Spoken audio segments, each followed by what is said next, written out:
Good evening, everybody. Welcome to the Southeast RAC meeting. We're meeting here at Green River Museum, 6:30 p.m., April 19th.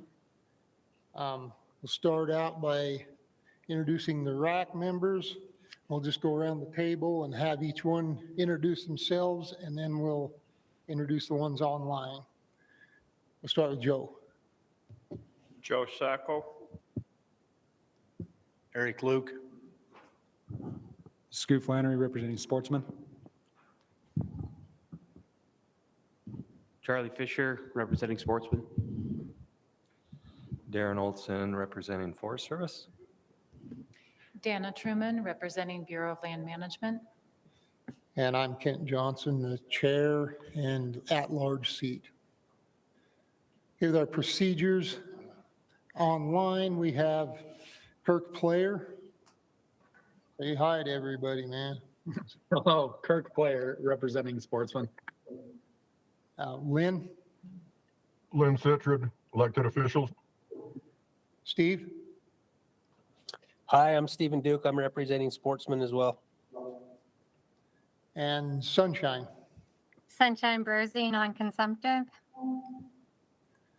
And we're glad to have Sunshine back with us. She's endured some pretty serious health issues, and we are very glad you're back with us. Thanks for joining us, Sunshine. And we'll go into our RAC procedures. As we go through our action items, we'll have the division will stand up, make any clarifications that is needed, and we'll go into questions from the RAC at that point, and then we'll go to questions from the audience, then we'll go to comments from the audience, then comments from the RAC and discussion on the RAC, and then motions. Those of you in the audience, the public who wish to comment on any of the agenda items, make sure you fill out a comment card back there and bring it up here to us, and you'll be called upon at the appropriate time to comment. And make sure you keep your comments brief and to the point. If you're representing yourself as an individual, you'll receive 3 minutes in your comments. If you're representing an organization, we'll give you 5 minutes. And we've got a lot to go through tonight, so we'll adhere to that schedule pretty strictly. And with that, we will move into the Wildlife Board meeting update. And do you have that with you, Chris, online? I forgot my copy of that.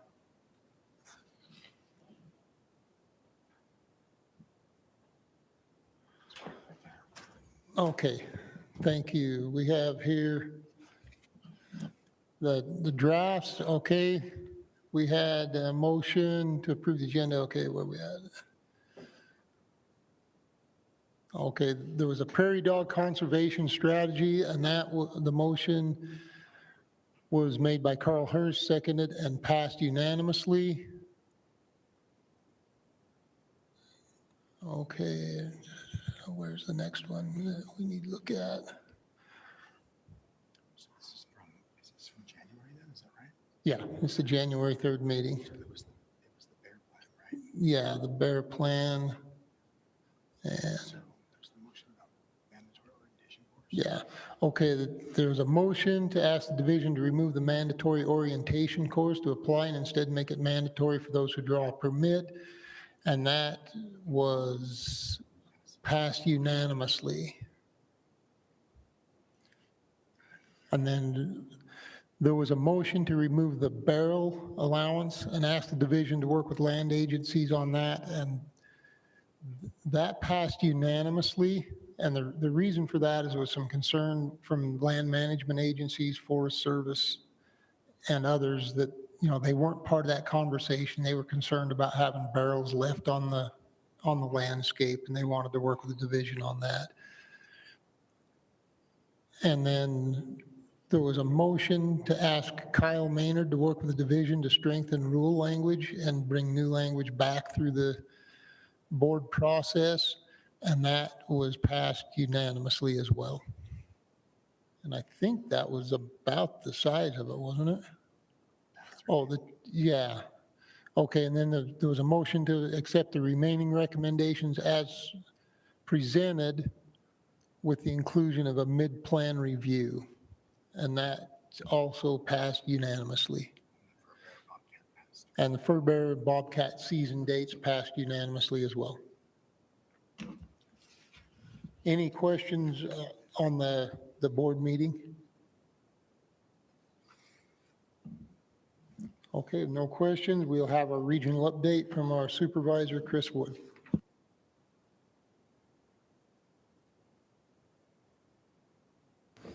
Good evening. Thanks for being here, volunteering your time, and thanks for those who are online. I'm glad you can make it. I'm just going to be brief. We have a long meeting ahead of us. So Aaron Bott is he's our outreach manager, who was our outreach manager. He left for a position in Oregon. So we're currently trying to fill that position. And so I don't have a PowerPoint tonight. He usually creates a PowerPoint, but I have some notes here. Our aquatics biologists this week are stocking the Price River and the San Rafael rivers with bony-tailed chubs. About 3,700 fish in each river will be transplanted there. So that's an exciting step to help recover that species. As you know, there's a shed gathering restriction in place that is lifted on May 1st. So on May 1st, I imagine the lower elevation landscapes will be pretty busy with people out looking for sheds. We have been working with BYU researchers on fawn mortality studies throughout the region. This winter, we completed deer and elk captures on projects on the Manti, 9 Mile, LaSalle's, and San Juan units. With the biologists implanted 60 vaginal implant transmitter, they're called VITs, into doe deer on Range Creek unit and 40 on does on the LaSalle's and San Juan units. So come June, those biologists will be looking for fawns to drop and studying fawn mortality. So it's an exciting study that we've been doing throughout the state, but this summer and the next summer we'll be specifically looking at LaSalle's and San Juan. We continue to expand our migration studies. We put GPS collars on 40 elk on the east side of the Manti and 20 elk on the LaSalle's. And we also put 16 GPS collars on deer in the Moab Valley to look at CWD. It's part of the CWD study. We want to see whether those deer are migrating in and out of the valley and if they pose a bigger risk for the LaSalle herd. Biologists are doing pronghorn studies. They did the San Rafael Desert last week. 9 Mile will be done next week. I got a report from Wade Paskett, the biologist, said that numbers on the San Rafael South were down by about 25%. Our biologists are also going to start counting sage grouse on leks. Hopefully the snow conditions will cooperate and we'll be able to get to some of our leks. I think some of our leks will be snowed in and won't be able to get to, but we'll go to the ones that we can. We have a grad student from the University of Georgia who is studying pinion jays throughout our region. And so that's an exciting study we're collaborating on. Pinion jays have been petitioned to be listed. So this study will help us with that management and help the Fish and Wildlife Service as well. And then as you know, hopefully you all know, if you want to hunt big game this fall, the application season is open now. It closes on April 27th. And that's all I got. Any questions for Chris?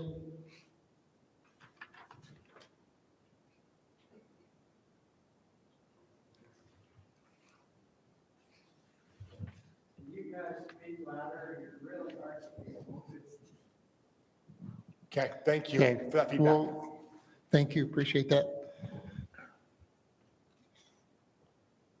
Okay, if there's no questions there, we'll move into deer permit recommendations for 2023. Dax?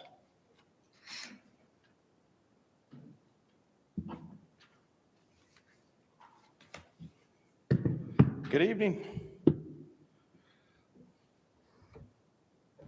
Do you have any clarifications you want to make or anything Yeah. additional? Hopefully everyone was able to watch the presentations online.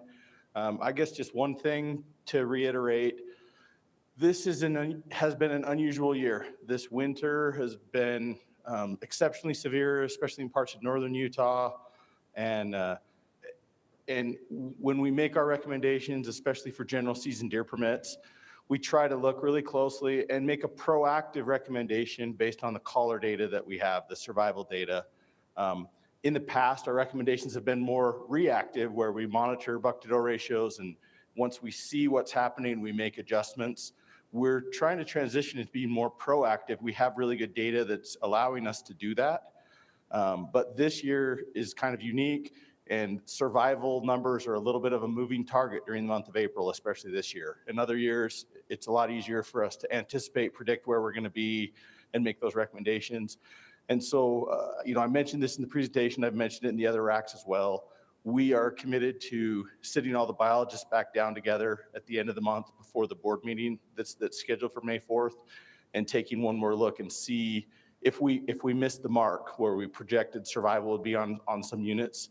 And if we did, we plan to take a revised recommendation to the board on May 4th. So I hate to, it's tricky because at some point we have to move forward with our schedule for the public meetings.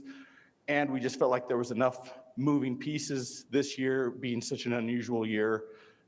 So I hope the RACs don't feel like we're trying to pull a bait and switch on you. We're just trying to make the best recommendation we can to manage to the plan based on kind of unique weather conditions and a little bit less predictable survival this year than we've seen in the past.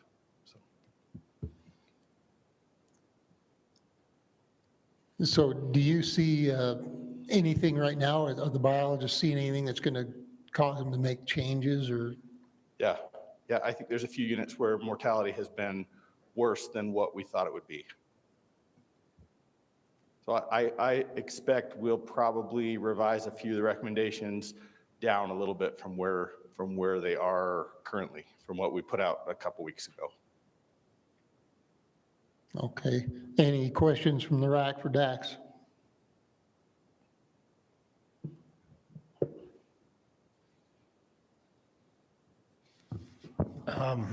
Dax, I've had a lot of people ask me, and I've been involved enough that I know, but I'd like you to kind of tell us, just so that maybe it answers some questions for some of the public. When you look at these, when the biologists make these recommendations, will you kind of explain the different things that are looked at? I know survival rates, all those things are looked at, but would you explain that a little bit? Yeah, you bet. That's a great question. So what we're doing, and what we transitioned to, what I was talking about earlier, we're trying to use the caller data that we have to make proactive recommendations. So what we're doing is essentially looking at where our populations end up at the end of the winter and what we think we're going to have this fall. We look at historic harvest data. So we look at current survival data and estimate that a few months into the future. And then we look at historic harvest data. We look at the makeups of our population, the size of our population, the number of permits we're recommending, and we try to adjust that number of permits we're recommending so that we'll hit our buck-to-doe ratio objectives. On our general season units, we manage some units for 15 to 17 bucks per 100 does postseason when biologists go out and classify deer during the breeding season after the hunts are over, and some units for 18 to 20 bucks per 100 does after the hunting season stuff. So we're looking at the overall number of deer, the makeup of the population, so the demographics, the classification data, whether how many are bucks, how many are does, how many are fawns, and then we look at survival data, so how many of those deer are going to make it till this fall. Then we anticipate harvest based on historic harvest rates, and then we can adjust the permit numbers up or down. Essentially, we build a model that lets us try. In the past, we do stuff like recommend, okay, our 3-year average buck-to-doe ratio looks like it's down a little bit, so we're going to cut permits by 10%, or it's up a little bit, so we're going to recommend increasing permits by 10%. And people would ask sometimes, where did that 10% number come from? And the answer was, well, it's kind of a round number. We figure we're making progress towards the objectives. So with this, using the data that we have now and the recommendations we make, it's still a little bit of an art. It's a science and an art. It's not exact, but it's a lot more based on actual numbers and actual data collected here in Utah right now. And we see that our permits swing up and down maybe a little bit more if we have large variation in fawn survival, especially for general season units. One that's come up a lot through the public process, and I think it's a good example, illustrates, was the general season Pine Valley unit in the southern region. 2 years ago, the drought impacts were really starting to catch up to that population. We were looking at the makeup of the herd, where the numbers were, and we were issuing 4,100 permits, and our buck-to-doe ratio had dropped to just below that 18 to 20 objective. And so for last year, our recommendation on the Pine Valley was to go from 4,100 permits to 1,700 permits, which is a huge cut, a really drastic cut, probably a lot bigger cut than we ever would have made doing the more reactive way that we used to make recommendations in the past. So this last fall after the hunts, biologists went out and classified over 2,000 deer on that unit, and the buck-to-doe ratio came in at 19. So right there, right in the middle of that 18 to 20, we nailed that one. And we've looked at them across the state using this new data to make the recommendations. And they're not always right on, but they're pretty darn close. Most of the time, we tend to maybe be a little bit conservative. And when we have missed the mark, 8 times out of 10, we missed the mark a little bit above the objective. So we feel really good about using the best available data to make a quantitative and scientifically informed recommendation, and that's what we're trying to do. So essentially, we take the data we have to build a model to see where we anticipate we'll be after the hunts this coming fall based on the varying number of permits, and that's what the biologists are using to help inform their recommendation. Did I get too complicated there? Did that explain it?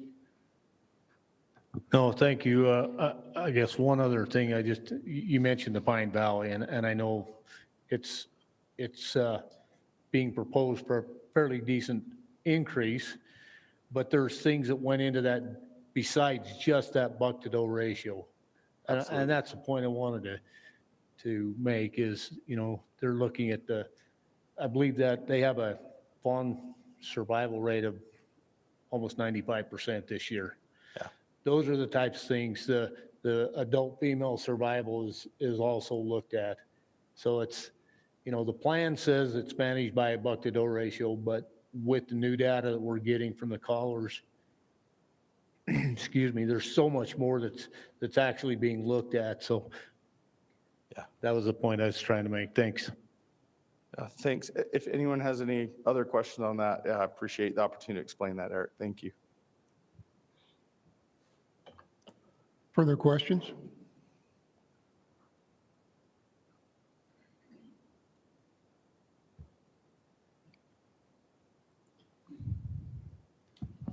So Dax, we got all of us on here got an email today, right?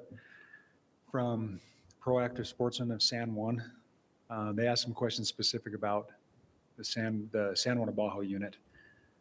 Can I ask you the questions, or should I ask Dustin? Yeah, question, which would be throw them better? out at us, and Dustin will be Okay. right behind me. It's like, yeah. There's been a question, I've heard it in this RAC several times actually, and I feel like Dustin's done a good job addressing things to us always, There's a concern about the CWMU and the proximity to the unit and where the deer winter, and if that is maybe inflating the buck-to-doe ratio number.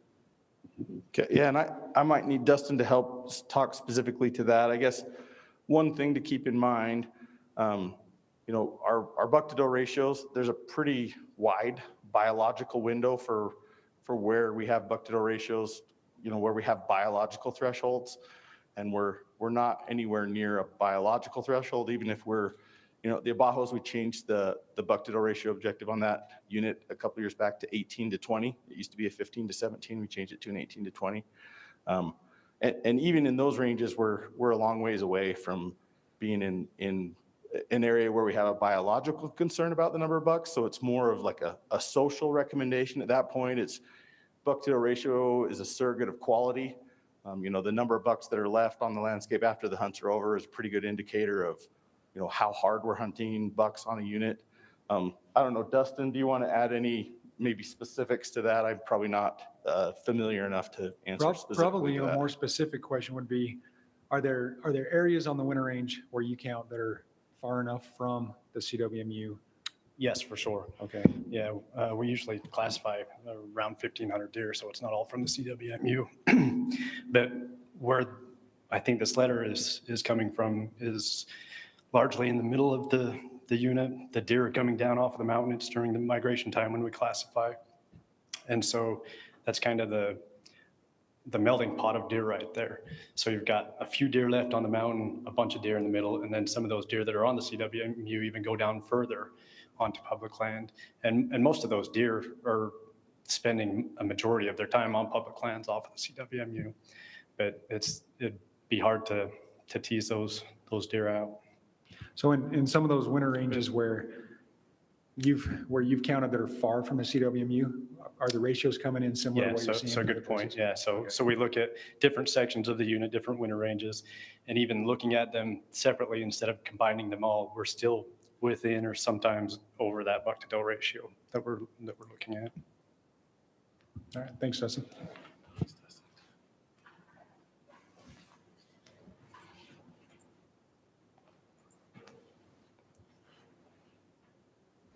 Any other questions from the RAC?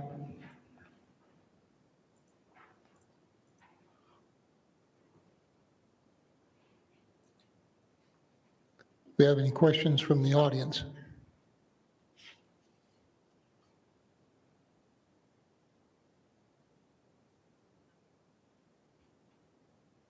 Do we have any comment cards?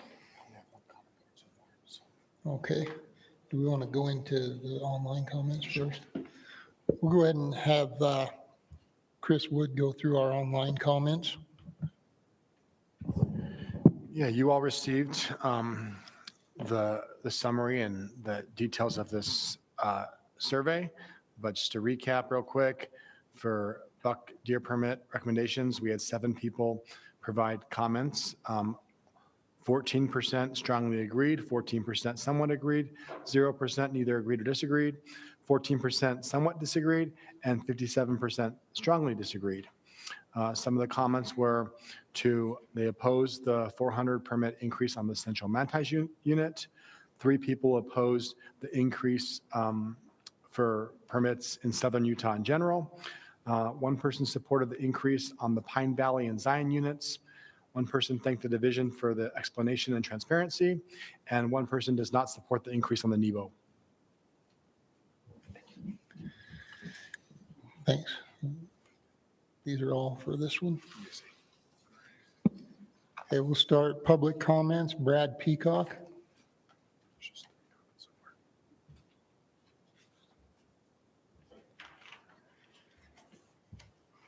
Brad Peacock with the CWMU Association.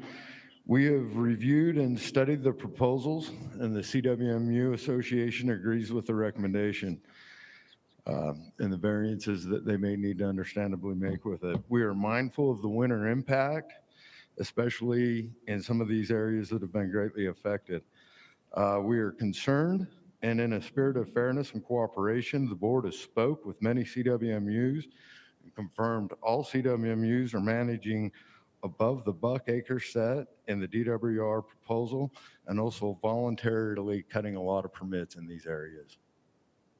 Thank you. Thank you. Kevin Norman.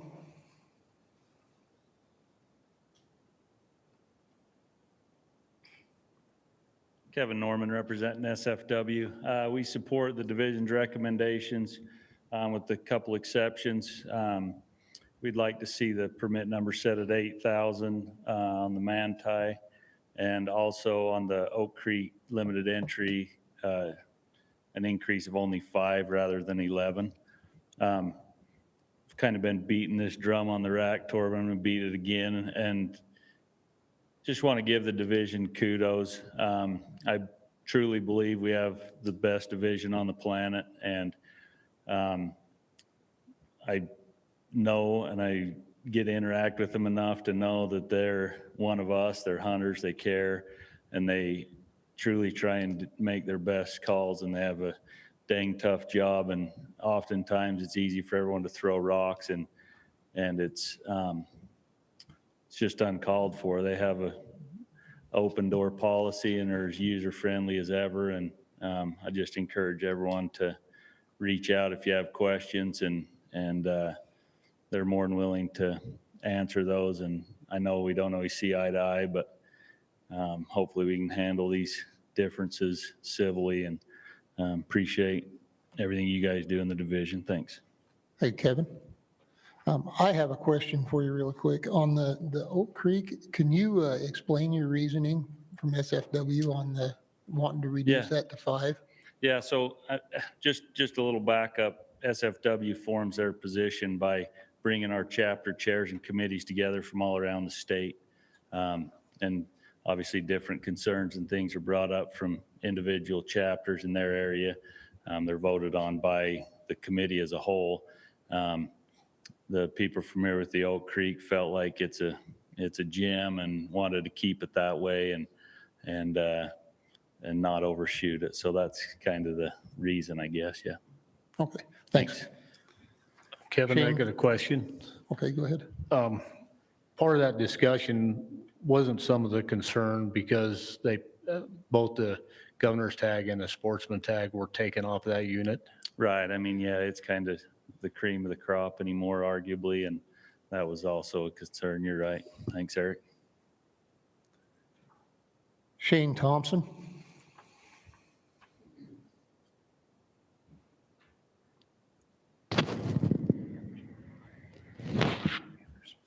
Shane Thompson, and I'm just supporting Kevin Norman with SFW. And the Manti is my backyard, and we're kind of recommended on maybe being a little conservative on upping the tags there right now. It's pretty critical with the winter.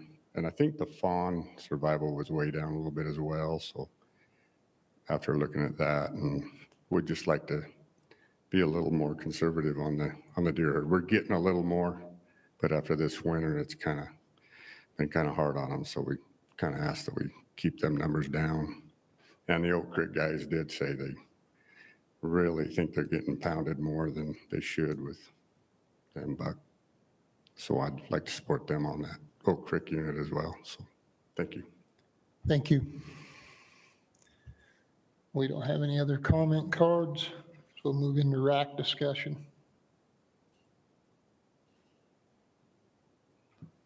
I guess I'm just wondering, is the Manti a unit, Dex, that you guys are going to relook at? Is the Manti a unit that you guys are going to look at again? You talked about looking at at units after this meeting to re-recommend. Yes. So, this winter has just lasted longer and been harder than we thought. And we haven't run the numbers yet because we're waiting until the end of the end. We want to get as close to the board meeting as we reasonably can. And I probably should have explained this. We're gonna meet before the board meeting, and then we'll try to release or get the information out there to folks the Monday before the board of where we're going with revised recommendations. And we want you to have a look at that and have input. And if you feel like we're missing the mark, make sure those comments get forwarded to the board. But yeah, on the Manti, we had anticipated, I got the numbers right here. Let me just tell you kind of where we're at. We had anticipated on the Manti that adult doe survival would be 85% and fawn survival would be 45%. And as of yesterday morning, we pulled numbers yesterday morning, adult doe survival is at 80%, so it's 5% lower than we thought it would be. And fawn survival is at 38% versus 45. And we still got, the ranges are transitioning, animals are transitioning back to green feed, but there's still possibility we could see a little more mortality the next couple weeks. So not a huge change, but I think that's one we'll look at and run the numbers one more time and see if we need to make an adjustment based on where we're at with real-time survival data.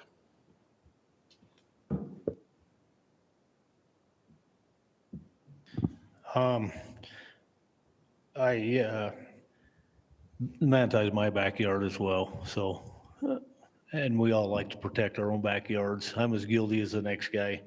I am real appreciative of the division keeping an open mind, because this year with the winter, we really don't know what the final extent of this winter is going to do to our herds. And So, I mean, I support the cut that's been asked for. If the data shows that, I'm really in support, and if the data shows zero increase, I'm even, you know, hopefully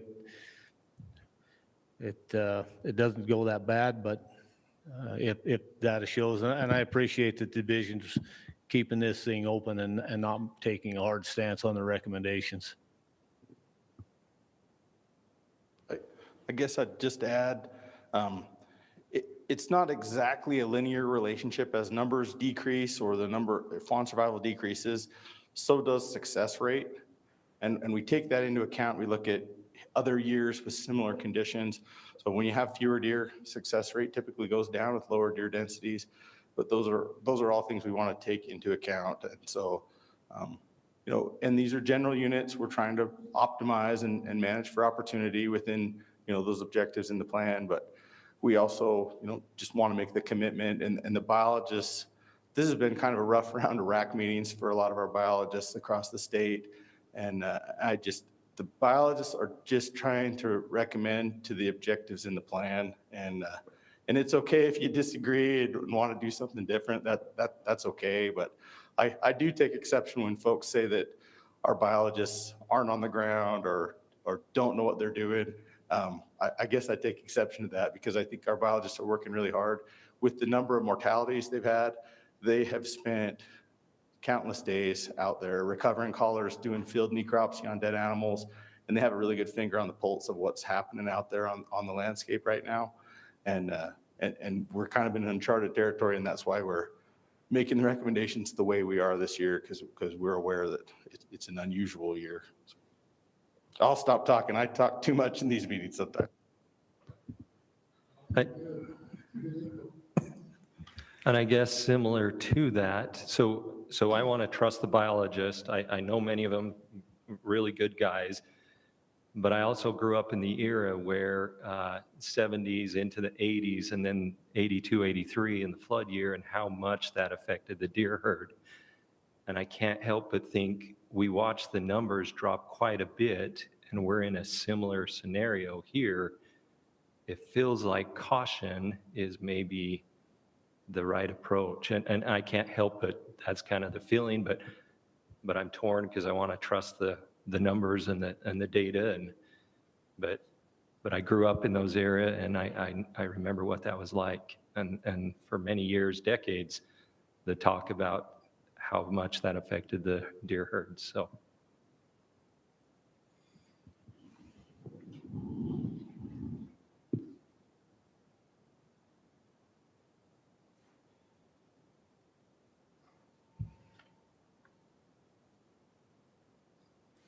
I too grew up then, Darren.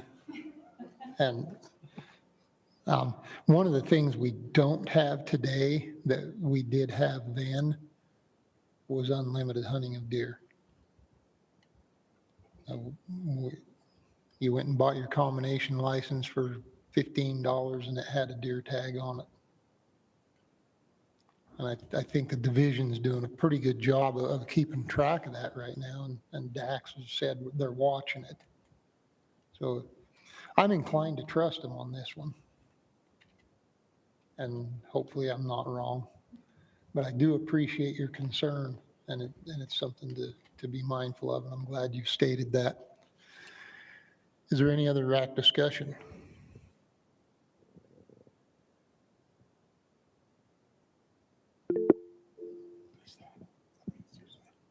Somebody raised their hand, didn't they? Steve, go ahead. Yeah, I apologize if I'm doing this out of order. You can chastise me, but I guess a question I have for Dax, on a year like this, does it make you, would it be any helpful to have the units divided in smaller areas? I imagine some of your areas where you're seeing lots of loss, there's other parts of that are doing okay. Would it be helpful at all to be in smaller units, if that makes sense?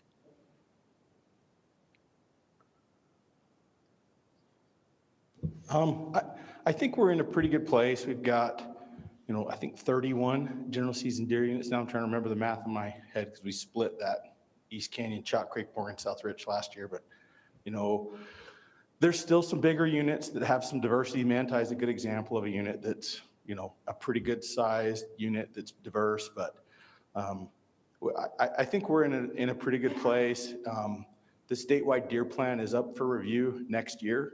So a year from now, we'll be putting together the statewide deer plan revision committee, and those might be some questions we can look at. We do have better caller data available than any other time in the history of the division, with the GPS collars on deer all around the state. And I think we can take a hard look at that and see if it helps us answer that question on some units.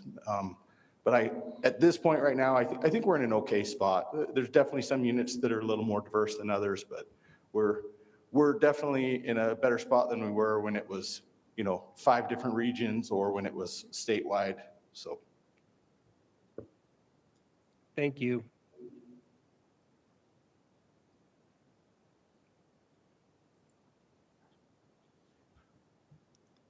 Further discussion?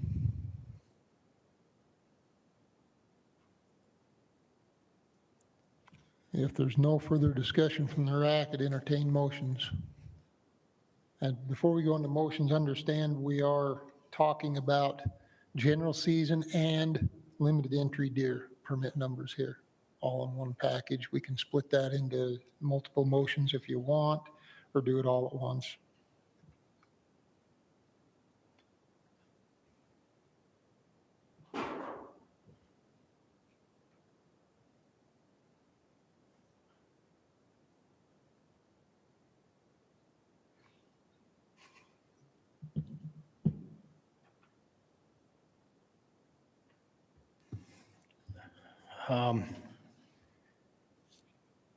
I think with the proposal that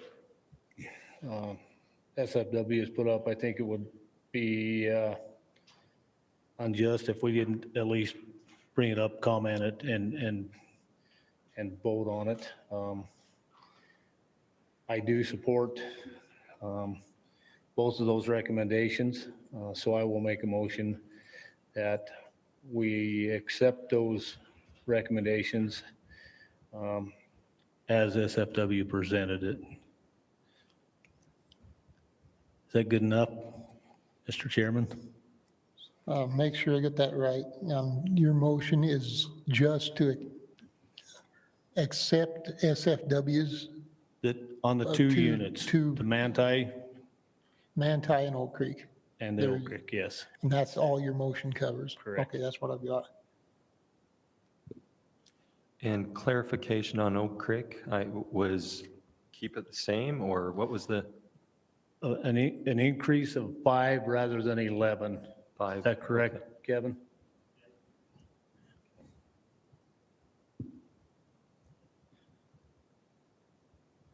Okay, we have a motion on the floor. I'll second that motion. Motion by Eric, second by Charles. Any further discussion on the motion? Just, I guess, some discussion. I understand that it would be, the increase would be limited to 5 instead of 11, but when I look at how it was spread, there's a couple for archery, a couple for any legal weapon, a couple for muzzleloader. So I guess I'm not quite, would we need to clarify what our recommendation is? Because is that a confusing recommendation to the board? That's a good question. Dax, you want to speak to that? So, if you want to get that specific, you can. Generally, what we do is the splits are set in the plan. It's usually 20% of the permits go to archery, 20% go to muzzleloader, 60% go to any legal weapon. And so if a recommendation got adjusted, we would just adjust those proportionally based on those percentages. With smaller numbers of tags, sometimes it doesn't work out exactly those percentages just due to rounding issues with small numbers, but that's typically how we would handle something like that. Unless you want to get more specific, you can. Dax, and that's, just to clarify for me, that's based off of the total permits, not just the increase, right? Yes, yeah, so, I'm make sure I'm understanding correctly. Yeah, so the total permits that are going to be allocated to the unit, at this point, we're recommending an 11 additional total permits. So, 2 or 3 of those are going to be archery and muzzleloader, and like 6 of them are going to be rifle. One will be any, like, with it being 11, it's probably going to be 3 and 2, and it's, that type of, does that make sense? Are we on the same page? Yeah, I wasn't sure if Dana was looking at it as just a split on the additional tags, but it's based off the total. I would encourage you to not get that detailed in it if you can help it. It just makes it really tricky to figure out, but yeah, it's up to you. Nope, I just wanted to make sure that it made sense, so I'm good. Any other discussion on the motion?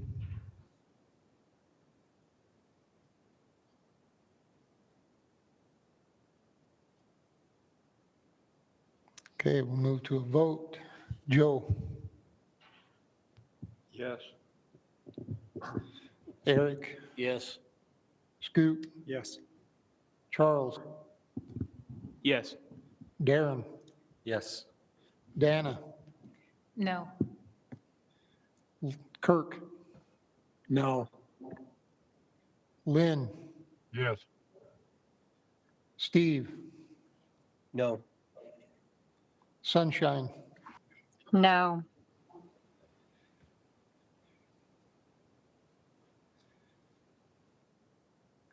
Motion passes 6-4. Those who voted no, would you care to elaborate on your no vote? Sure, since I was the first one. Well-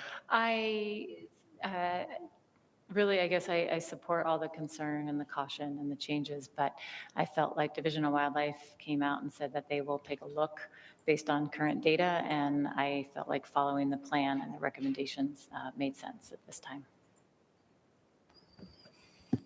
I just feel like sometimes Dana disagrees and is alone, so somebody should be there with her. No, no, but really, what she said was my exact thoughts. The division will look at it, and if come the end of this month, things are looking real bad, I imagine they'll adjust those down anyway. So that was all. Okay, thanks. Steve? Yeah, basically the same thing. Yep, and same here. Okay. Thank you. It just helps to be able to give the board that information when I report to them. Okay, do we have any further motions? I can make a motion to accept the division's recommendations for, was it the general season and the limited entry? What we've just discussed, accept it as proposed? Okay, so your motion is to accept the remainder of the division's proposals as recommended? The entire, yes. The whole thing? Okay. Okay, we understand that. Dan's motion to accept the remainder of the division's recommendations. Do we have a second? I'll second that. Seconded by Sunshine.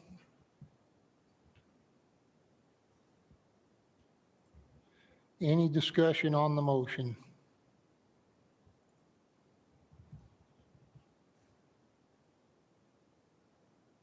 If not, we'll go to a vote. Joe? Yes. Eric? Yes. Scoot? Yes. Charles? Yes. Darren? Yes. Kirk? Yes. Dana? Yes. Lynn? Yes. Steve? Yep. Sunshine? Yes. Motion passes unanimous.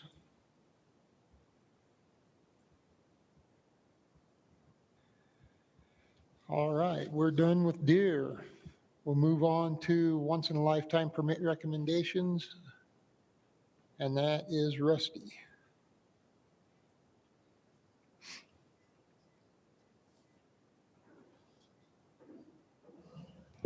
I think we're already ahead of last night's time by about an hour and a half, so we're doing good.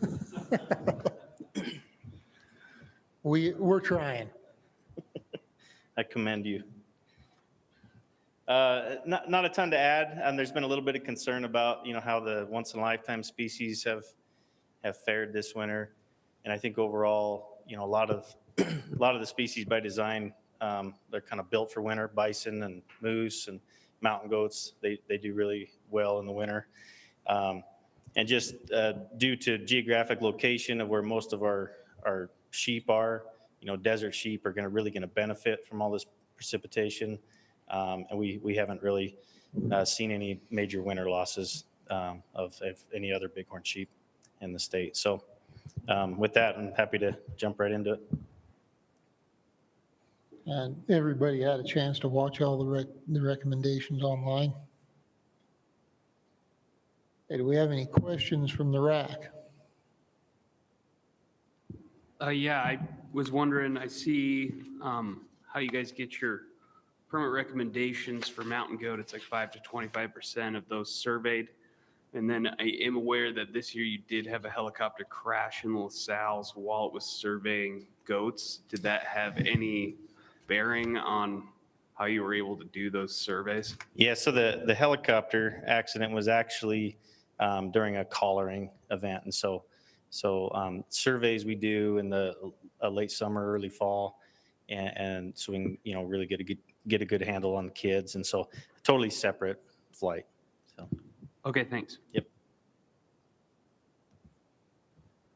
Other questions from the RAC?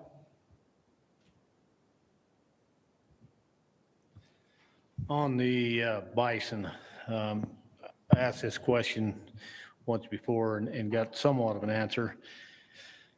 There's a couple units where we're taking a tag away from the residents, giving it to the non-residents. I know there's some statute that plays into that, but how does that work? And I guess go with that first. Well, I'm happy to give you a kind of answer again. No, it's, and Lindy, I think I saw Lindy online. She can probably correct me if I see anything wrong, but yeah, we try to allocate 10% of the permits to non-residents, and rounding is a factor in that. So if we recommend 5 permits on a given hunt, that would round to 10, and then one of those permits would go to a non-resident. So it'd be 4 and 1. So is there any biological reason that we couldn't just add a tag instead of take one away from the residents? Is there a specific hunt that you're looking at? The one is the Henry Mountains. It's the archery, and it went from 5-0 last year to 4-1. And I get the 5-0, you round. Now you've given one there. Now you've dropped below the 10%. Yeah. Magical number. And it's an interesting process too, because we actually make the recommendations for whether or not a non-resident will be allowed to apply for a hunt in the fall before we know what the permits are going to be exactly. So we kind of have to anticipate what we think they're going to be. And then we recommend either we're going to have a non-resident draw or not. And so sometimes those aren't always exactly consistent. And we end up recommending, a little more or a little less than we anticipated. And so, but yeah, I just know a lot of these hunts are designed, they're very strategic, and yeah, biologically, it probably wouldn't make a huge difference. But, on some of these units like the Henrys, we're trying to manage to the individual animal, a really hard number. And so I know Wade puts a lot of time and effort into getting these exact and trying to be strategic and spread out pressure and that sort of thing. But yeah, biologically 5 to 6, on a unit where we're issuing, I don't know how many we've got on the Henrys this year. Looks like 82 permits, probably not a huge difference biologically. Yeah, and the other one was the Book Cliffs, Little Creek South. Last year was 18-2. It drops to 13-2. So the 13, to me, that should only be one. Well, if you have 15 permits, then that would round to 20 and yeah, give the non-residents 2. So it's based off the total permits, not just the resident Right, the permits. total, it's based off the total permits being recommended on a unit, and then we round. Okay, thanks. Yep. Any other questions? So I've heard a little bit of talk about this, then it got brought up in the Southern RAC last night, that some of these hunts that have maybe 2 tags, they would show 2 tags, and so somebody who's putting in for the hunt with a lot of points thinks, oh great, there's going to be a bonus tag for this hunt.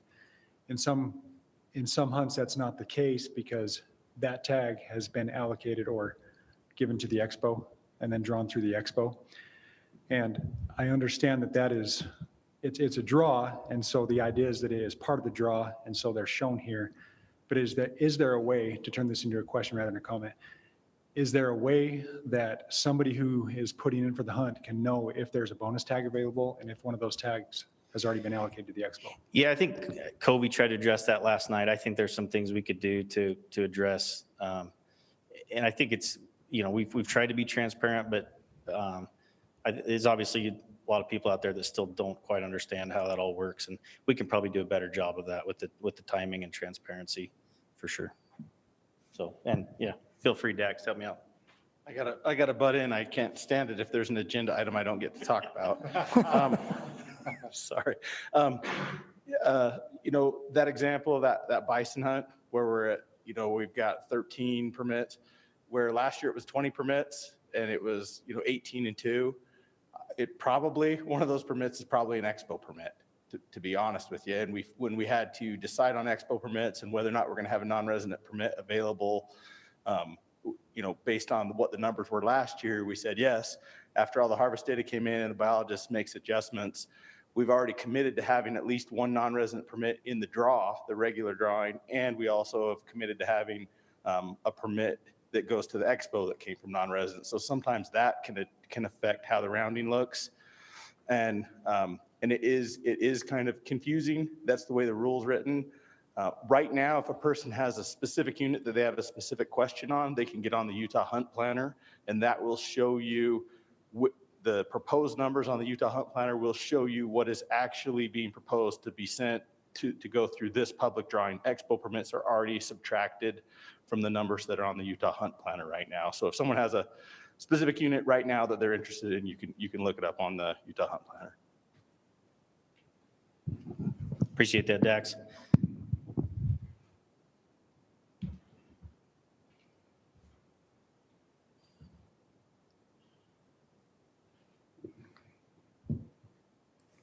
Any other questions, feel free. Questions from the audience?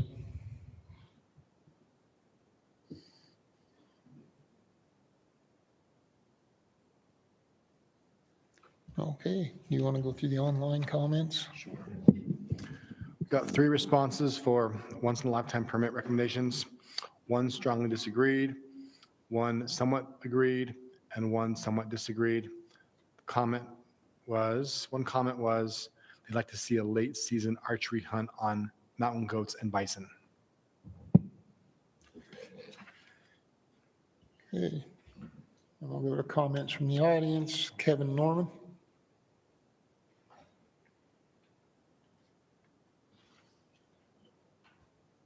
Kevin Norman, SFW. We support the division's recommendations as presented. Thanks.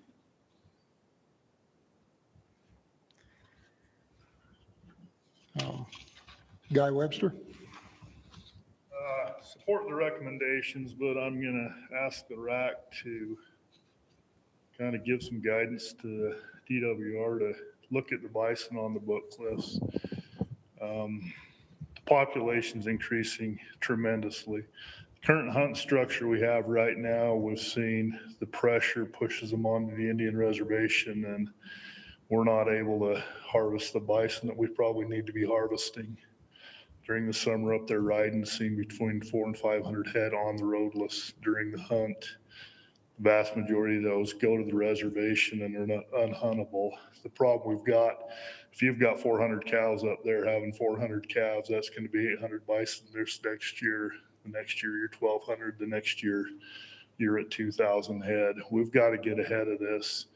So I suggest that maybe we look at adding some spring hunts. I know that traditionally goes against Utah's big game hunting.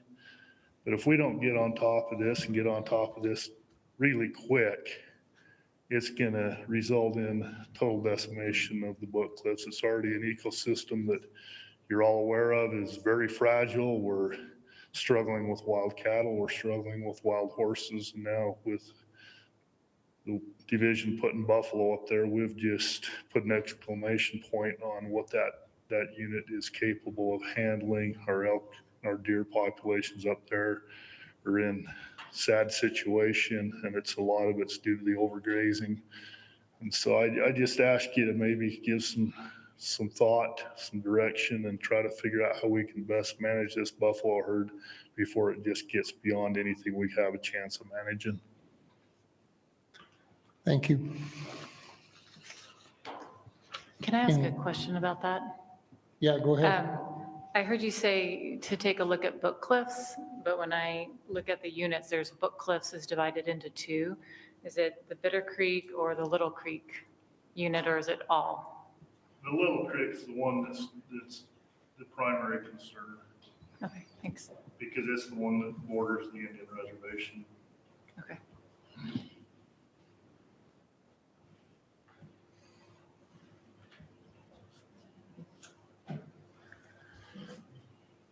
Do we have any other comments from the audience? Okay. All right, we will move into RAC discussion. This is back to a question that was spurred by Guy's comments. Dax, with what he said, have you guys looked at options like that? What type of options might be available?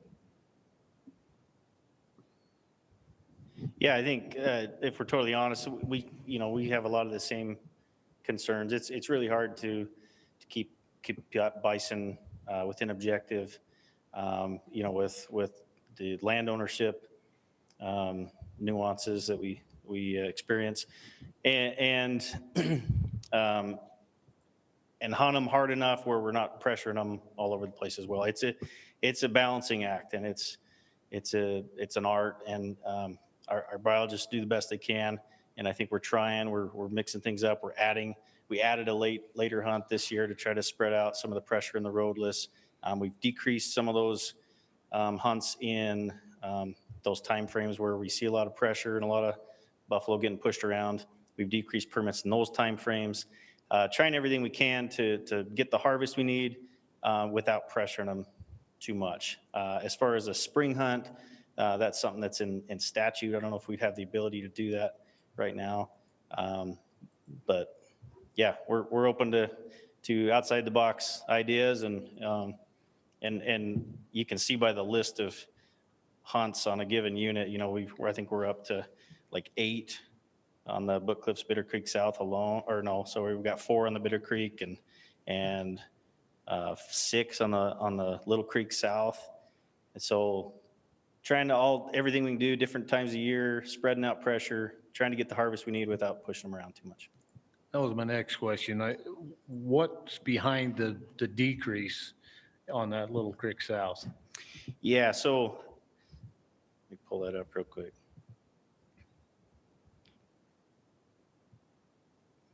So yeah, we decreased permits from 20 to 10 in that October 7th through the 19th, and 20 to 15 on that next hunt in October 21st. And that's because, those hunts in October, they overlap with like the spike hunt and things like that. And we're getting some complaints that there's too much pressure in the roadless area. There's too many people. We're pushing these bison around, not just bison hunters, but elk hunters, and everybody's kind of on top of each other. So that was an effort to reduce some pressure there. In turn, we added some permits to that later hunt to just try to spread that out and get the harvest we need.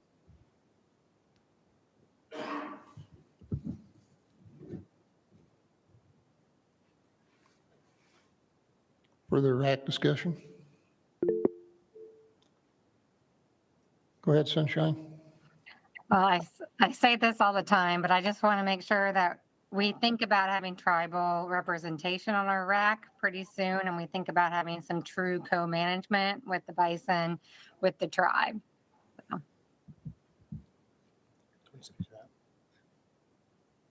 Yeah, Chris will speak to that first. Yeah, great comment, Sunshine. There is tribal representation from the Ute tribe on the Northeastern RAC. Have committed, I went to a meeting with the tribe a few months ago and I committed, it was a multi-tribal coordination meeting.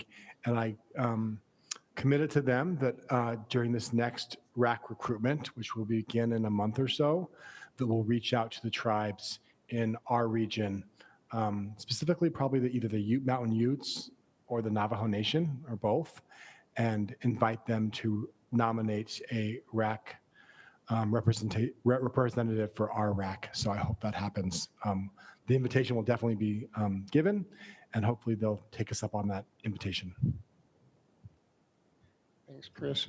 Thanks for that question, Sunshine. Any other discussion? I think that guy makes a great point. I had some conversation with Dax earlier regarding some of the antlerless elk and basically the number of mouths on the landscape on that unit is more than the carrying capacity of the unit. So having that many more buffalo is only adding to the problem. I don't know if we need to make a motion to ask the board or the division to look at those things. I know that the division has been looking and talking, but I don't know if a motion is needed, but I definitely think that it's very valid and needs to be looked into much further. We do have our wildlife board chair here. Do you want to speak to that at all, Kevin?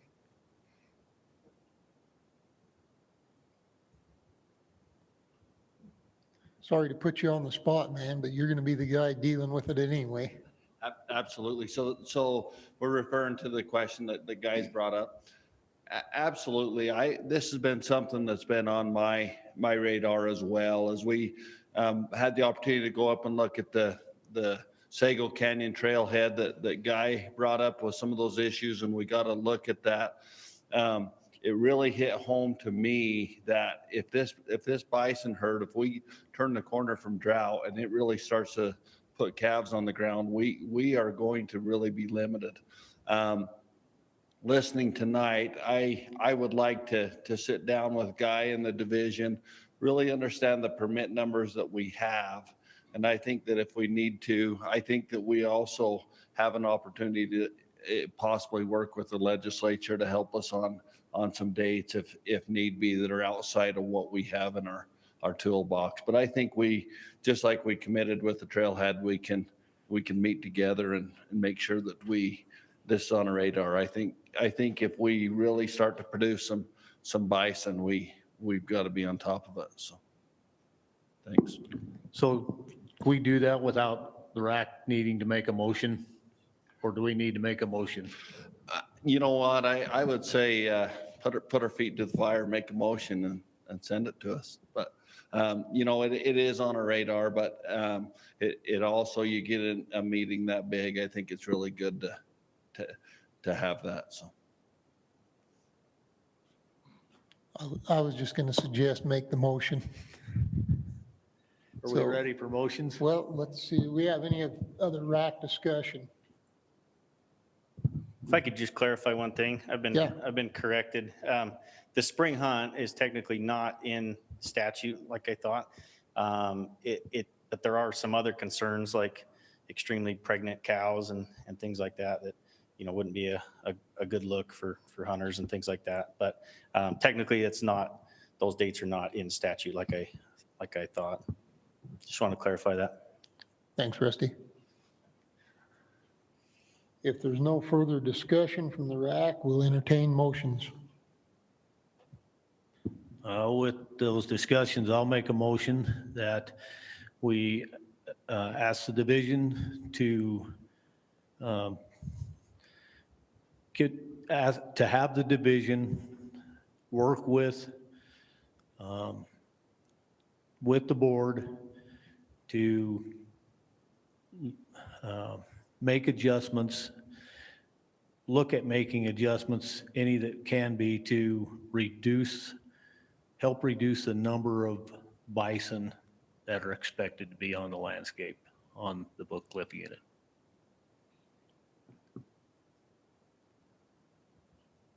Give me just a second here. Yeah, I suck at these, sorry.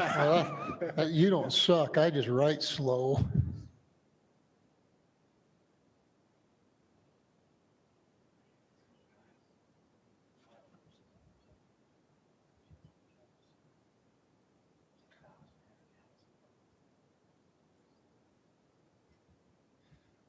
Okay, let me see if I got this pretty close. Your motion is to ask the division to look at making adjustments and to control the bison herd on the Book Cliffs and thinking outside the box. That's Essentially, yeah, that was it. To ask the board to have the division so that the board can okay. put some pressure on them. So has everybody got that? Do you have that typed up? You want to reread it? Okay, we'll give Chris a second to.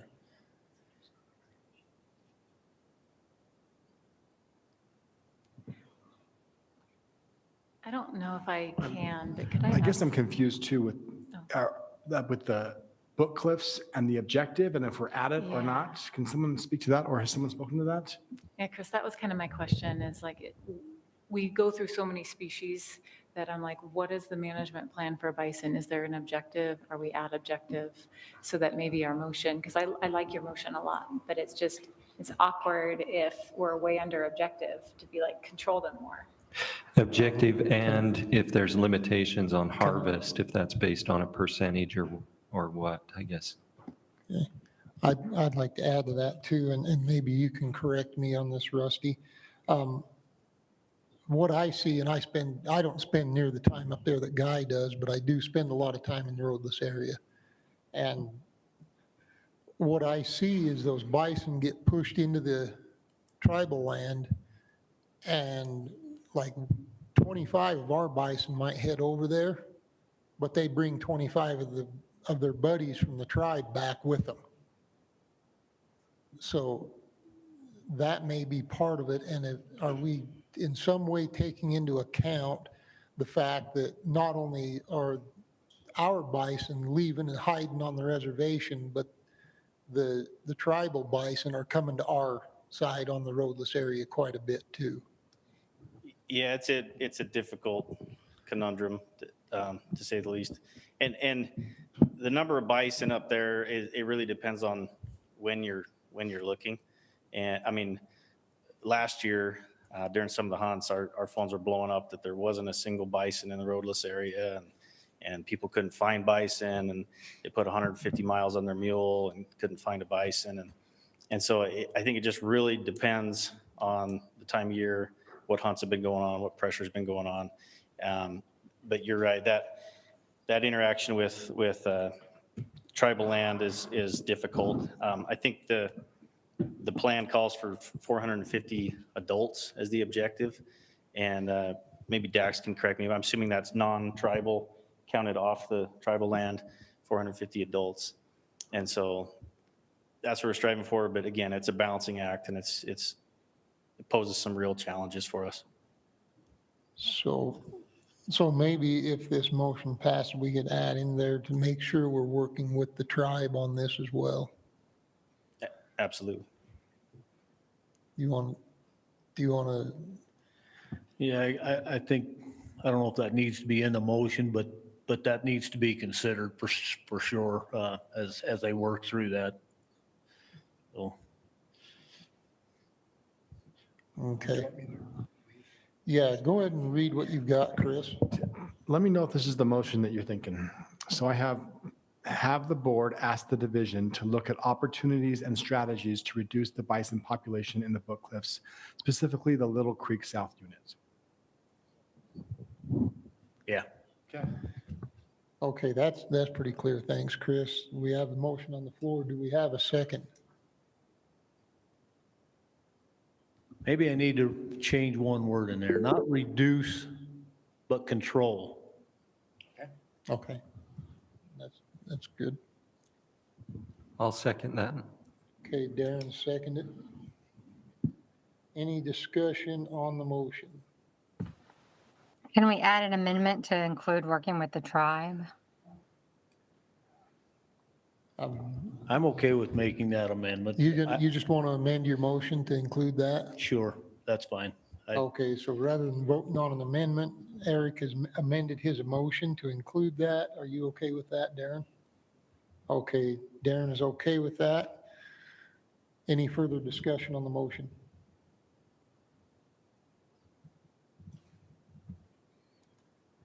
All right, not, we'll go to vote. Joe? Yes. Eric? Yes. Scoot? Yes. Charles? Yes. Darren? Yes. Dana? Yes. Kirk? Yes. Lynn? Yes. Steve? Yes. Sunshine? Yes. Motion passes unanimously.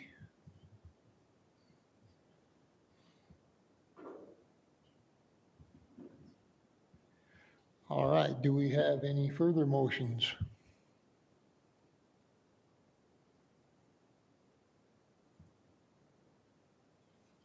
Not all at once.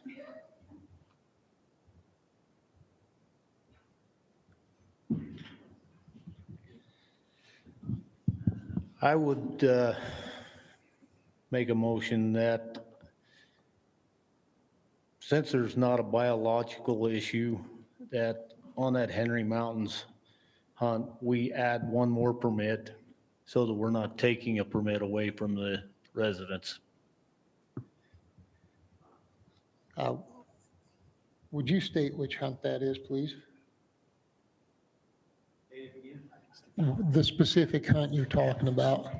That is the Henry Mountains archery hunt.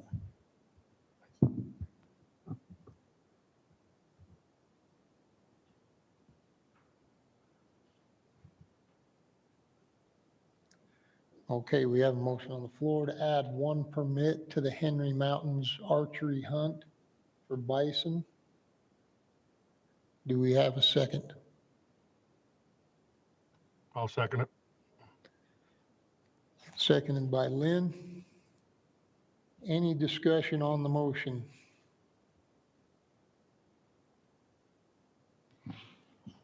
Sure, why not? I guess, I mean, I do support having our residents be able to get tags. I guess I was just curious, like, why this one? The reason is just because that's the only one that, as the changes were made from last year, we took one from the residents and put it into the non-resident pool.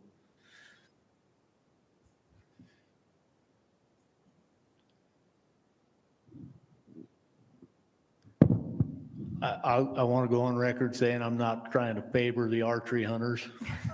It's just, that's the hunt that Caught your eye. it was taken away from the residents, given to a non-resident.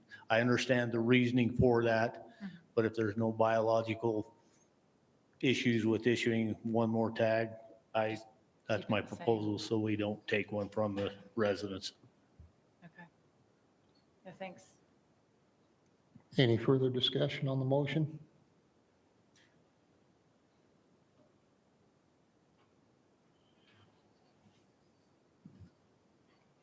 All right, we'll go to a vote. Joe? Yes. Eric? Yes. Scoot? Yes. Charles? Yes. Darren? Yes. Dana? No. Kirk? Yes. Lynn? Yes. Steve? Yes. Sunshine? No. Motion passes 8-2. Those that voted against, Dana and Sunshine, would you care to elaborate? I just felt that it's kind of adjusting the hunts very minutely. And I understand from the management perspective, sometimes you have to go off of those percentages, and I was comfortable with that. Same Sunshine? here. Yeah, same thing. What was that again? Sorry, same thing, yes. Okay. Thank you.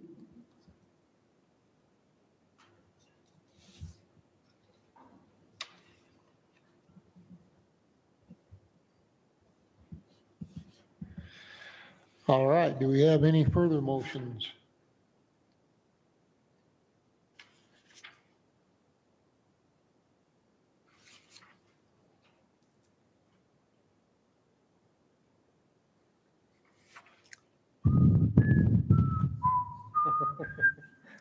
I move to approve the remainder of the division's proposal as presented.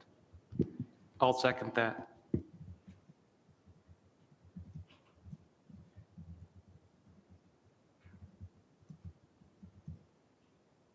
Okay, we have a motion to accept the remainder of the division's proposal on once-in-a-lifetime permit numbers.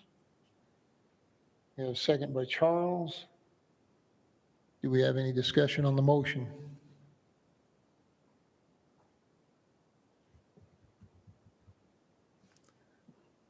All right, we'll go to a vote. Joe? Yes. Eric? Yes. Scoot? Charles? Yes. Darren? Yes. Dana? Yes. Kirk? Yes. Lynn? Yes. Steve? Yes. Sunshine? Yes. Motion passes unanimous.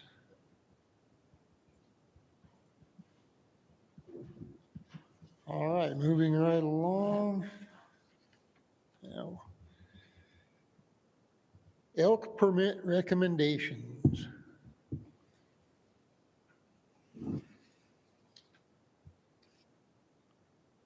I guess just one piece of information before we jump into it. While this winter has been a rough winter for deer, we're seeing really good elk survival across the state. As of yesterday morning, statewide elk survival was 95%. I think we've seen maybe a couple isolated pockets where it's been ugly. And if you're on social media in the hunting world a lot, you've probably seen a lot of those from like the Morgan South Rich unit, which seems to be kind of just the worst of the worst for winter kill this year in the state. But the good news is the sky's not falling everywhere. As ugly as it might be there on the Morgan South Rich, elk survival the rest of the state's 95% as of yesterday morning. So.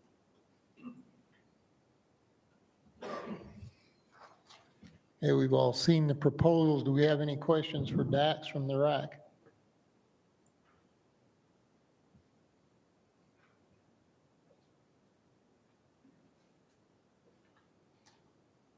So with the youth-only draw permits, are the youth that draw those tags, are they able to hunt the youth unlimited with that same tag, or is it a different tag?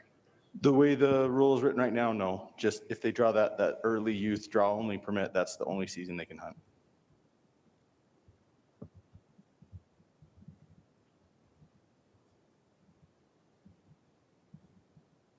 Any other questions from the RAC?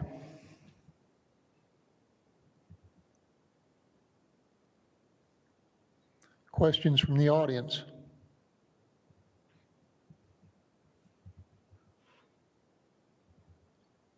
You RAC watchers will know this question, but I'm asking it again. Kevin Norman, Dax, I just wanted to throw it out there. With the expansion of any bull air units and whatnot, biologically, does it sound to increase the youth any bull draw permits? Yeah, there wouldn't be a biological impact, and Kevin's brought that up in a few of the meetings, and honestly, maybe that's one we missed when we were looking at expanding opportunity with the additional any bull units.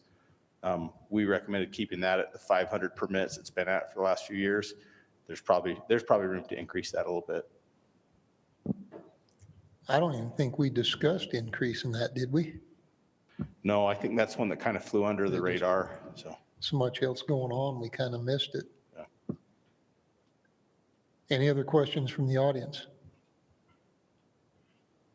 Can I ask more than one question? Absolutely. Okay, Brett Guyman. With the changes in the elk plan, I'm concerned about the age classification that the division gets.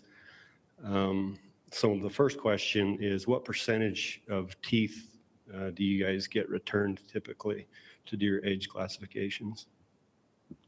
We usually end up getting ages on about 3/4 of the elk. The return's a little bit higher than that. It's usually in that like 80% range. But a few of the teeth are broken or rotted out and the tooth lab won't do them, but usually about 3/4. And so to come up with those classifications, is it just the teeth returned, or are you using some kind of a model to capture the entire harvest? The ages are just based on the teeth. Okay, I think you're missing out. I'll leave my comment for the comment section. Thanks. Thank you. Any other questions?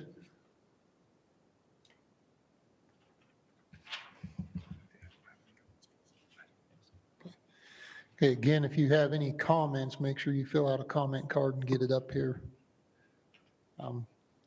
We have no further questions from the audience. We'll go to online comments.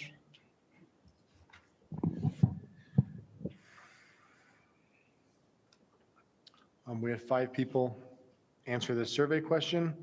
2 somewhat agreed, 1 neither disagreed or agreed, 2 strongly disagreed. Some of the comments were that they support an increased opportunity and the hunt restructuring. One person said they'd like to see more tags on the beaver unit. Another said they support the increase in limited entry bull tags. And then 2 people said they support mandatory teeth submission for bull elk. And then one person said they'd like to see the division increase elk objectives throughout the state. Okay, thanks. All right, we'll start our comment cards. We have Kevin Norman.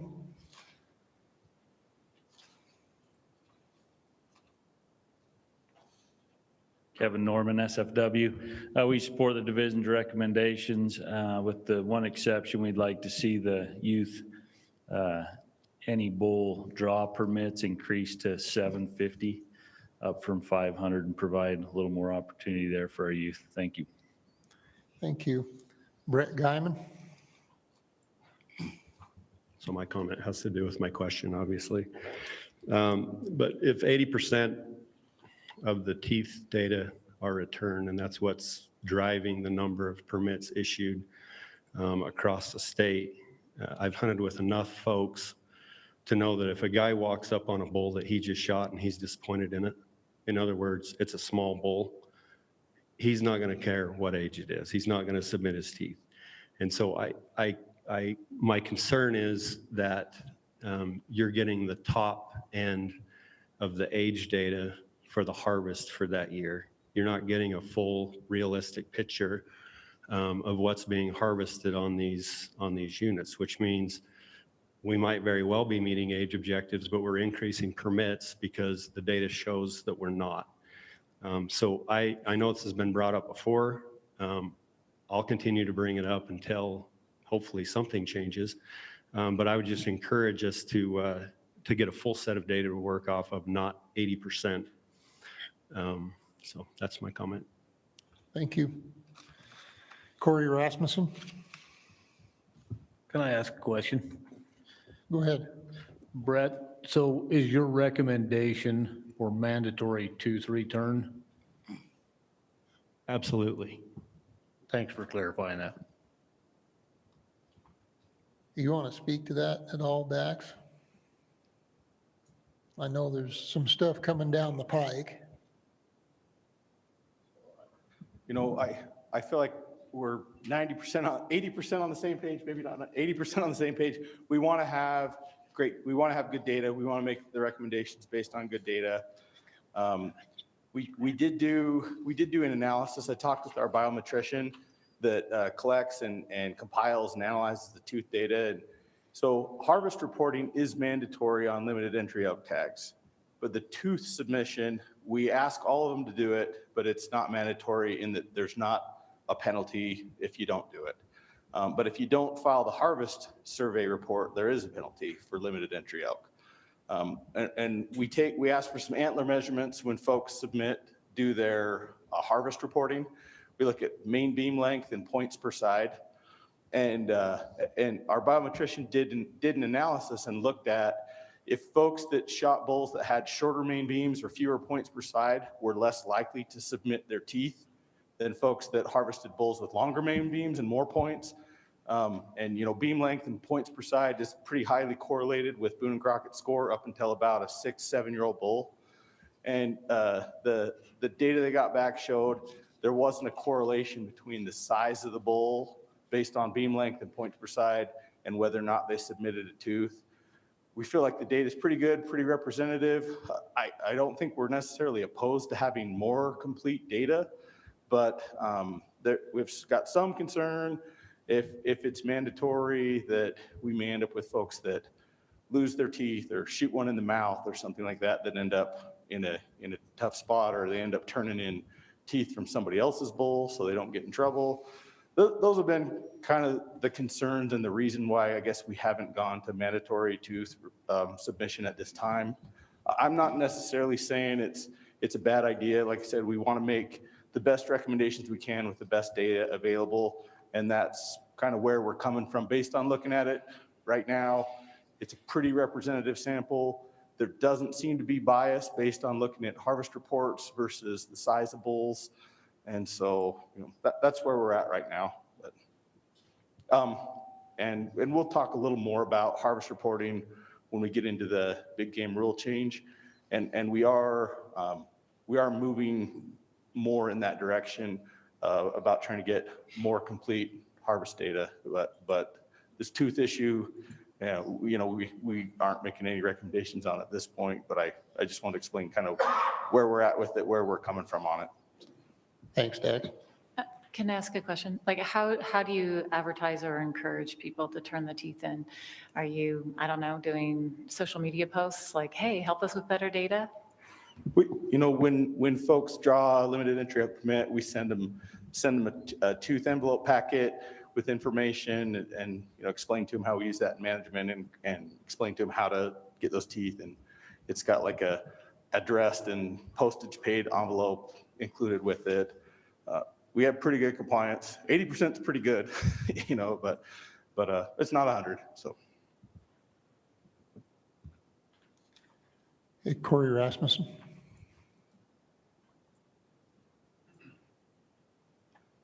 Corey Rasmussen, representing Youth Hunters Voice, nonprofit organization designed to speak for youth that don't quite understand the system or how to speak up for themselves. We support the recommendations that have been given. We also support SFW's recommendation of upping those tag numbers and any other place that we can look for opportunities for kids to get in the field. So that's our recommendation. Thank you. Thank you. Shane Thompson.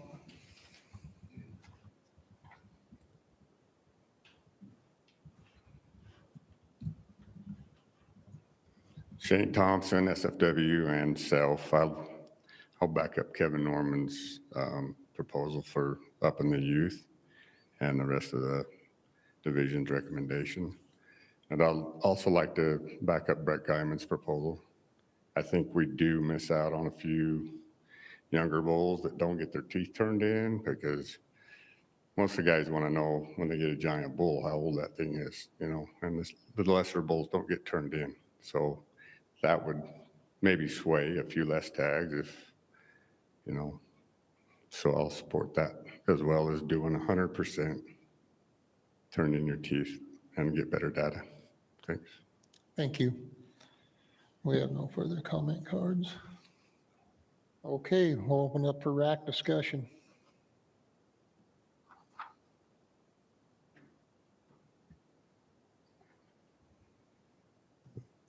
You know, I'm going to comment, so.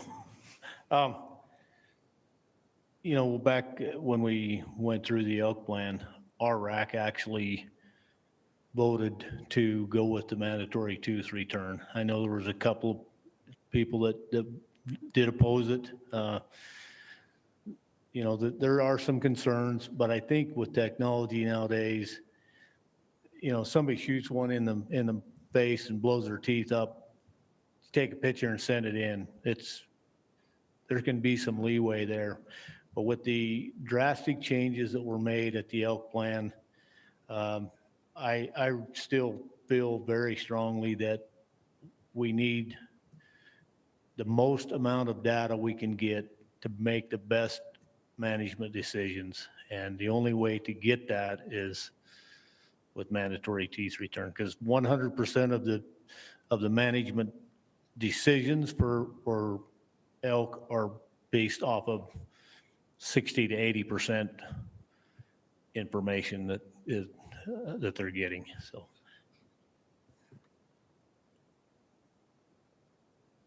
one last thing, sorry, I know as part of that discussion, those concerned with, you know, hurting people, but right now there's no penalty for people not doing it, so people don't take care of their heads.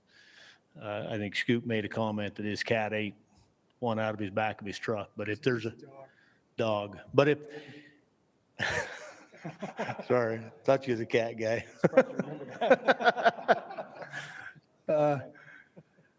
But if there's no penalty, you know, people just don't take the precautions. If there's a penalty and they know that, people will take the precautions to make sure that something doesn't happen to it. So I think, yes, it's a concern, but to me, it's not near as big as of a concern, because just the nature of people when they know something's at stake. Further discussion?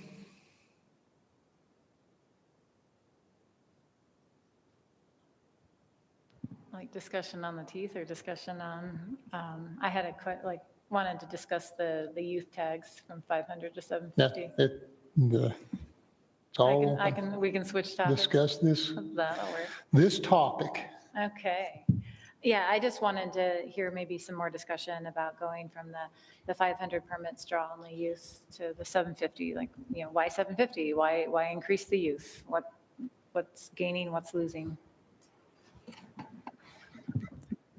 It's like cigarettes. We got to get them hooked when they're young, you know?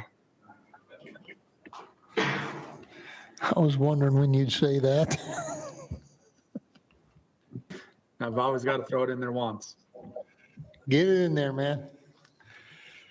It is, and as Dax stated, I mean, it's been 500 for a long time for the youth in that limited draw for the early season youth permits. And as Dax stated, that it was kind of something we didn't even discuss in the elk committee. I don't recall having a discussion about what to do about those permits when we made the changes. And, you know, personally, I'm not opposed to it. I think it's probably fine. Biologically, it's probably, I mean, it's a statewide tag that they can hunt on any of the any bull units. And where we've already gone to an over-the-counter unlimited for that second rifle season on the any bull units, I don't think biologically it would cause any problems, would it, Dax? No. Okay, so it was just an oversight. We didn't look at that as another option for opportunity, and mea culpa, you know, I could have thought of it. Many of us could have, but we just didn't discuss it in the elk committee when we were talking about that. But, you know, the division doesn't feel that it's biologically a problem, and it was something that was overlooked. As we increased everything else in opportunity, we kind of left the kids out, and that's bad on us at the elk committee, really. We should not have done that. Dan, a little background that might help you with your question. I think that 750, the 250 increase was just a conservative number, conservative increase to avoid, maybe doing this. I don't think anyone would be opposed if you felt like you wanted to make a motion to up that number. As long as there's no biological impacts, I don't think, if that's something you feel like, go ahead. Now, I can tell you that part of that discussion, the question was asked, how many youth put in for that hunt? I believe it was 7,600 youth that put in for that hunt. So the demand is certainly there. And as long as there's no biological impacts, I think it's a good thing. Well, and the main reason for it is because they increased the amount of general hunting units for elk, right? Correct. Yeah. So I guess I got a kind of a question on that, and it might have been covered and I might have just missed it, but that 500, or if we increase it to 750, does that come from the 15,000 from the first season?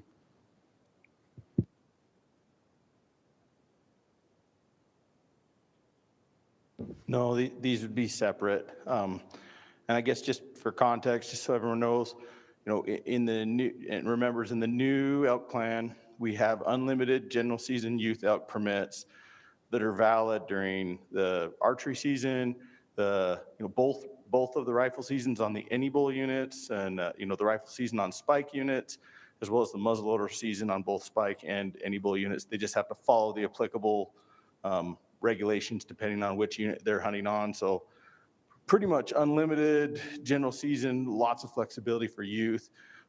This early hunt has been a draw hunt. We've had this for a long time. It takes place kind of mid-September during, traditionally pretty good rut dates for hunting bulls. We do have the archery hunt. We have an extension to the general season archery hunt that we've had a couple years now. So there is a little bit of an overlap where there's still some general season archery elk hunting occurring on top of this youth hunt for the first 5 days of it. So I guess that's just one thing to keep in mind. Another thing here too, the youth hunt, this early youth hunt, it's not a slam dunk. It's not like every kid who draws this hunt has their pick of big bugle and 6 points with the rifle. It typically has a higher success rate than like the regular any bull rifle hunts, which are usually in the mid-teens.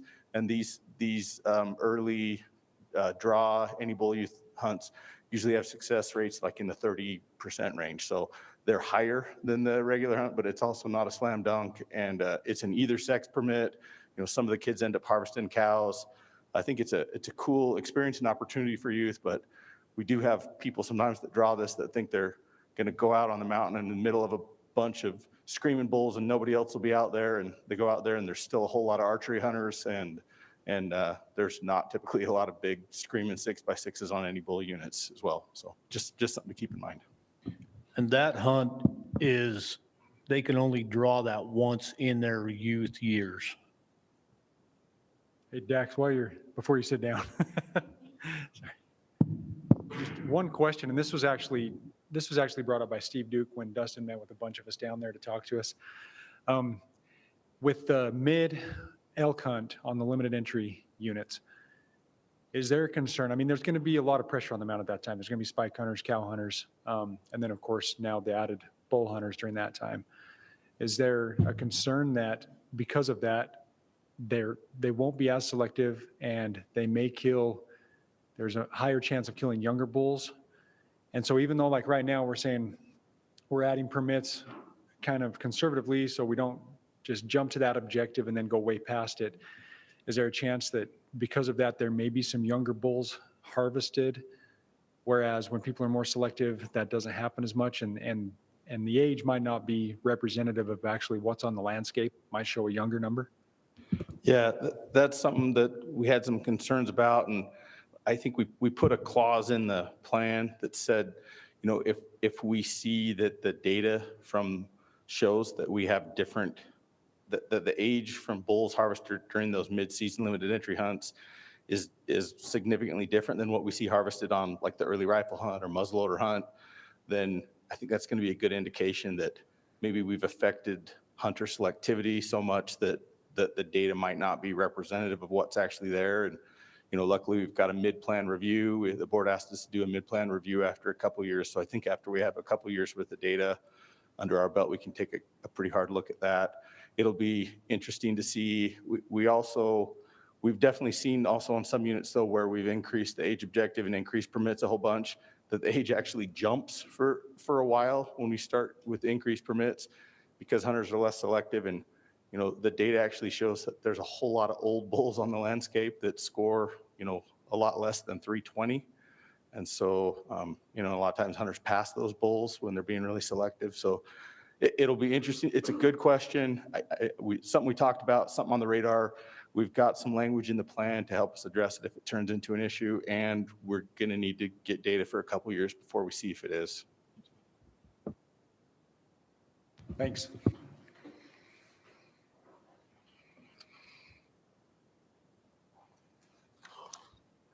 Any other discussion?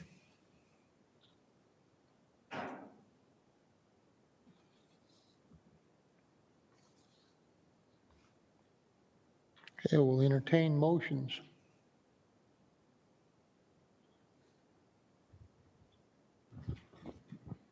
I'd like to make a motion. I'll move that we recommend the division's proposal as presented, with the exception of the draw-only youth any bull hunter's choice elk permits to $750 as opposed to $500.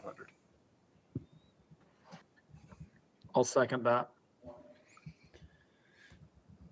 You have a motion by Scoot, second by Kirk. And the motion is to accept the division's proposal as presented, with the exception that we go with the SFW recommendation of adding 250 tags to bring from 500 to 750 on the youth any bull early draw. Is that correct? Okay, any discussion on the motion? There were some other comments brought up, or we're pretty much bypassing them. Is that your intent? Not necessarily, I can wait. I'll withdraw the motion, so that if there's other motions and things that need to be brought up, that can happen. Okay. Motion is withdrawn.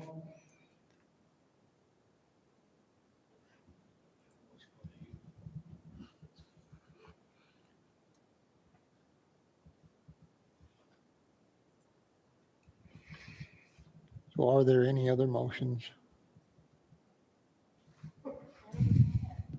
I can see the wheels turning over there. With the comments that were made, I do think that we need to at least bring it up and vote on it. And so I will make a motion that we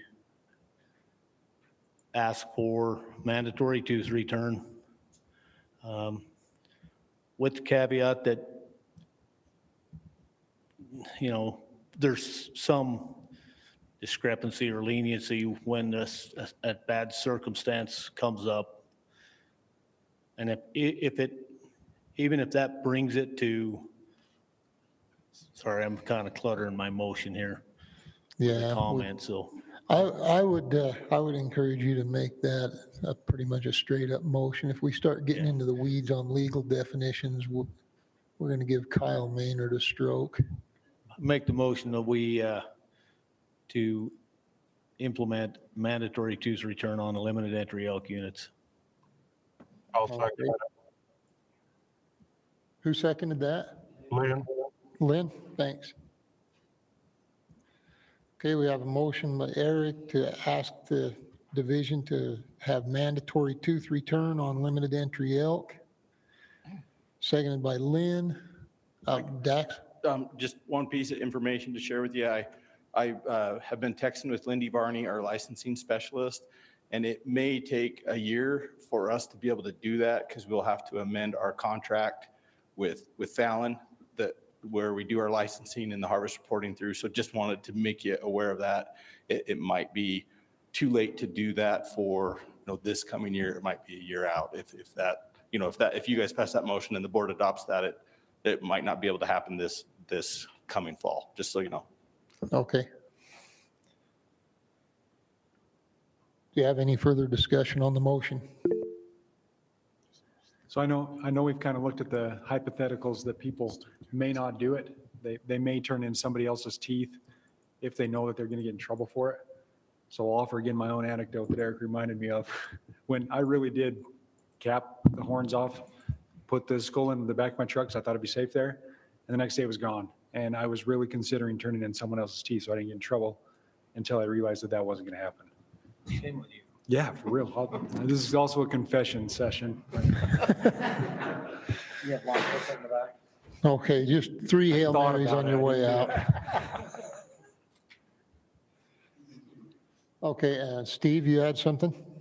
Yeah, I guess maybe just a clarification, Dax brought up, I think down the road, they're going to talk about mandatory reporting.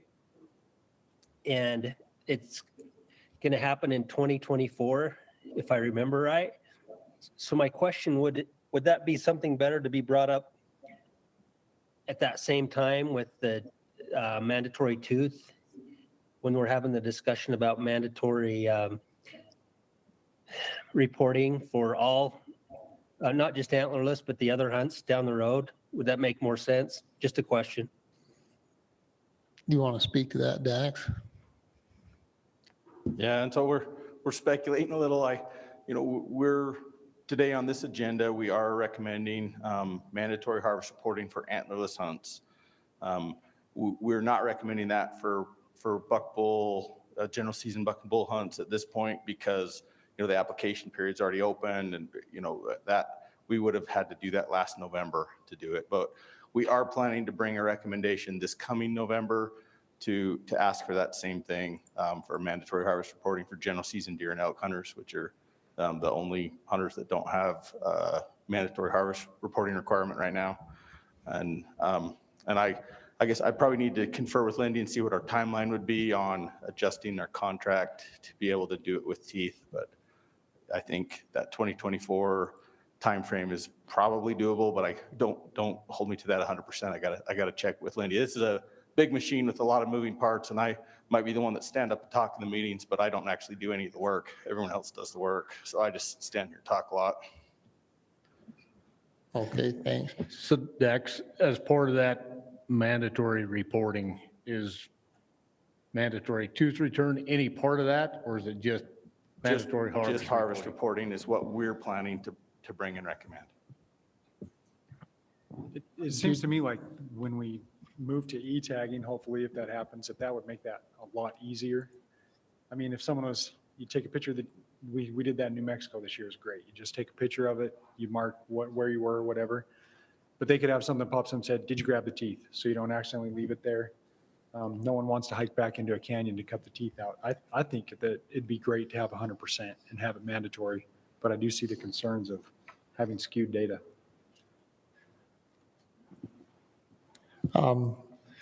Maybe you know this, Lindy. We already have mandatory turn-in for cats, for bobcat and cougar. Yes. Yeah, we do. What's your, how does that work? Do you get 100% on that, Lindy? I wouldn't know that one just because that's not something that we do through our draw contractor. They actually have to bring the bobcat jaw in. And so it's actually wildlife that would probably know that question better, just because they do track that. It's not through our contractor. Okay, thanks. I wanted to point out that we already do have a form of that with bobcat and cougar. With wild sheep, we have to take them in. Every one of them has to be taken in and have a permanent tag affixed to the back of the horn. So we're kind of started in that direction with some species already. So it may not be that big of a stretch to make it happen with limited entry bull elk. And I think, correct me if I'm wrong, Eric, but the reason for your motion and Brett for your comments on it is part of our management with limited entry bull elk is age. And this is how we determine the age of an elk, is with its teeth, not with its antlers. I mean, there's young bulls that get big and old bulls that sometimes never go over 300. So the teeth is how we know how old a bull is. So I think that's why you're specific to limited entry bull elk, right? Yes, correct. Okay, so in answer to your question, Steve, I think it's probably best to leave this motion right now in where we're talking about limited entry bull elk permit numbers. All right, thank you. Any other discussion on the motion?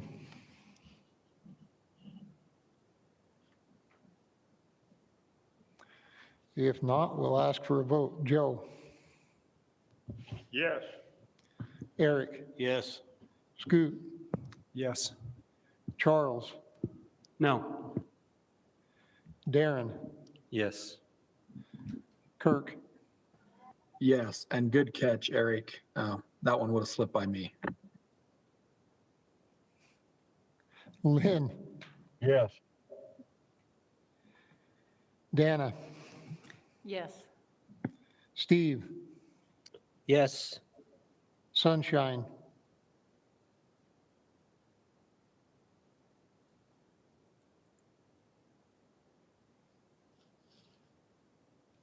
Did we lose Sunshine? Oh, I'm here, yes. Okay, thank you. Okay, motion passes 9-1. Charles, you want to elaborate on your no vote? Yeah, the same reasons that we talked about this before the last time it went around. I think penalizing people for this just doesn't seem right to me if they don't turn in their teeth. So the people will walk up to this bull and it'll be the biggest thing they've ever shot, and it just won't be on their mind. And I just don't think that penalizing people over not turning in a tooth, especially if it's different if we're making mandatory check-in requirements for things like disease in the herd. I think that's a more viable reason to make mandatory check-ins, but we're already requiring them to let us know if they've harvested or not, and we're already checking 80% of the teeth. I just don't think that penalizing somebody over not turning in a tooth is the right thing to do. Okay, thank you. All right, do we have any further motions?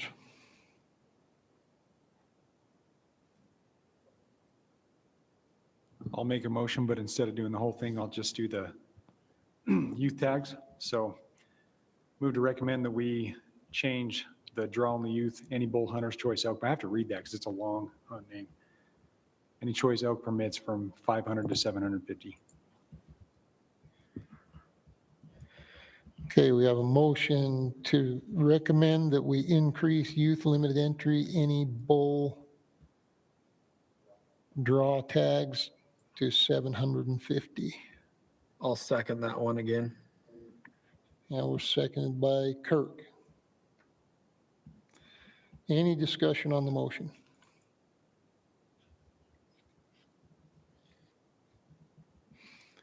If not, we'll go to a vote. Joe? Yes. Eric? Yes. Scoot? Yes. Charles? Yes. Darren? Yes. Dana? Yes. Kirk? Yes. Lynn? Yeah. Steve? Yes. Sunshine? Yes. Okay, motion passes unanimously.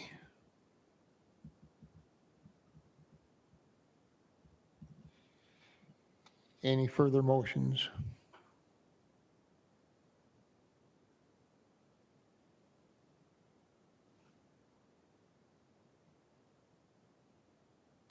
Motion to accept the rest of the proposal as proposed by the DWR.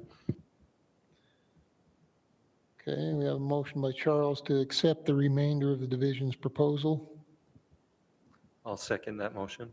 seconded by Darren.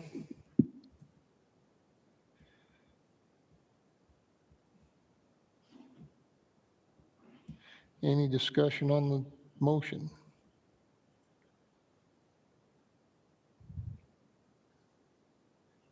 All right, we'll go to a vote. Joe? Yes. Eric? Yes. Scoot? Yes. Charles? Yes. Darren? Yes. Dana? Yes. Kirk, Yes. Lynn, Yes. Steve, Yes. Sunshine. Yes. Motion passes unanimously.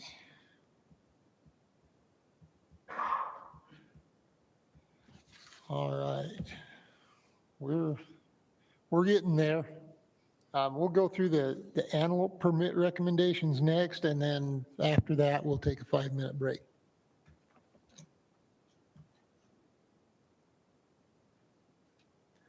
While we're waiting to Dax come up, when we go to our break, the museum has asked us to use the restrooms outside, not go up inside. So go up, out the front doors, hang a left, they're down on the front of the building towards the end. I guess just maybe a quick update on pronghorn survival across the state is 90%, which is great for pronghorn. We're maybe seeing a little bit of mortality on the cache unit and the north slope.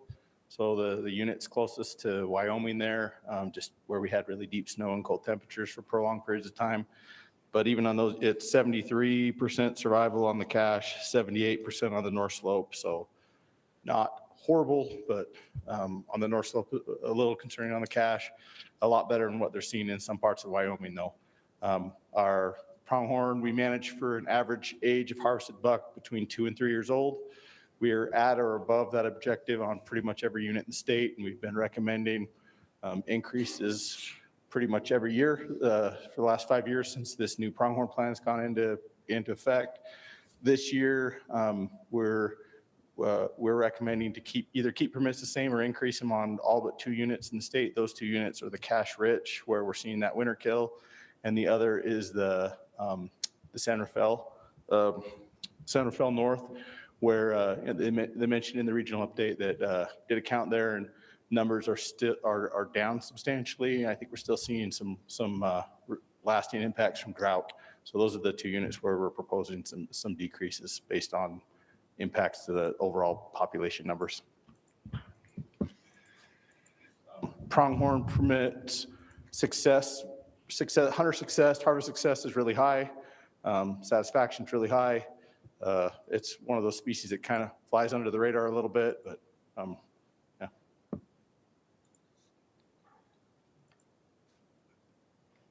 I'll ask a question real quick. On the San Rafael North, because that's in my backyard, are we seeing, have we looked at that recently? Are we seeing good fawn recruitment this year with the increased moisture, or is that still in bad trouble? I know it's been really bad the last couple of years. This last year, did we see it jump up at all, Wade?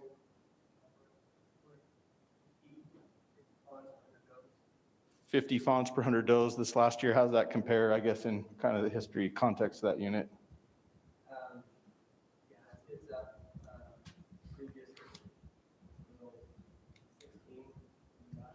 Yeah, so up from 16 fawns per 100 does last, in the teens. Drought really seemed to take a toll. I think we're turning the corner. I hope so. Okay, thank you. Questions from the RAC? Can you speak to the Parker unit? Yeah, so the Parker's kind of an interesting case. A couple years back, it seemed like the pronghorn on that Parker Mountain unit were just not there. We made some changes to the boundary. We changed the boundary from Plateau Parker Mountain to Plateau Highlands and kind of excluded some of those traditional pronghorn areas, trying to see if maybe we had hunted them too hard, put too much pressure, see if they'd come back. They've come back. We had a flight on the Parker Mountain this year and counted, I think it was a little bit over 1,400 pronghorn. So that's a big bump in numbers. I think, I don't know that the population doubled from one year to the next, but I think deep snow conditions this year and maybe some change in behavior, we feel a lot more confident about that. We've gone back this last November. We recommended going back to that old boundary, the Plateau Parker Mountain boundary. And we're recommending an increase in permits here, but it's a relatively small increase compared to what we've seen on that unit for overall permit numbers. But we're wanting to just maybe take it a little bit easy there for a minute to make sure we don't end up pushing all those pronghorn back into the trees or to wherever else they've been the last few years. So. Any other questions from the RAC?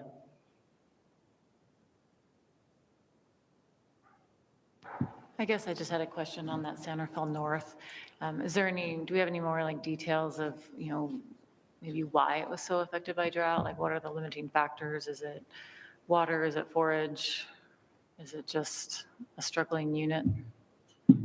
About the only thing that lives in the Santa Fe Desert are the handful of pronghorn, a couple bighorn sheep. It's just, the epitome of a dry desert harsh unit. It's beautiful. It's a neat place, and it's a hard place to eke out a living if you're an ungulate. Okay.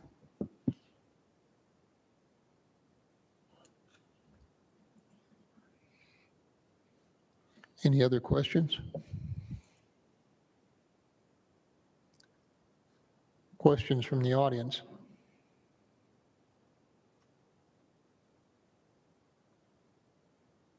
Do we have any comment cards? Just one. Do you want to go through the online comments? Sure.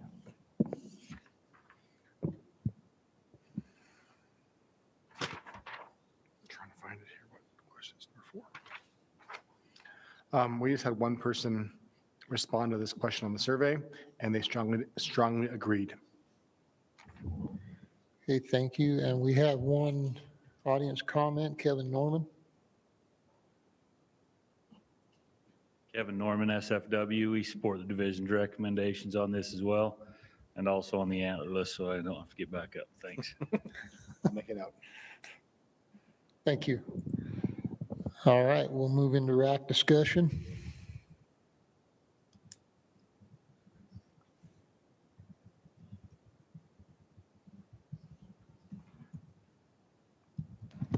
It kind of seems straightforward. The recommendations from the division. Anybody? You making a motion? Well, sure, if there's not going to be any discussion, I'll make a motion to approve the proposal as it's shown in the division packet. Okay, we have a motion from Dana to accept the division's proposal as. I'll second that. And second by Eric. Any discussion on the motion?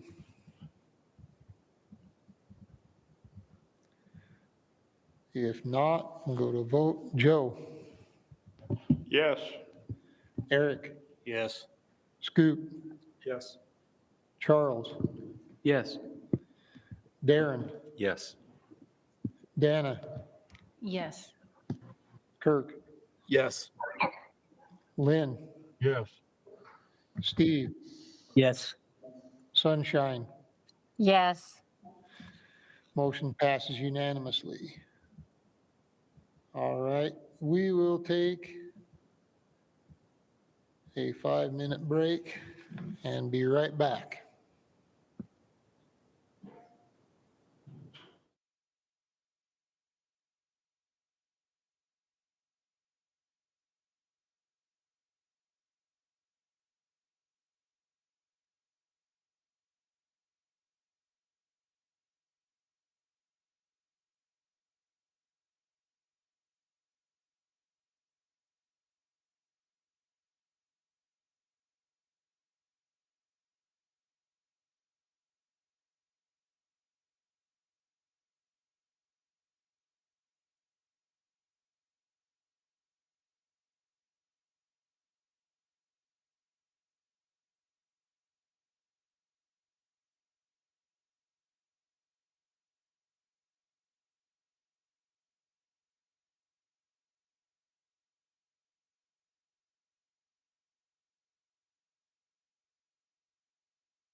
Our break lasted a little longer than 5 minutes, but everybody is refreshed and ready to continue.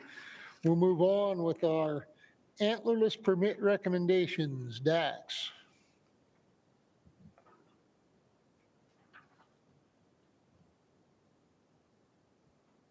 Happy to just jump in and answer any questions you have. I have one, and mostly this was answered by speaking with the biologists, with Guy and Dustin. But on the cow tags on the LaSalle's, is there a current plan to divide that up? The way it's characterized, the way the numbers are put out, and talking with Guy, he told me that the numbers we show as the population that's on the LaSalle's is the LaSalle's proper, but the objective includes the numbers from the Dolores Triangle as well. And is there a current plan to get that fixed? So we're looking at real numbers on that when we look at the recommendations? And then I have one other question as well. I'll let Guy answer that, but first I'm going to say that this is my fault. Guy called me before we put the packet out and said, hey, we need to fix this. And I told him, sorry, it's too late. We're putting it out. So I'll take responsibility. I probably caused some of this confusion. I'll let Guy explain it. Sorry, Guy. No, that's all right. The number that for the total population shows both the triangle and the LaSalle's together, which is 2,500. The actual objective on the LaSalle's is 1,800, and our current population is 19. So we're over objective on the LaSalle. So that's why the recommendation in those permits. So does that make sense? Yeah, it does. And yes, there is. And told me that on the phone. I just kind of wanted to make sure everybody in the room understood that as well, if there was any other questions. Yeah, and we'll get that split out. I think so we show them as separate units because we really don't have any interchange with those animals between those two units. The elk don't swim the Dolores River and go into the triangle, so they really should be managed separately. Okay, one other question, and maybe you probably ought to stay there, Guy. With the split up on the antlerless tags, is it feasible to maybe even reduce tags on the south end and even increase on the north end and further split that out? Because it's anecdotal. When I go on that mountain, it's hard to find elk on the south end. And depending upon the time of year and whether or not there's a lot of people there, you're kicking elk out of the way to find a place to park on the north end. Yeah, that's a good point because we've struggled with that. We need to get that harvest in order to keep the elk population in objective. In the areas where we need to reduce elk, there's no access to. They go on the east side, they go from JB Ranch into Colorado, and we have no way to harvest those. So splitting up probably wouldn't do much for us in terms of trying to keep the population at objective or getting that harvest that we need to do that. Okay, thanks. Other questions from the RAC? So I've got a question, but it's going to take a little prefacing. Spent a lot of time looking at habitat in the Book Cliffs recently. I think Makita can probably attest to that. So in 1995, Green River District BLM did a study on aspen in the Book Cliffs, the declining aspen populations. It was determined that ungulate browsing was a big deal, really keeping aspen from cloning at the rate that they would want it with disturbance. After that, the Book Cliffs saw the Rattle Fire, which was a huge fire, big disturbance in aspen communities. The DWR with Green River BLM funded this Book Cliffs Roadless Area Aspen Study 2013, where they looked at 119 aspen stands to see regeneration in those aspen stands. As we know, summer range is a big deal for the survival rate of elk. Still seeing a decline in the aspen, a lot of it attributed to grazing by ungulates. My question is, with those studies and what we know about the Book Cliffs, at what point do we look and say, we have elk that are over the age that we want them to be in the Book Cliffs? We know we have a lot of elk on the ground, and we know that their summer age feed is declining to the point where we might not be able to improve it just because of browse on that early sage aspen. When do we start issuing more tags for that to bring that population down? Yeah, so yeah, good question. The Book Cliffs is an area that's, near and dear to a lot of people, myself included, on that list. We definitely have some issues there. There's been a working group for the last several years based out of the Northeastern region, out of the Vernal office, focused on a lot of issues. There's been a ton of habitat work done. Also, that unit's been really severely impacted by drought for probably the last 5 or 6 years as well. You'll notice in this RAC packet, we're recommending some antlerless elk permits in the Book Cliffs, even though the population is below objective. And it's part of a big picture approach to look at all the different mouths that are on the landscape on that unit. There's definitely some issues with feral horses or stray horses. We've got some issues with, especially in that roadless area, with some wild escaped feral livestock. We've got, depending on which day you're looking, we've probably got some issues with bison in some places, some of the time, and that's a tricky one to figure out with dynamics of, being next door neighbors with a sovereign nation that maybe has some different goals and objectives than we do sometimes.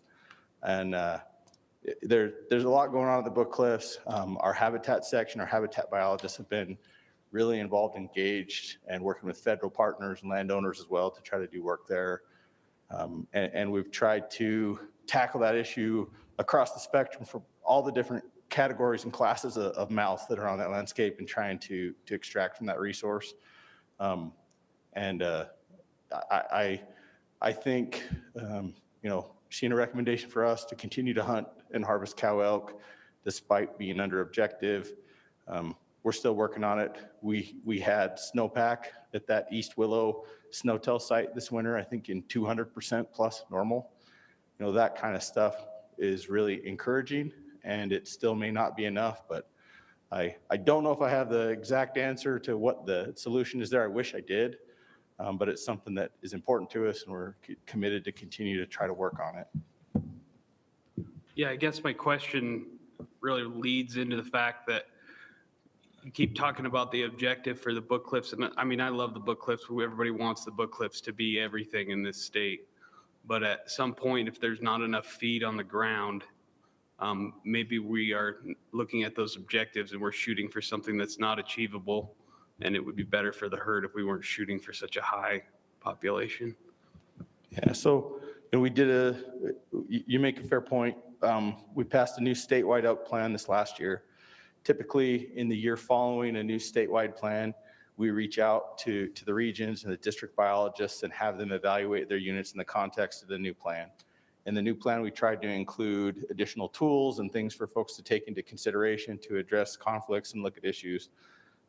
When the biologists look at that, they have the option of forming a unit committee, and rewriting unit plans. And I expect next November we'll have some revised unit plans. I know several of the biologists in several of the regions have that on the radar, and they're planning to convene a unit committee and revise unit plans.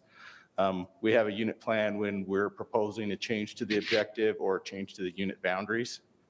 And it's maybe it's time for a look at that unit plan in Northeastern region. I can't make a commitment on their behalf right now, but it's something I can talk to them about it and see where they're at.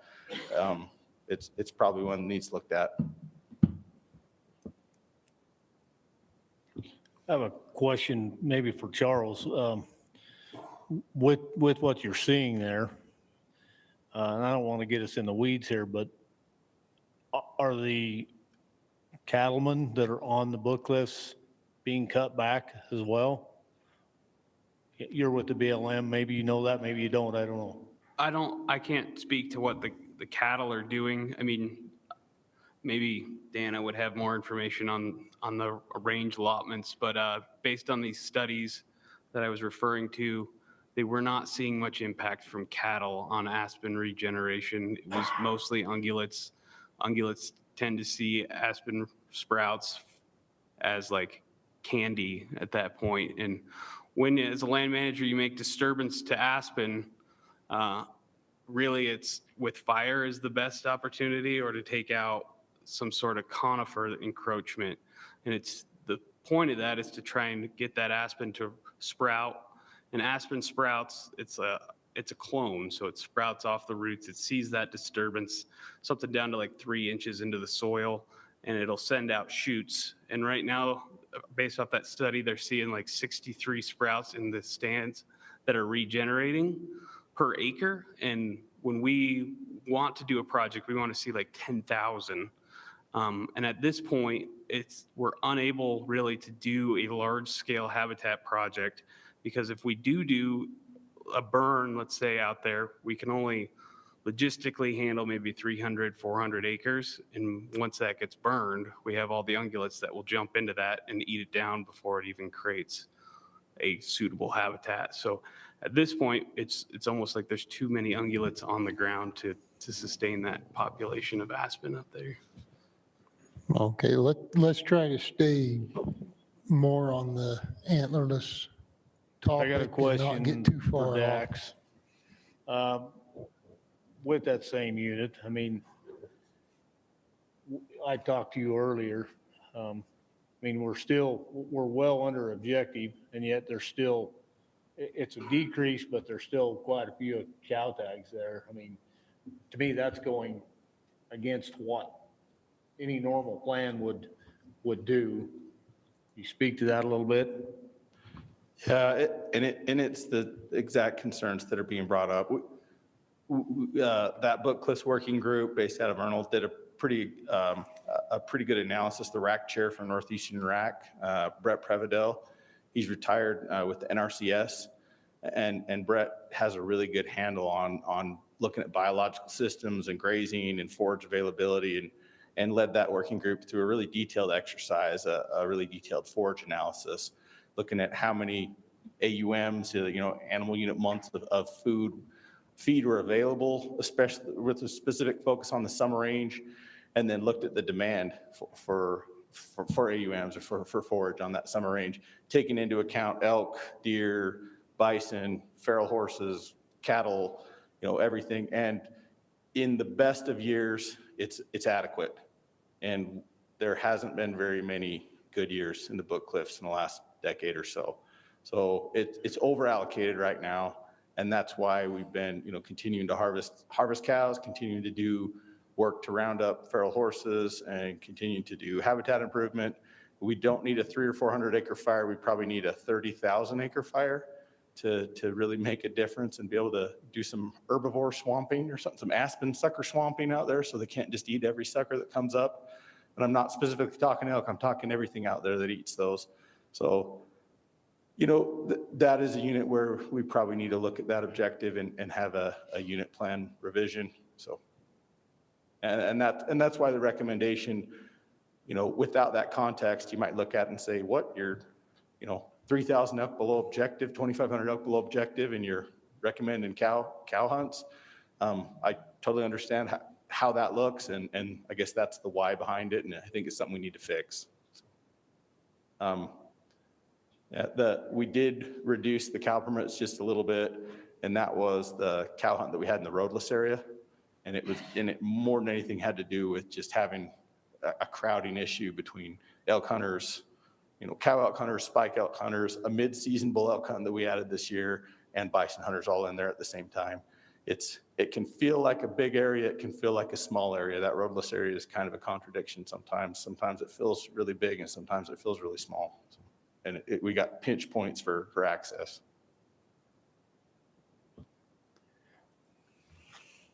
Further questions from the RAC? I guess I had a question on the South Slope Bonanza Diamond. It looked like the trajectory of the population was going down, but then the permits were also increased. So I didn't know what the rationale behind that one was.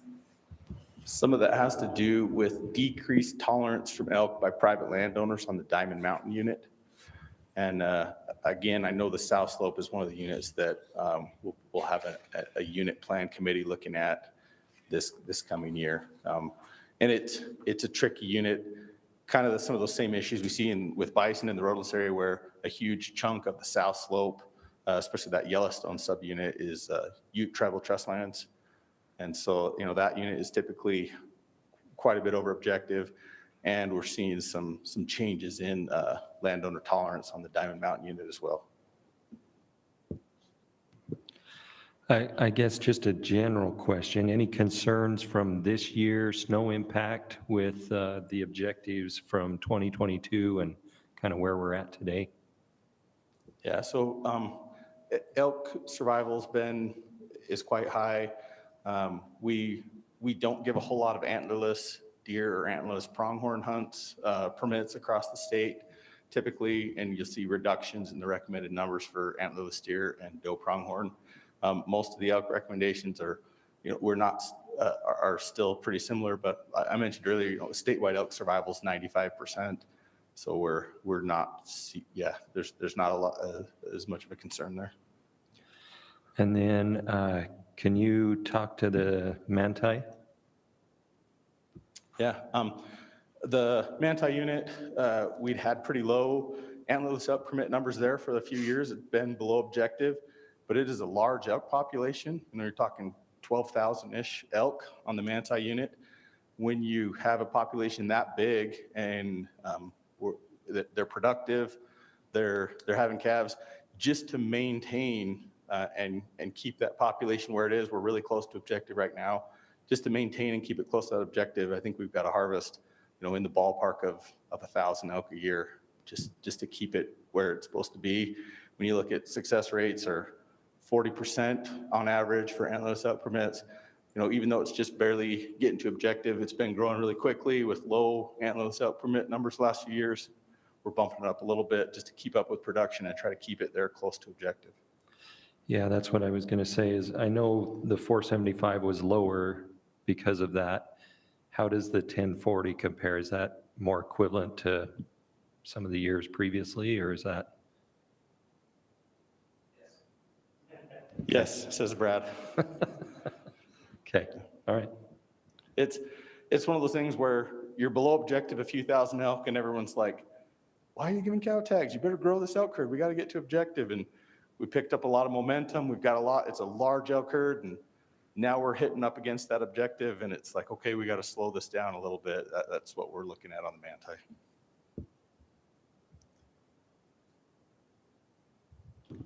Maybe this is a question for Wade. As I look at the numbers on the manti and the fish lake, fish lake's been up where the manti was down. Now the manti is up and the fish lake's down. How much of that could contribute from the elk just moving from one unit to the other? Any thoughts on that?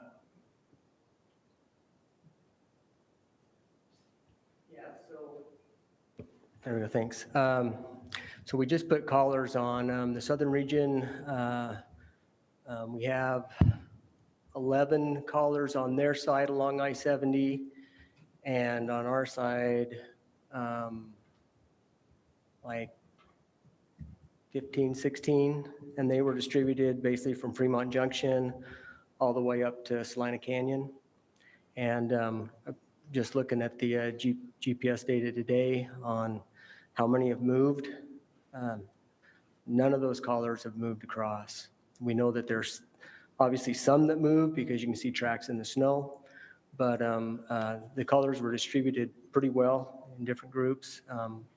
And it's actually pretty surprising that we haven't had any collars move across. So I think it's a lot less, it's quite a barrier. When you look at those GPS tracks, they come up and then they go, they don't cross.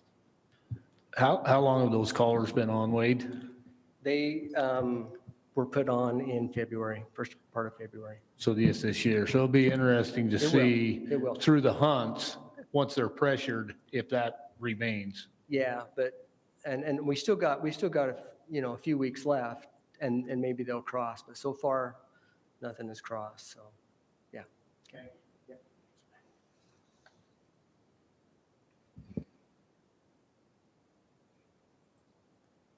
I have a question about the box elder. Way over objective, but reduced the number of permits.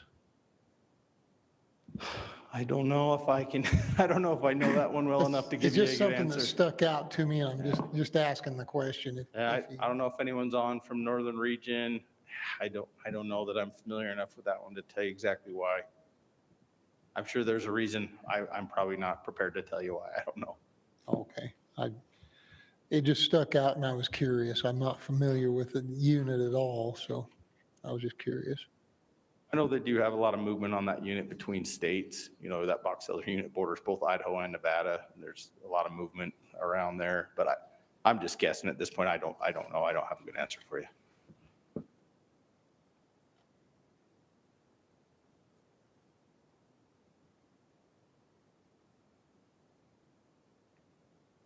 Any other questions from the RAC?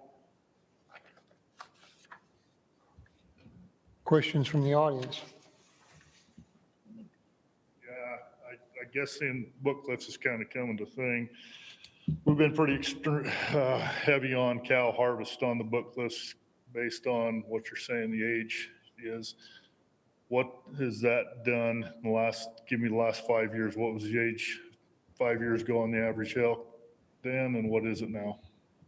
It hasn't really gone down. They're still super old cows. So are you convinced that these increased tags are making any effect? So, I mean, we're removing some old cows, maybe not at a level we need to make a really significant difference. It's also hard to, it's like I said, it's a unit a lot of people care about, and a lot of people want to see a healthy elk population on the book cliffs, and we don't have one right now.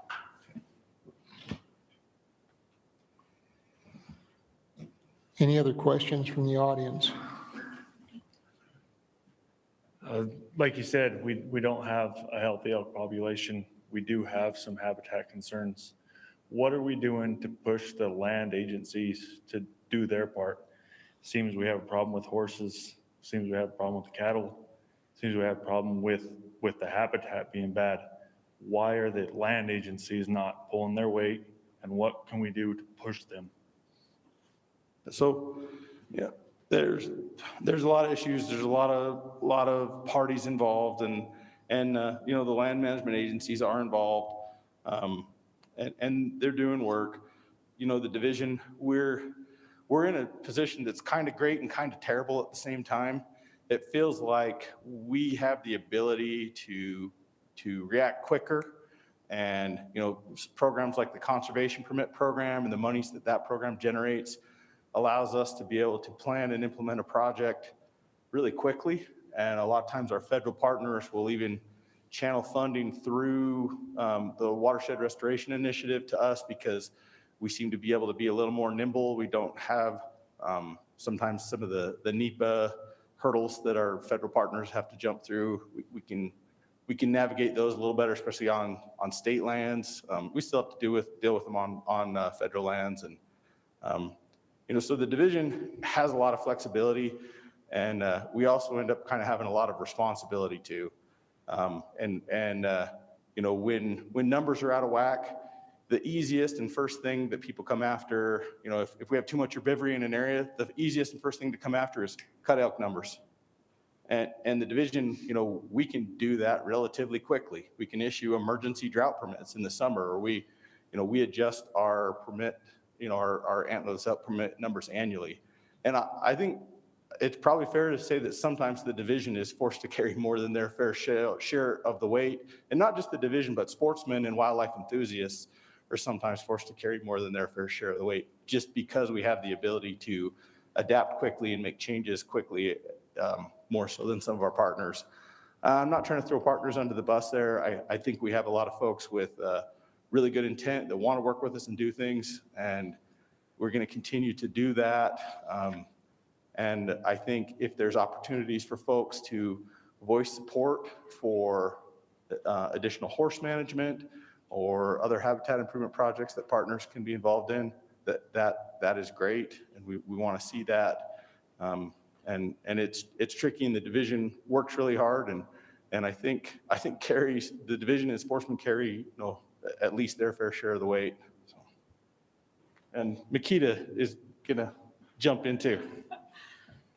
So I'm Akita Hansen. I'm the Habitat Program Manager for the Southeastern region. And I just wanted to mention that we have started collaborating across the regions, both the Southeastern region and the Northeastern region, with our federal partners to start looking at some of the habitat conditions out there and planning projects. Charlie mentioned we're looking at the aspen stands. We are having a field tour this spring, summer to look at some of that stuff. So we do have some projects that will probably be coming, and we are working across boundaries, which is great. So I think there's a lot of good stuff to come in the near future.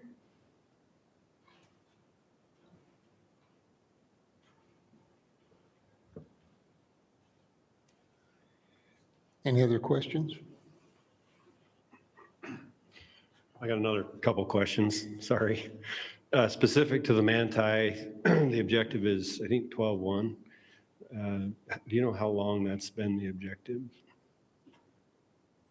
When's the last time we changed objective on the Manti? You guys know? It's been a long time. So other than a revised elk management plan, is there any other triggers that would trigger a reevaluation of what would be appropriate for the objective number?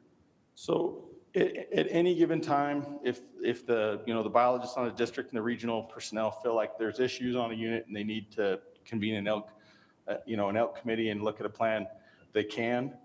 And it's kind of automatic. Every time after we pass a new statewide plan, we ask all the regions to have a look at their plans and see if there's need for a revision. So they have the flexibility to do it any time, but we specifically ask them to look at it, evaluate it again after a statewide plan revision. Okay, and then my second question is the numbers that are reported, are those, how do you get those? Are those actual observations or?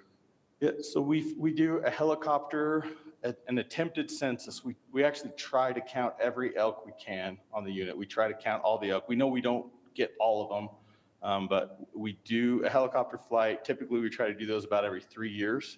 Sometimes that gets bumped a year if we have really bad snow conditions and elk are really spread out. When you have a good snow year, a lot of times that can make for a good count because you got elk that are more visible and more concentrated into areas.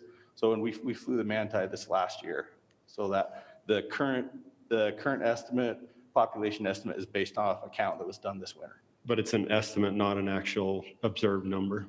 It's an observed number that's adjusted for siteability. Okay. So what siteability did you guys use this year? 80%, higher? We did 85 because of the snow conditions were so good, and that's such a good count.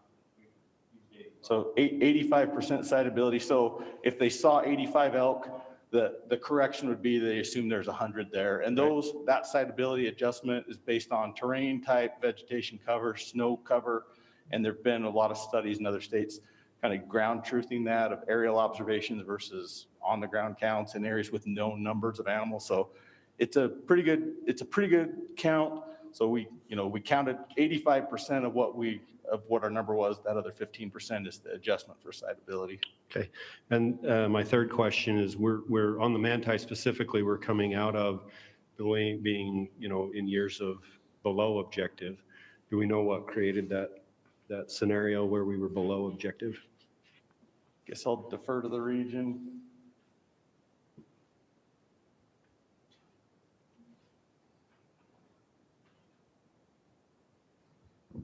Good question. Brad Crompton, I'm one of the biologists on the Manti.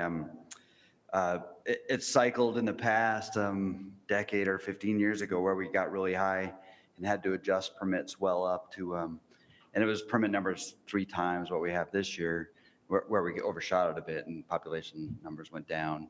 So we're kind of just letting them recover for a number of years. That's why we had the really low antlerless permit numbers for the last 3 or 4. And then now we're kind of to just maintenance mode is what the permit numbers were recommending. And then the last question, you probably know the answer to this, but the numbers that are proposed last year, the 400 and some odd permits, do you know how many depredation or other opportunities people had to take cows, what that number was on the unit? It's a guess, but typically there's 200 to 300 mitigation permits we issue to private landowners. And yeah, that 400 would have included CWMU and private lands only, so yeah. But not the depredation. But not the depredation. Has that increased over the last 5? No, that stayed pretty stable for quite a while. It fluctuates a little bit from year to year, but that 200 to 300 is pretty typical. All right, thanks.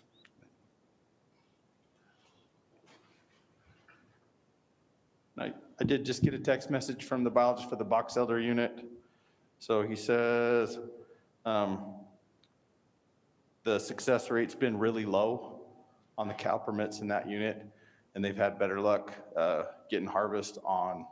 He said they only kill like 1 or 2 cows a year on some of those hunts on the Grouse Creek unit, specifically on the box elder. And so they just are cutting permit numbers because they're getting the harvest they need on the CWMUs. And those public draw hunts, it's really, really low success and a lot of dissatisfied cow hunters. So that's why they're cutting them. Okay. Thank you. Appreciate you getting that. Further questions from the audience? All right, no more questions. We'll go to online comments. Just had 4 people respond. 2 people strongly agree. 1 person neither agrees or disagrees.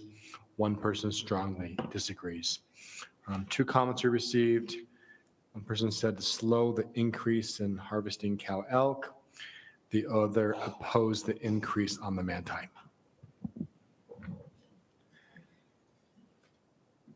Okay. That's all of our online comments. Do we have any other comments for this? Okay. Have Brett Guyman have public comment. Sorry, it's me again. Brett Guyman.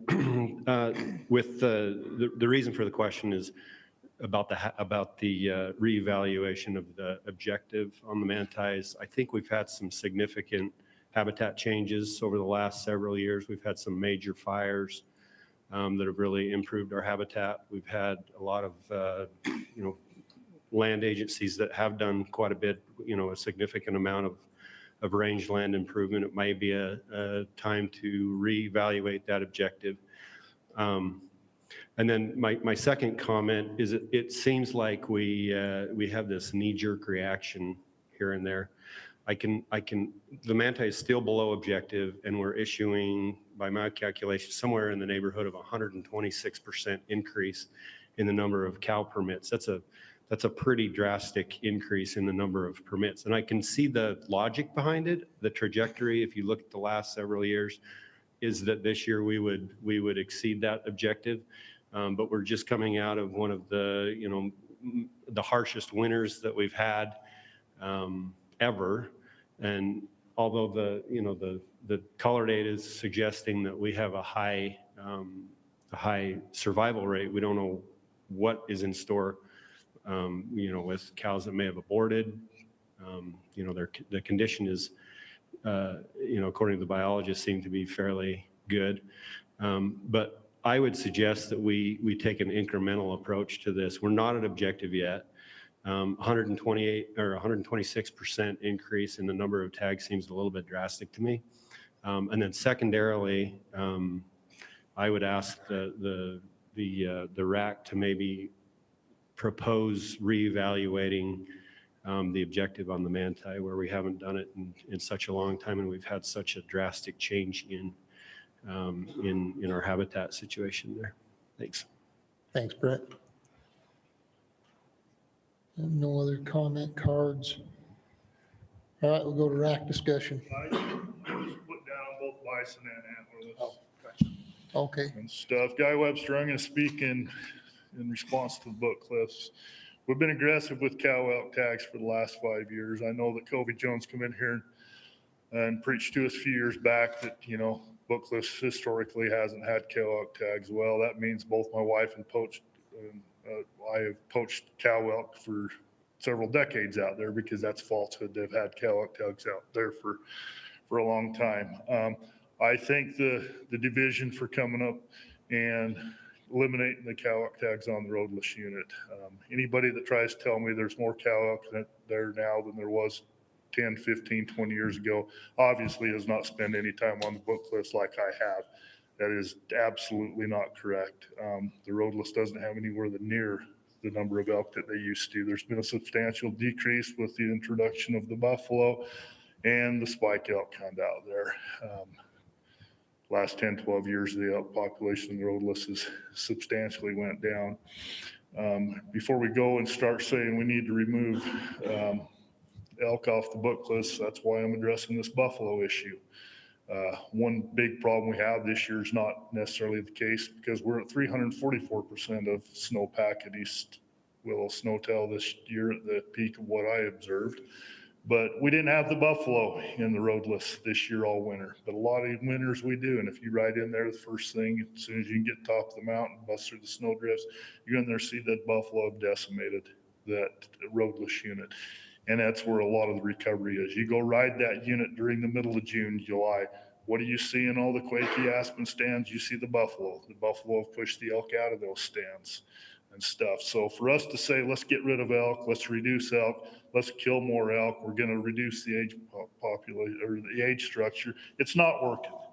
I've offered to go up there and shoot every old cow elk they are if they'll bring me some transplant from some other unit and bring them there to replace a 25-year-old with a 5-year-old. Well, I don't think we can make that work. But, you know, a hunter is not going to necessarily shoot the old skin and bones, rib cage elk when they're hunting cow elk for meat. So this stance of let's kill a bunch of cow elk to try to reduce the age is not working.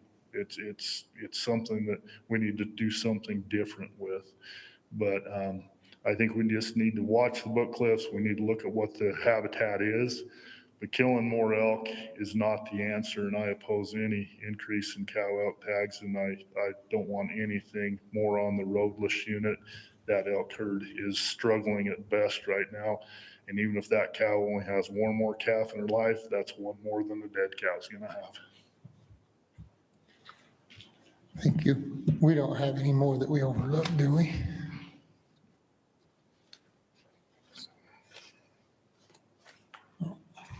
Just that one. Okay. Check them. Can I ask a question about what Guy just a clarification? Guy, you said you oppose any increase on cow elk tags, or you oppose any cow tags? I don't want any on the roadless at all, and I don't want this RAC or any RACs proposing an increase due to habitat on any of the book cliffs. Okay, thank you. Okay, we're open to RAC discussion now.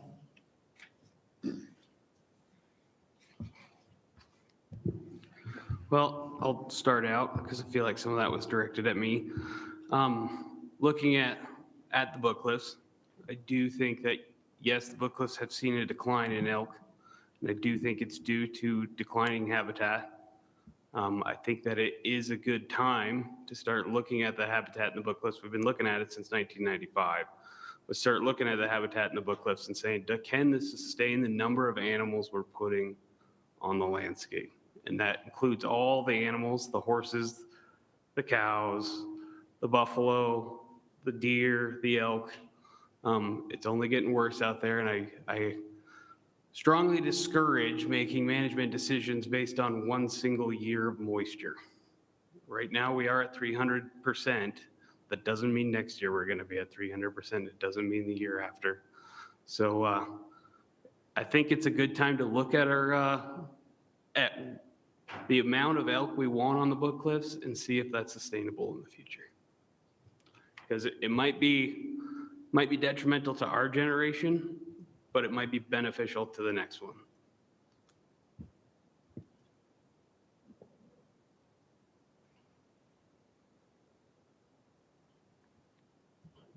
Other RAC discussion? Just to Brett's comment about the objective, is that a elk plan discussion? Objectives are set by the unit biologists and Can be set at any time? I guess that's the question. DAC's already, well, DAC's is coming up here. So we do have direction in state code that if we're going to change the objective on a unit, we have to we have to get input from some specific groups that are specifically mentioned in state law. We've got to get input from landowners, from livestock permittees, from the land management agencies. You know, if we've got tribal considerations in the area, we've got to get input from the tribal point of view as well. So when we do a unit plan revision and we look at changing the population objective, the division is legally mandated to consult with those folks. We put them on a committee, and then the division makes a recommendation based on, you know, that consultation with that committee, and it goes through the public process and gets ultimately, you know, approved or modified by, you know, ultimately the Wildlife Board. I imagine that doesn't happen very often, or maybe there's not a recent case of that. You know, we update plans periodically. It's not, there's a lot of different user groups and constituencies that have really strong vested interests on what happens with regard to elk populations on units. So, and it's a pretty major endeavor. I've been part of several unit elk committees in my career with the division, and a couple times we had a lot of meetings and nothing happened. And a couple times we had a lot of meetings and we made an adjustment to the objective. So, you know, they happen, but not every year.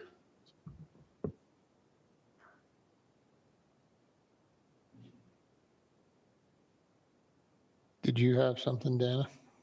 I seen you reaching for the mic. No, I'm good. Any other RAC discussion?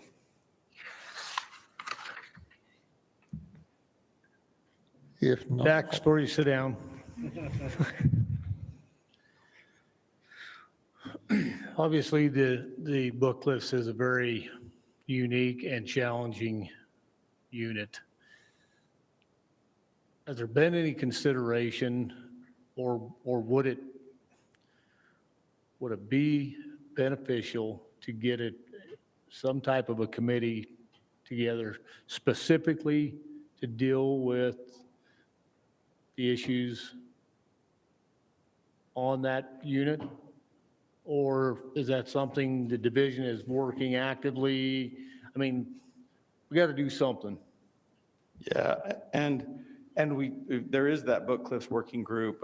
Miles Hamburg, he's the regional supervisor out of Vernal in the Northeastern region, and he's facilitated that working group. They were pretty active for a couple years there, put together a list of what the issues were and strategies to tackle those issues, and they had done some follow-up work. I think it's been a year or two now since I know they're still working on things, but I think it's been a little while since they had one of those meetings, and it might be good to do that again. And I'll be in that region tomorrow night, and I think maybe there's room to expand participation on that working group as well, and because that is a unit that kind of sits in between this Southeastern region and Northeastern region. I think it's a great idea. I think it's been done to some extent, and I think there's still a lot of work to do. So.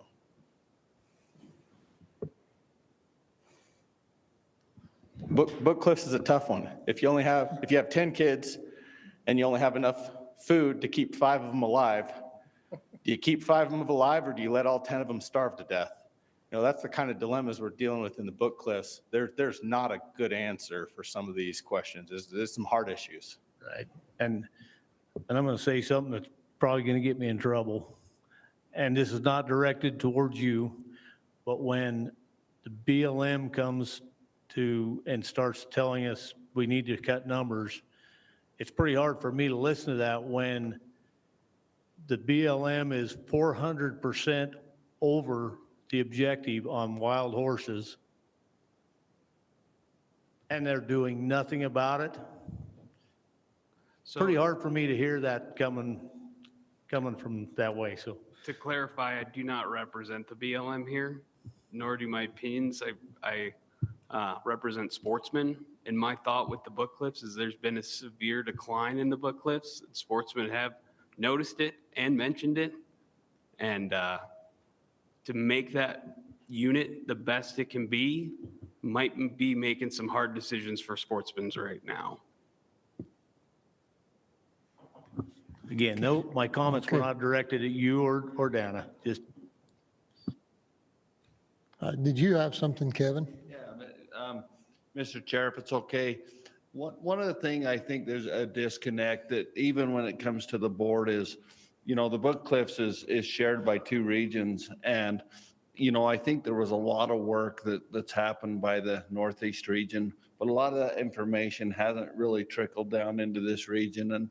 And Dax, I think it would be really good to have members from this region sit on that committee. I think there's still work that needs to be done, but also a lot of that work that's been done, if we could have them share with this RAC. I think we have some RACs where there's less information. One of those RACs, if we could have maybe Miles or one of those guys come and share. But I also think it'd be really good to have some members from either our RAC or our public that could help provide input. I think would be very beneficial. Just thought. Yeah, and Kevin, from like the BLM standpoint, I would second what Makita was saying, is that there have been a lot of movement of the cross-boundary work. So, I mean, BLM is aware of some of these issues and the public comments, and I appreciate that interest and that concern. And so, yeah, I like Kevin's suggestion of bringing that information here to talk about what's been going on, because there is maybe a lack of information between all the different districts that are involved. And Miles Hamburg is my old boss, so I'd be happy to volunteer Miles to come do it, give an update. Now that you're his boss? I'm not anybody's boss anymore. I work for everyone. I'm nobody's boss. Yeah, and I don't mean to stir up the whole Book Cliffs with this, but it is antlerless permits are the way that we really can manage a population. So when we're talking about antlerless permits, I feel like that's a good time to bring this kind of discussion up. Amen. Yep.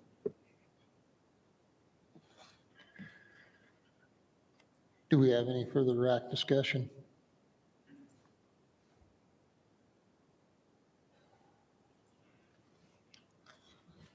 If not, I think this has been a good discussion, good points brought up. I'll entertain motions.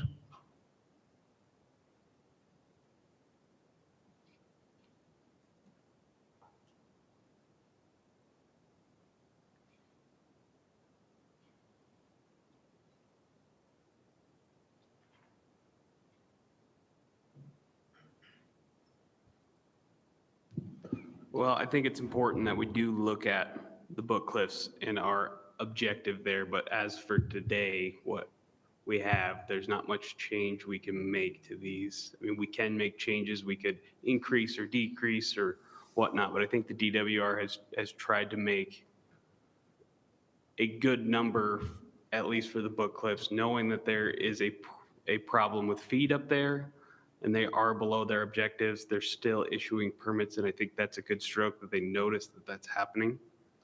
So I do think that there should be a working group that comes together to look at the Book Cliffs, but it might not be right now that we make the motion for that.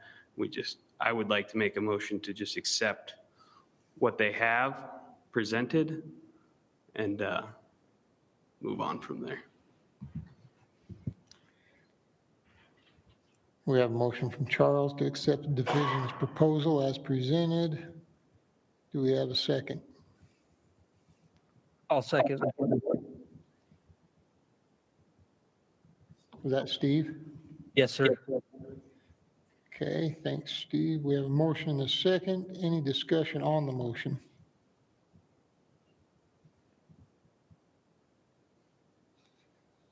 No discussion. We'll go to a vote. Joe? Yes. Eric? Yes. Scoot? Yes. Charles? Yes. Darren? Yes. Dana? Yes. Kirk? Yes. Lynn? Yes. Steve? Yes.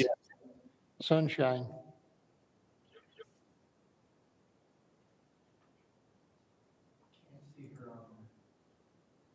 Did we lose Sunshine? She's on East Coast time, so she might have went to bed. Yeah, we will excuse Sunshine. I'm glad she was with us, but she's in Maryland currently, so she may have given up on us, and I don't blame her. All right, motion passes unanimous.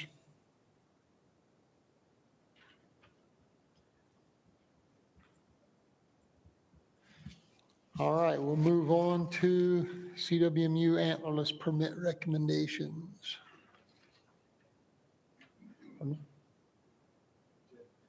That was it.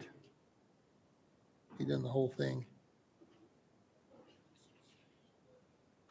Oh, Antlerless permit recommendations as proposed.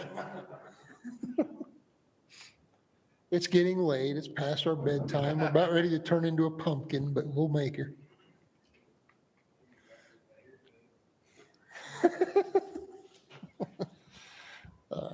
Okay, you got anything you want to add? Yeah. Through this process, we've had, on this particular item at the end of my presentation, we talk about a couple of variances. Through the last couple RACs and feedback from the public, this probably wasn't put correctly on the agenda, where people may have missed it and not been able to comment on it like they should. And to make this be a fair process through the public, we're going to table those two variances and bring those back next month with it properly posted on an agenda. So when we talk about it, we can talk about permit numbers, but those two variances, we'll deal with those next RAC. Okay. Oh, questions from the RAC?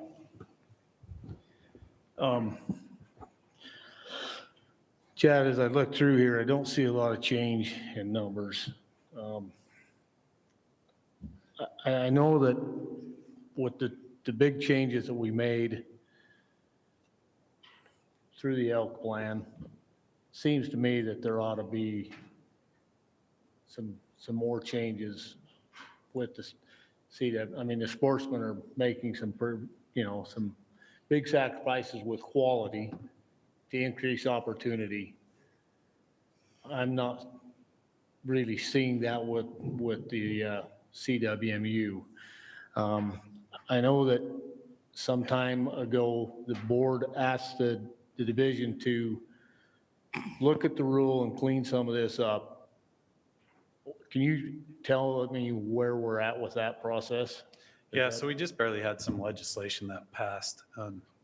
So when that was going through, we didn't really want to pull up a committee at that point in time. We wanted to wait to see where the dust settled on that, to see where we're at.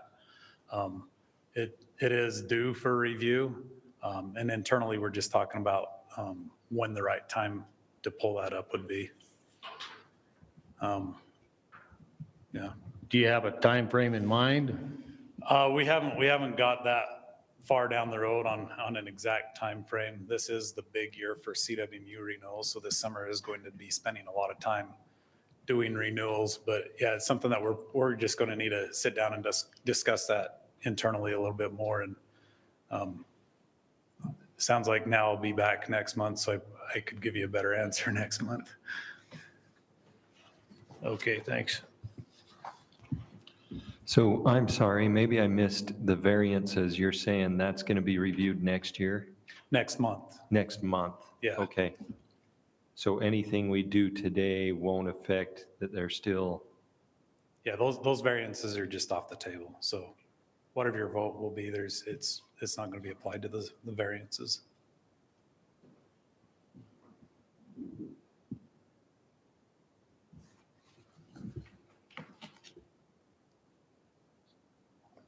Other questions?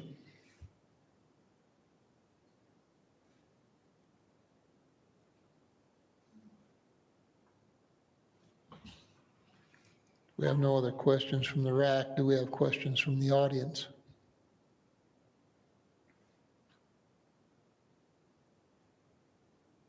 Okay, online comments. We received one response for this question on our survey. This person somewhat agreed with our recommendations. The comment was also that they would like to see a comprehensive rule change with the CWMU program. Do we have any audience comments on this? There's someone here that wants to speak. Okay, yeah, if you've got a comment card, bring it up and. It's up there. What agenda item are we on? 10. Oh, we got, I have 2, sorry. Okay, I got told no, but it's yes. Okay, you're Tony? Yep. My name's Okay, Tony. go ahead, man. You're first up. All right. My name's Tony Chavera. I help run the Summit Point CWMU. The CWMU would like to make a recommendation to add 6 total antlerless elk permits, 6 for the public, 6 for the private. We're on a 50-50 equal permit, private permits. We discussed this addition with these permits with the division months ago, and both parties agreed to this change. There have been 0 commits on the CWMU for the last 5 years. There was an oversight on addition for these permits, did not get put into the division's recommendations packet in time for the RAC. In addition, these permits would allow more public opportunity to harvest cow permits where otherwise they would not be available. The private permits would be distributed to landowners to keep them enlisted in the CWMU. The small increase in permits on the CWMU would not negatively affect the population of the unit, and the division supports this addition of permits at this time. Tony, just one correction. From what I understand with the biologist, it was 3 and 3 for a Yes. total of 6, not 6 and 6. Yeah, 3 and Right. 3. Yes. You want to speak to that, Chad? Yeah, I think Tony pretty much hit the nail on the head. It was past our deadline for when the paperwork was sent in. It's something that we can support as far as, biologically can support that take, and it does give extra opportunity to the public. So we're okay with that. Okay. Which unit was it on? Which CWMU? Summit Point.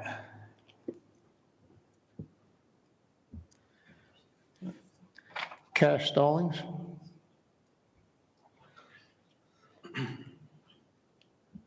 Good evening. Thanks for sticking with us. You guys may remember me when I came in November to talk about CWMUs. I also sent an email to all of you RAC members, the CWMU committee, wildlife board, to discuss some of my concerns and desire to have the CWMU rule reviewed and some changes made. There's been a lot of discussion during this round of RACs that maybe something that the elk committee missed and maybe fell short on was looking at the youth permits. In my humble opinion, I think something that was missed was having a conversation with the CWMUs and seeing how they could contribute to the new statewide elk management plan and increase opportunity while maintaining quality. I feel like I failed you last year when I was here. Had a lot of things I wanted to say. I felt like I was heard, but I did not give you a call to action. I appreciated what Chad mentioned last time we met, that there's not really a debate today about whether or not we can change the tag tier splits for CWMUs. We're not talking about that. However, something this body can do is send a recommendation to the wildlife board to put some pressure on wildlife to not delay this any longer. It's interesting to me that we sit here and we're like, hey, next year, statewide deer management plan is going to be reviewed. We're going to set up a committee. We're going to get it going. We're ready to roll on that. But last year and still here this year, we talk about, okay, when are we reviewing the CWMU rule? What's the committee looking like? What's your timeline on that? And the answer is, we don't know. That's disturbing to me. That's disturbing to me. So I think this body should take action and make a recommendation that the wildlife board get a committee together to review the CWM rule this year and not delay it any longer. I find it very interesting that across the RACs, we will debate for hours about variances, about public land and CWMUs. How does this affect the public hunter? What is the public hunter getting out of it? We'll debate for hours about that. But if people would take the time to crunch the numbers, if we change the tag tier splits, that would be the biggest benefit to public land hunters. If we increase the bottom tag allocation from a 90-20 to a 75-25, that would introduce 287 more limited entry deer permits for the public land hunter. It would introduce 142 limited entry bull elk permits for the public land hunter. If you want to make a difference for the state resident public hunter, we need to look at the CWMUs and work with them to end, because I know my time is out, I want to make it clear, and I say this every time, I like CWMUs. I've hunted them, I hunt around them, I see their benefit. They're a partner with us. We don't need to shut them out or shut them down. We need to work with them to make it so that the benefits of the program are shared more equally. Thank you. Thank you. Yeah, we have no more comment cards. Okay, with that, we'll open it up to board discussion. Could you speak to the variances? I'm sorry. What are those? There's 3 of them, right? There was 2. They're Two. for non-contiguous lands to be included in CWMUs. Which, I guess, explain to me rule-wise, is that we're asking for a variance, which means that's kind of against the rule? No, we're not asking for it now. It'll come back again next month, but it's in rule that you can't have non-contiguous help you meet your minimums. But if you have an established one, it doesn't really address when or where you can or can't have them. So we have them go through the CWMU advisory committee, where it gets vetted out in that committee of whether this is a good idea or a bad idea. That committee on both of these came back unanimous decisions that non-contiguous land should be part of those CWMUs. But because of the way that we put it on the agenda, it probably didn't notify the public as well as we could have. So we want to give the public a fair chance to know that that's exactly what the agenda item is and discuss it. So yeah, we'll discuss it in full next month, but that's kind of the gist of where we're coming from on it. So then anything we do tonight's vote, how does that affect versus waiting or? When this goes to the wildlife board, it's not going to be on the table. They're not going to make any decisions on that. It'll be the following month that they make it on the variances. Okay. All right. Thank you.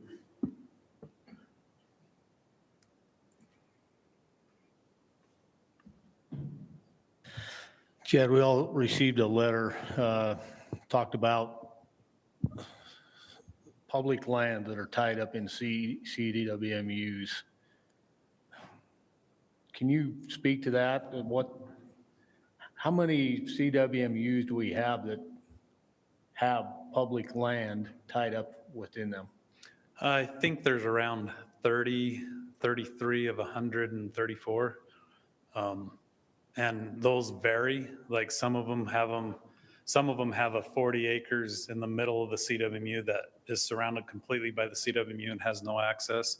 Others of them, it's kind of checkerboarded land. Others, it is accessible through a way, and so it's a definable boundary, like maybe existing fence lines or ridge lines or other boundaries like that, roads, just to make it so it's super clear of what that boundary is. All of those are allowed by rule. Since last year was the first year we did it, and we did it again this year, but all of the CWMUs that are up for renewal that have public land in them will also go to the CWMU advisory committee, and they will listen to the merits of if they think that public land should stay in or if they should take it out. And then they give that recommendation to the wildlife board. So that happened again this February. So when all of these, I think there was 20 this year that had public land in them. So in November, when we bring those back, we'll have the recommendation from the CWMU advisory committee on all 20 of those, and get their input on that. And then, ultimately you guys will be able to weigh in on your thoughts on them too. And then the wildlife board will make that final decision of whether that public land stays in or not. Okay, thanks for that clarification.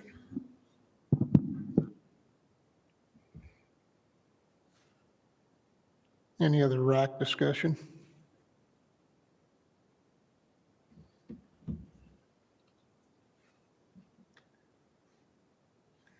If there's no further RAC discussion, we'll entertain motions.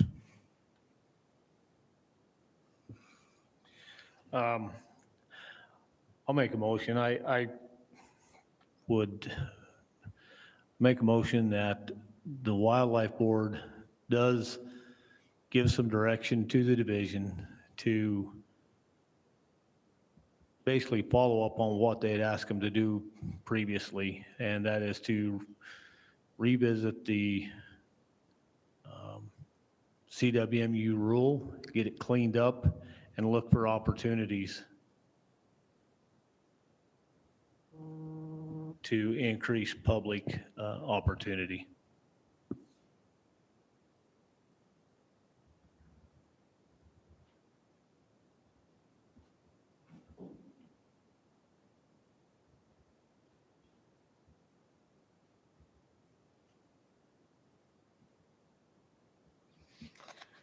Okay, let me see if I got this right.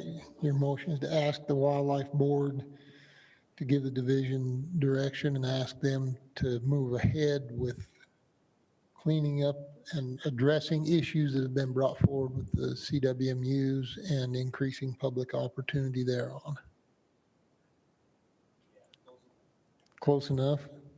Chris can probably come up with a better summary than I can. Do we have a second? I just kind of want to clarify, is this you asking them to review the split to benefit the public hunter? Say that again? Is this you asking them to review the split to benefit the public hunter? Make recommendations to benefit the public hunter? Yeah, anything, look at opportunity, ways to increase opportunity that are consistent with the new elk management plan. That's a little different than what I said, but that's what that opportunity part of it was. Only with the elk though, not with deer?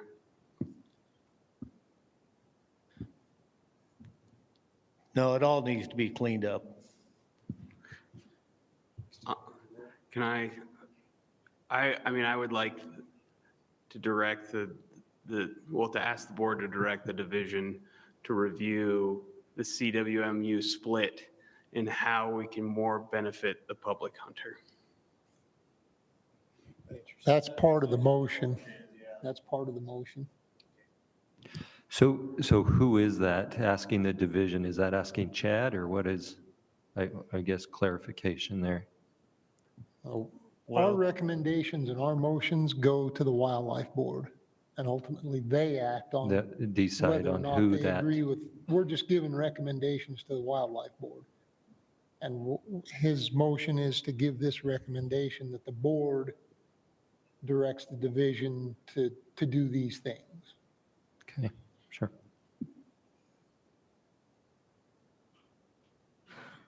So there was a motion. There's a motion, we're waiting on a second. I'll second that. Second by Darren. Any discussion on the motion? I just want to make sure the motion's including deer and elk. Yeah, it's across the board CWMU, so it would include deer, elk, pronghorn, moose. All CWMUs. Perfect, all species hunted in CWMUs. Got it. Any further discussion on the motion?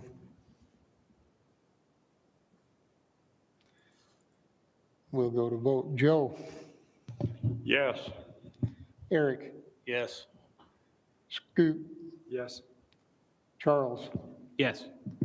Darren? Yes. Dana? Yes. Kirk? Yes. Lynn? Yes. Steve? I think I'm going to abstain. Just because of conflict of interest in working on a CWMU. Is that the right thing to do, Chris? I think you're right. I think you should abstain. But that's your decision. If you think you should, you should. Okay. Yeah.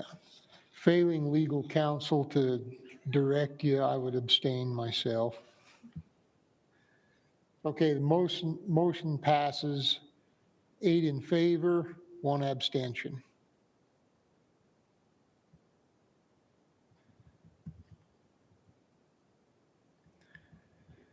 And do we have any further motions?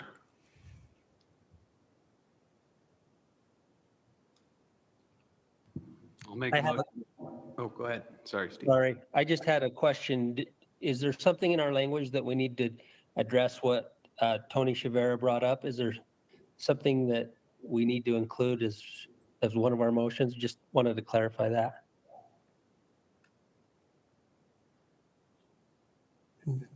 If you wish to make a motion to that effect, you certainly can. A motion to that effect has not yet been brought up, no.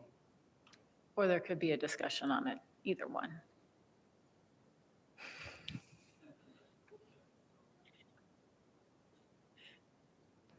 Okay, no one's going to start the discussion. I will. I think I heard what Tony said. He was asking for a modification to the recommendation. But I also heard that that request came in after a deadline. And my thoughts are there's a policy and people need to work within it. I would think that would be the case, except for its cow tags. And the good thing about those is half of those are going to the public. If it was bulls or, bucks, it might be a little bit different. That's just my opinion.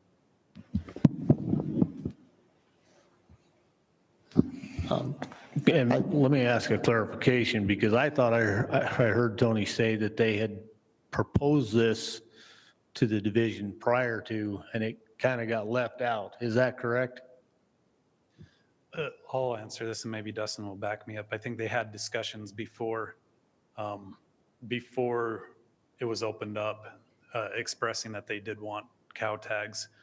I try to email the biologist and all of the operators and tell them, hey, you have till this deadline to get your stuff in. And I don't know if there's just miscommunications or whatnot, but somewhere between that application didn't get filled out.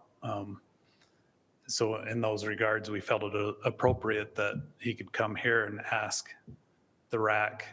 We couldn't, at that point in time, we couldn't put it in our recommendations. It was too late. So felt it was appropriate for him to come and ask for that with us. We're all right with it. But that's kind of the background. Was there was the desire, and it was an agreement between us and them, but between the communication just failed and it didn't happen, the official paperwork.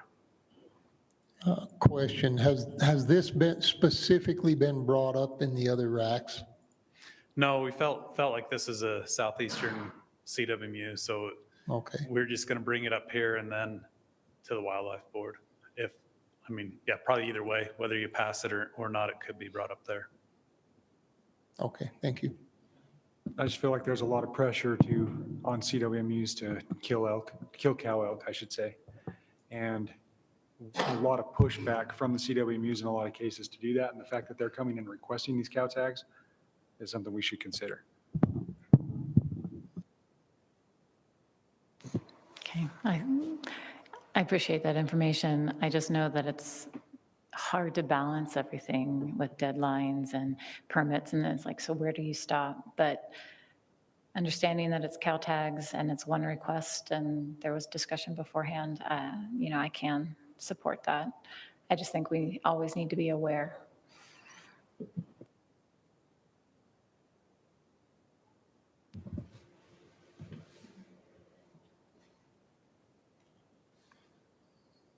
Are we ready for a motion?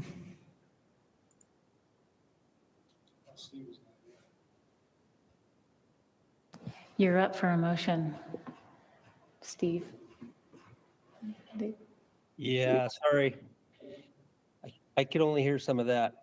Yeah, I'd be happy to make a motion. I guess I should just clarify, I do not work with that CWMU, so I think I feel comfortable with it. I would make a motion that we move forward with the vision's suggestion of the 3-and-3 split cow tags for the Summit Point CWMU.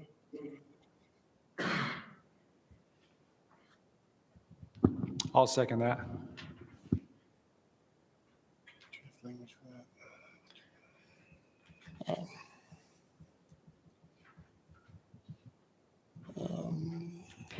Can I just ask a question on that? Is that the correct name? Summit Point, Summit Land? I just got confused. I just want to make sure that we're clear because there's a lot of CWMUs. Yeah, Summit Point, CWMU. Okay. Okay, so to make sure your motion is correct, Steve, we have motion to grant the request from Summit Point CWMU to have 6 cow tags with a 3 and 3 split, public and private. And that motion is seconded by Scoot. Is that all correct? You sound very efficient. That sounds great to me. Cool. You won't like it when I send you my bill.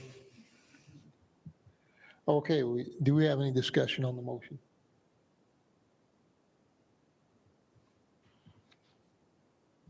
Okay, we'll go ahead and vote. Joe? Yes. Eric? Yes.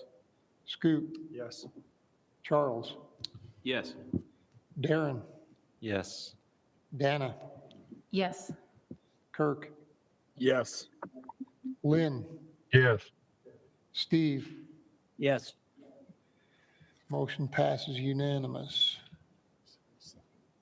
Scoot.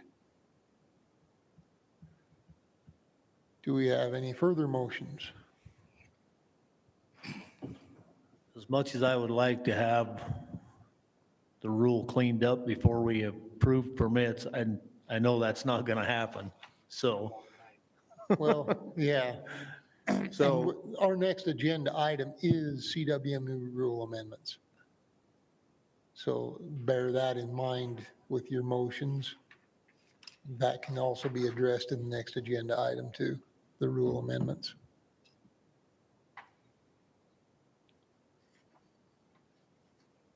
so are we on the permit numbers? Is that what We're on the now? permit numbers for CWMUs Yeah. right now. So, because we're not going to get them changed tonight, I'll make a motion that we accept the division's proposal as presented on the remainder of that. Second that. Okay, we have a motion to accept the remainder as presented by Eric, second by Charles. Any discussion on the motion?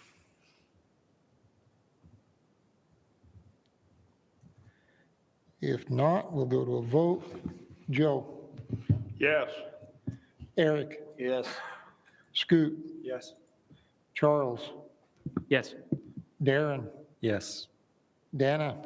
Yes. Kirk? Yes. Lynn? Yes. Steve?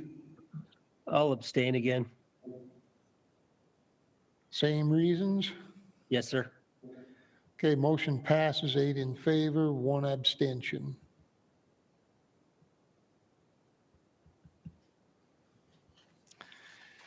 And we will move on to CWMU rule amendments. Anything you want to add to us, Chad? This is 2 slides, but I'll just, I guess, briefly explain it. Back in 2019, we updated the definition in the rule, and when we did so, we inadvertently changed part of it. So it made it so it was not legal anymore for guides, volunteers, and employees to put in for CWMU permits that they worked on, or their spouses or dependent children. That was never intended to be. The language change, that definition change would be if they broke laws, that we'd be able to work with the CWMUs to correct that and potentially hold CWMUs accountable. But yeah, we never meant to take that away. So it's just a clarification to make it so landowner or the spouse, or so those people can. So CWMU landowners, presidents, operators, and their dependent children and spouses would not be able to still, but others could.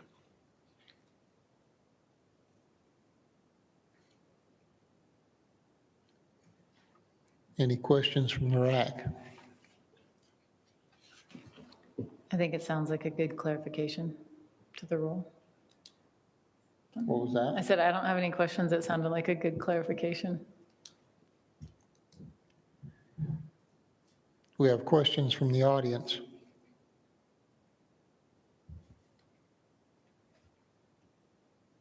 Okay, online comments? We just had one person comment and answer this question, and the person was somewhat agreed with our proposal. I mixed up the comments from the last one on this one. The last one should have been review the split of the permits, specifically for buck and bull tags for the public. And then along with that, this one comment is they'd like to see a comprehensive rule change. Okay, do we have any comment cards from the audience? I don't think so on this one.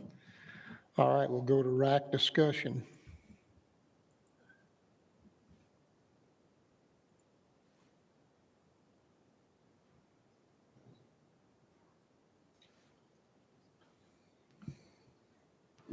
Eric? We're actually Well, quiet. this is where your rule change stuff would be discussed. If you want to discuss or anything I think my previous motion covers it all. addresses that, so.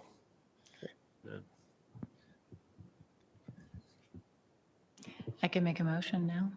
Okay, we'll entertain. Okay. Make a motion to approve the division's recommendation. We have a motion by Dana to approve.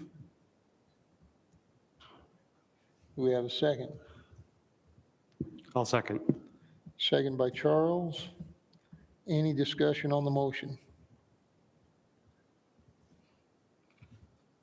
All right, we'll go to a vote. Joe? Yes. Eric? Yes. Scoot?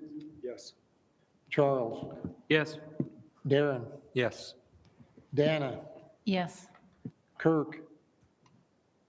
Yes. Lynn? Yes. Steve? I'm going to abstain again. Motion passes, 8 in favor, 1 abstention.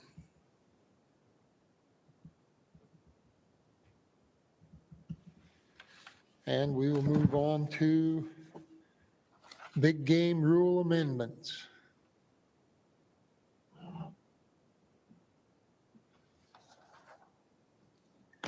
And this is the big game rules on take, right?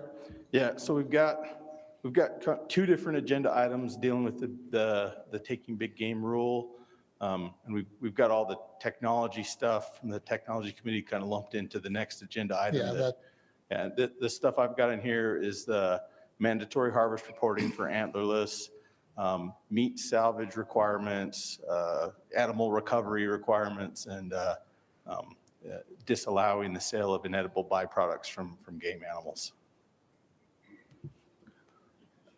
I got a question on the mandatory harvest. Hunters who fail to spit their antlerless big game harvest within 30 days to be eligible to apply the next year unless they pay $50. Yes. If they do not pay the $50, are they uneligible only for 1 year? Yes, it's just 1 year.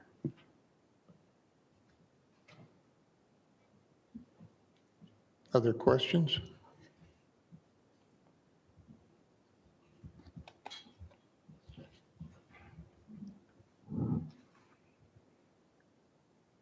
Any questions from the audience?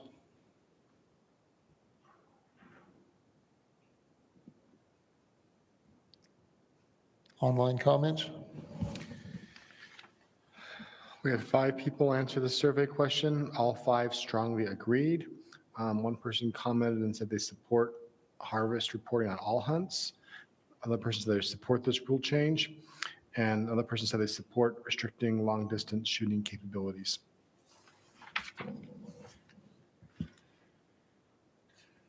Yeah, we have no comment cards from the audience on this one, so we'll go directly to RAC discussion.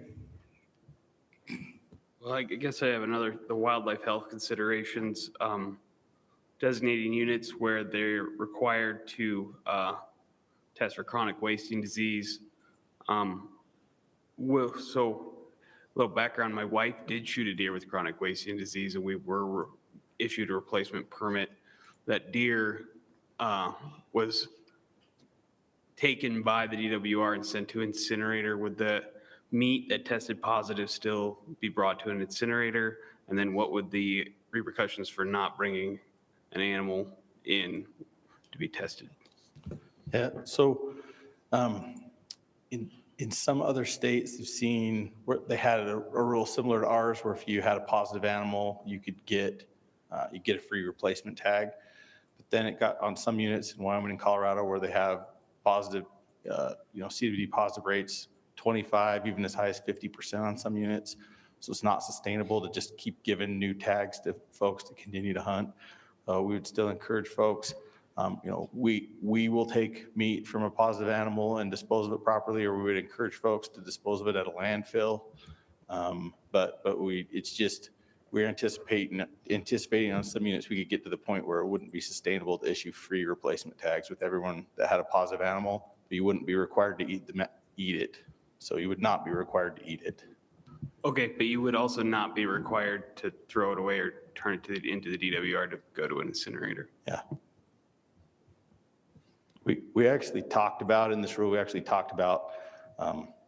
regulating how carcass disposal, and we had a lot of internal discussions and some feedback from some private property interests, and decided we're going to just pursue education in that regard rather than a regulation.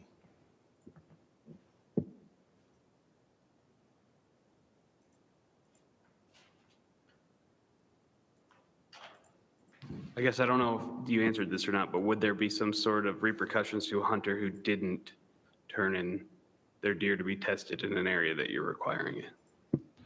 Yeah, it would be a violation if we had mandatory harvest reporting and they didn't. It would be a violation of rule. Do you know what punishments would be?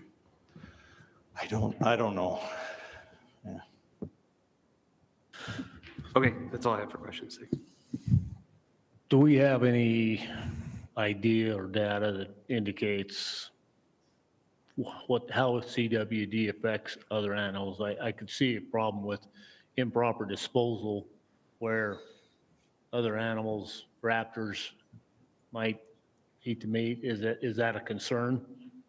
So right now we're just, chronic wasting disease, not seeing that affecting birds. It's really just cervids. So, deer, elk, moose, reindeer, are the ones where we're seeing, where there's concern.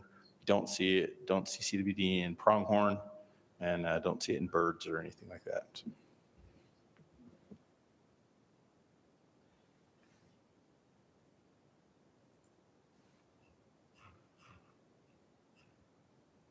Any further discussion?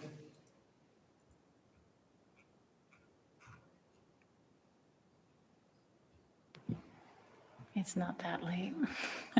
I think some of the other RACs had some discussion on enforceability.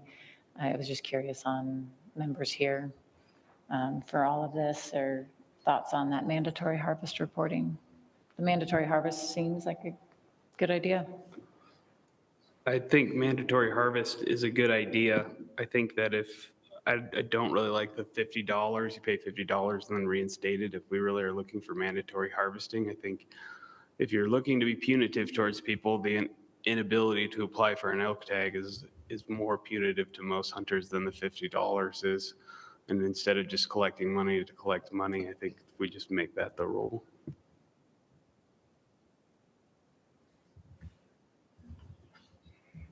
So let me clarify, make sure I understand. You're in favor of, if we're going to be punitive, period. If you don't meet the deadline, you just don't apply next year, the end. Yep.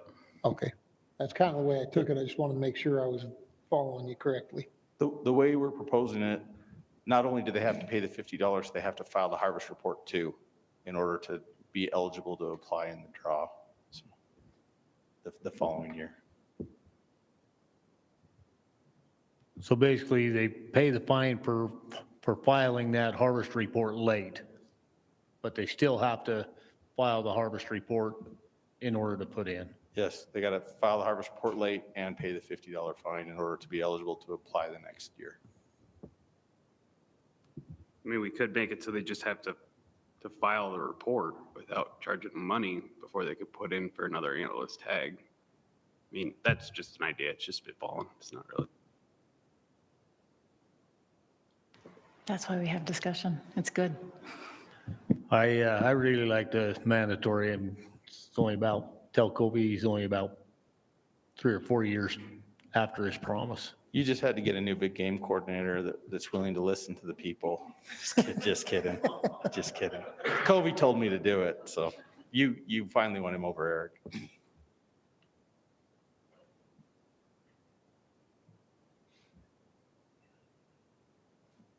Any other discussion?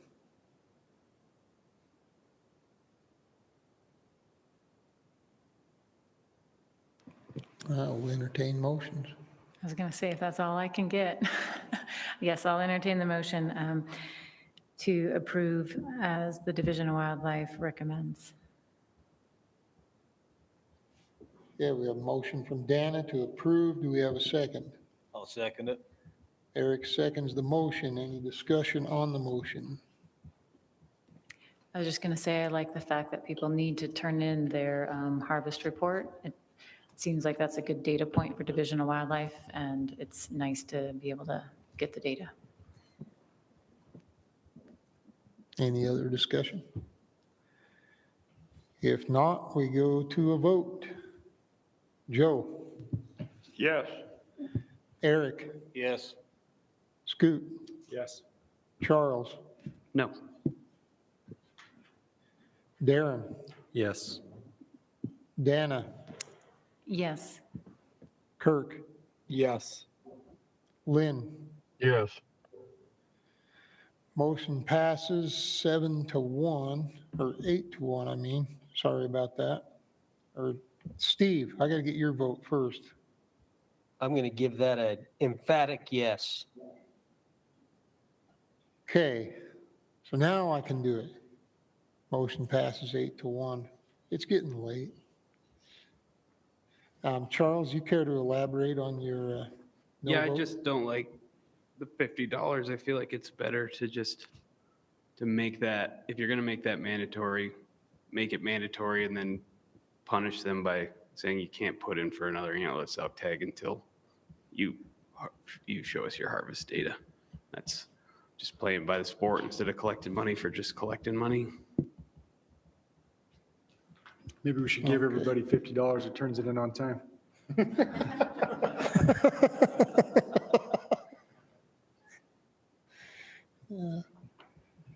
All right, that's a good one. All right, so your no vote is just because, if we're going to have that, you don't want somebody to have a way out of the non-compliance if they miss the deadline. It's not necessarily about a way out. It's just, if that's what we're trying to get is the harvest data. I mean, the $50 just seems like a weird thing to throw in there to me. It's like, we know what they want and let's get the harvest data from them and then they can start putting in for elk tags again. Okay. All right, we're on to the final item, big game rule amendments with the technology and weapons.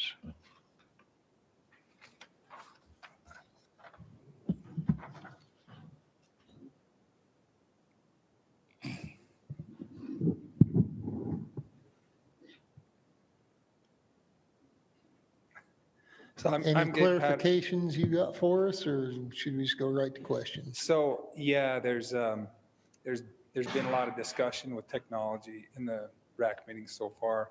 So I'd like to have the opportunity to address some of those concerns that the public's brought up, because I'm sure there'll be questions on it today, and that might help the RAC and the public understand a few things before they get up.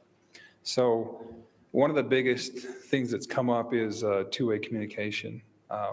The committee decided to restrict two-way communication for the stalking of a specific animal. There's been a lot of questions on that, so let me read exactly what the rule states. The use of electronic communication to receive real-time information on hunter or game location to aid in the stalking of a specific game animal includes two-way radios, phones, etc. So an example of that would be I'm on one ridge and I have a radio. My friend or my brother has a tag. I can see an animal, whether it's a deer or an elk, let's say I can see a buck. I give him radio or electronic communication to move him in on that animal. That's what we're trying to restrict, the stalking of a specific animal. Now, the definition of stalking in the rule is when game has been located and the hunter engaged in deliberate movement on foot in an effort to harvest that located game. So some of the questions that have come up is safety, two-way communication. I grew up hunting with radios way back in the Radio Shack day where you had the 6-foot antennas, or it felt like it was 6 foot, right? Had my own personalized holster made out of leather. It was fun. We all had nicknames, and we used them to communicate with each other for safety and for just convenience. And so the committee felt that was still important to allow. Safety is a big deal. And to allow them to have the communication with their group is also important and vital. Some examples of what would be legal would be, hey, we're going to meet up at this point, meet back at the truck, any communication other than the stalking of an animal. Even if you're out hunting and you hear some elk bugling and you say, hey, Steve, or whatever his handle is, you know, I've got some elk over here in this canyon, meet me over here and we'll go in on them. So that's not illegal. You could bring them in because you're not stalking that animal yet. And then you guys can move in on that as long as you don't use that communication to stalk that person in on that animal. It'd be completely legal. And so Boone and Crockett, Pope and Young, they kind of set the standard, and they will not allow anything that has been used, that has been harvested with communication, with two-way electronic communication. And so they feel it's bordering ethics, and we feel the same way. A lot of discussion went into that with the committee. Me personally and other members of the committee, when I have stalked someone in, moved them in with a phone or with the text messages or with radios, I've done all that in Utah and in other states. You know, it raises the bar. It raises your ability to have a chance at harvest through the roof. For me personally and for the committee, they felt the same way. And so that's why we voted on that. But that's why the committee voted in the way they did. So I think that's been the big hot topic. So I think that's all I've got for you.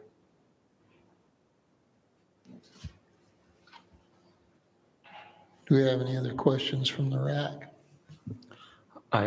It makes me wonder enforcement on that. I mean, how is that enforced? So you can ask a question, how is anything enforced? We've got 70-something officers on the ground for the entire state. A lot of vacant districts. You look at all the tags we give, how many of those tags are we even checking every year? So what is our level of enforcement? Our enforcement is the information we receive. It's not so much as what I'm seeing on the ground, because I can't be everywhere. It's the help from the public to help us enforce and protect our wildlife, and that's enforcing the rules. And so we rely on the public. So does it come with its challenges? Of course it does. Radios have scanners, text messages. How am I going to receive someone's text messages? That's where the investigation and boots on the ground, we get information, we go to that area, and we have face-to-face contact with the people that allegedly did this. And that's just law enforcement. That's what we do. We're trained to do that, and I feel like we do it at a fairly decent level. And so just like other law enforcement, it comes with a challenge. We're going to need help from the public to be able to curb that. And so hopefully people will just police each other. A lot of people say, how many tickets have you written this year? You wrote more tickets last year than this year about my officers. And I would say the ultimate goal is I don't write a ticket for the rest of my career. Isn't that the ultimate goal? Full compliance. Is that reality? We know it's not, but we need help from the public to be able to police it. Yeah, thanks for speaking to that. I do feel like it's pretty well enforceable, especially when it comes to text messages, Snapchat, all that stuff is once it's out there, it's out there. And if you get information, it's not that hard for you to pull that information. Once we get in there and if we have, if we have a reason to get in there, if we have proof to take it that far, yeah. I mean, I'll talk about electronic communication. We just made a huge case. I won't go into the details on it, but a lot of it was because of text messages, phone calls, voicemails, pictures, whatever, insanely huge case. And so, yeah, if you have a reason to get in there, you can get in there, but we're going to have good information. And we're going to use discretion openly. One thing that came up was, what if someone's moving in on an animal and you're using hand signals, perfectly legal, great time, do it. And that animal busts out on them. If I get a hold of him on his phone or radio and say, hey, that animal's gone, is that illegal? No, the stock's over. There's nothing there to stock, it's gone. So just another good example of some questions we've had. So I have a question for you. Let's run a scenario real quick. You find somebody who's obviously using radio communication, stalking on an animal. They're successful, they kill the animal. It's a trophy buck or bull. What is the penalty in that case? What are they charged with? And I know that there could be a million things, but what could they potentially be charged with? So yeah, there's going to be some discretion in that, right? And what they potentially could be charged with is a very good clarifying question. They could be charged with unlawful take methods because they used illegal methods to take that, but they could be charged as much as wanton destruction. And so we base everything off of intent. One thing they did have, they had a tag, right? Say this person had a tag and they just used a radio to move them in. What we've been trained on and been working towards has been more to go with the unlawful take. So the little brother to wanton destruction, which would be a method. And you could write a rule violation, which would be an infraction. So it could be anywhere from an infraction to a misdemeanor to a felony. So. Yeah, so I guess that's a question. So something that was perfectly legal a year ago could potentially be a felony if this passes. Yeah. Mm-hmm. Yeah.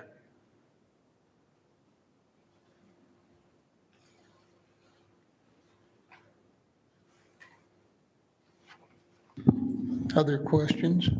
Yeah, I got a question regarding the Hams hunt weapons, the straight walled cartridge rifle. I'm not an expert on these things, but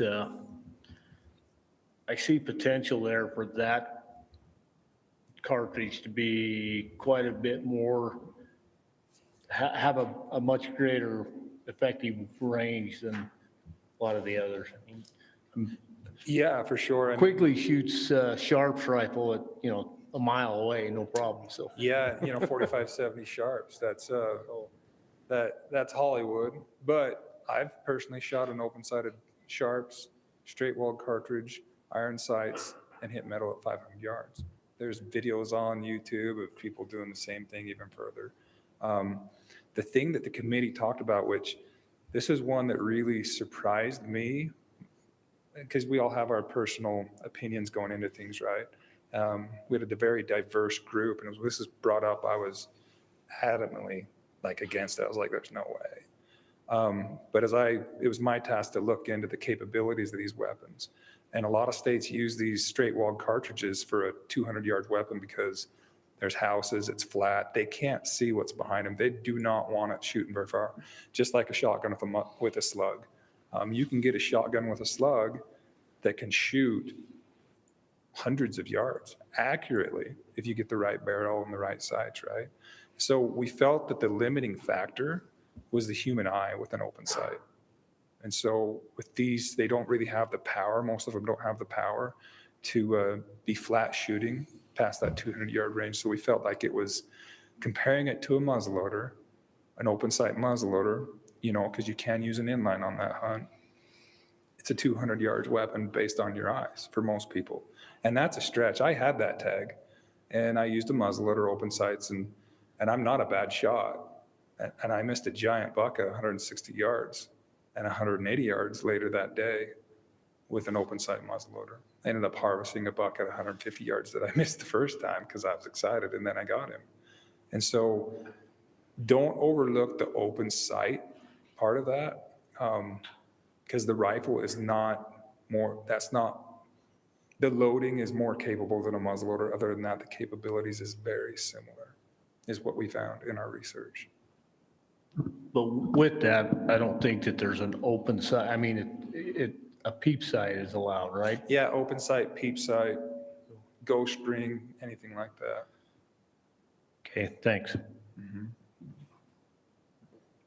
And so like some of those cartridges is like 44 mag, 450 Bushmaster, 350 Winchester Legend, 450 or 4570, but a 30-30 is not a straight wall cartridge.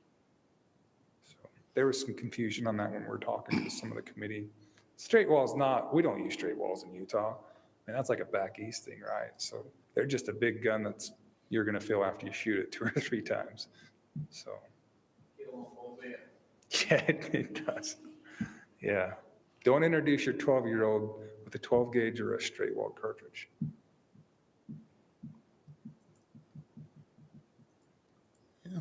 I've introduced children to straight-walled rifle cartridges. Make them men, right? No, downloaded. I still remember the first time I shot my uncle's 45-70 elk hunting, and I was 15, and on the 3rd shot, he says, I got a whole box of bullets. And I go, I only have 2 shoulders, man, I'm done. Some of them can be downloaded where they're pretty pleasant. Yeah. I have one more question on the restricted weapons. Was there any discussion on the archery? You're talking about recurve or longbow. I kind of understand no cables, the sights. What was the discussion there? I don't see having a sight on a recurve bow making any difference to the effective range. I think it actually may help with ethical kills. Yeah, and we did discuss that, but we wanted, I mean, it's a restricted archery. We wanted to limit people's range. That was by design. We putting a sight on it. One of my best friends makes recurves and longbows, and he's done it most of his life. And he's never hunted with he hunted for 2 years with a compound. He said it was too easy, so he put it down. This is a guy who's harvested, you name it, he's harvested it with that longbow or recurve. And I asked him specifically, I said, how far can you shoot if you put a sight on your recurve? He says, I could shoot 70 yards, 70, 80 yards, and I can do it accurately. He says, but I'm a good shot. He says, but people will push that. And that surprised me, because you don't see a lot of people with sights on those. It's very uncommon. And so I think putting sights on those would take away from the restrictedness. And I think we want it to be restrictive, to fit in there.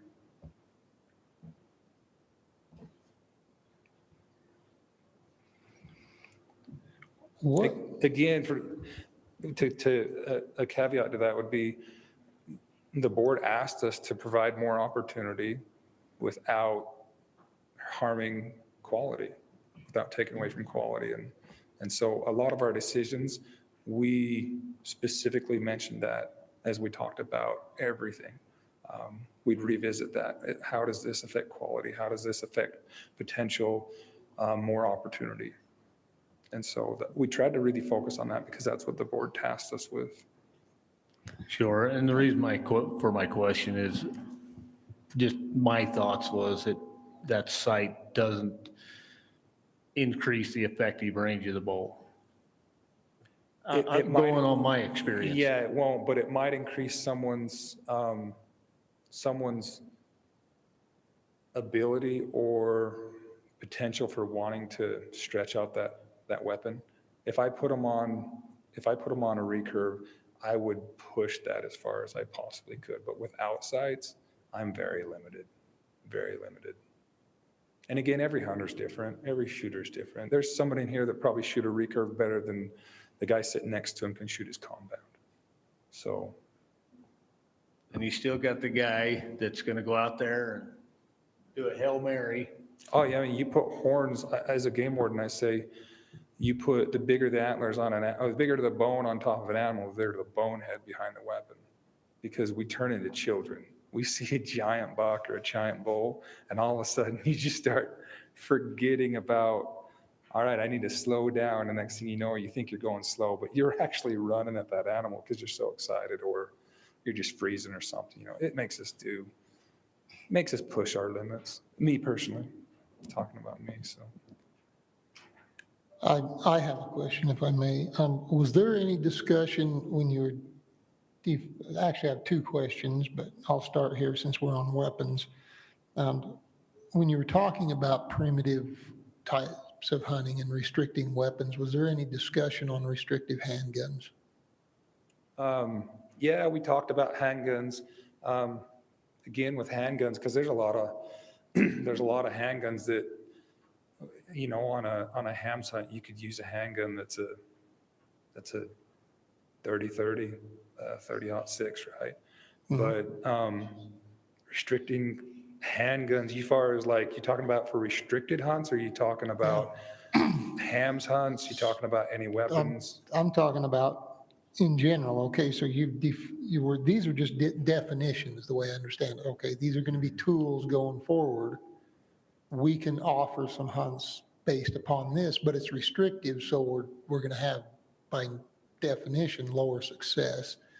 Was there any discussion about handguns in that? I mean, Having a handgun restricted hunt? yeah, adding a handgun as a definition. We have a restricted handgun definition. Was there any discussion on that? And if so, what did it look like? Right. I mean, I think we touched on it, but I don't think we really touched on it too much, just because there's not a lot of people who choose to hunt with a handgun in Utah. And so it would cater to a very specific small group that is currently doing that.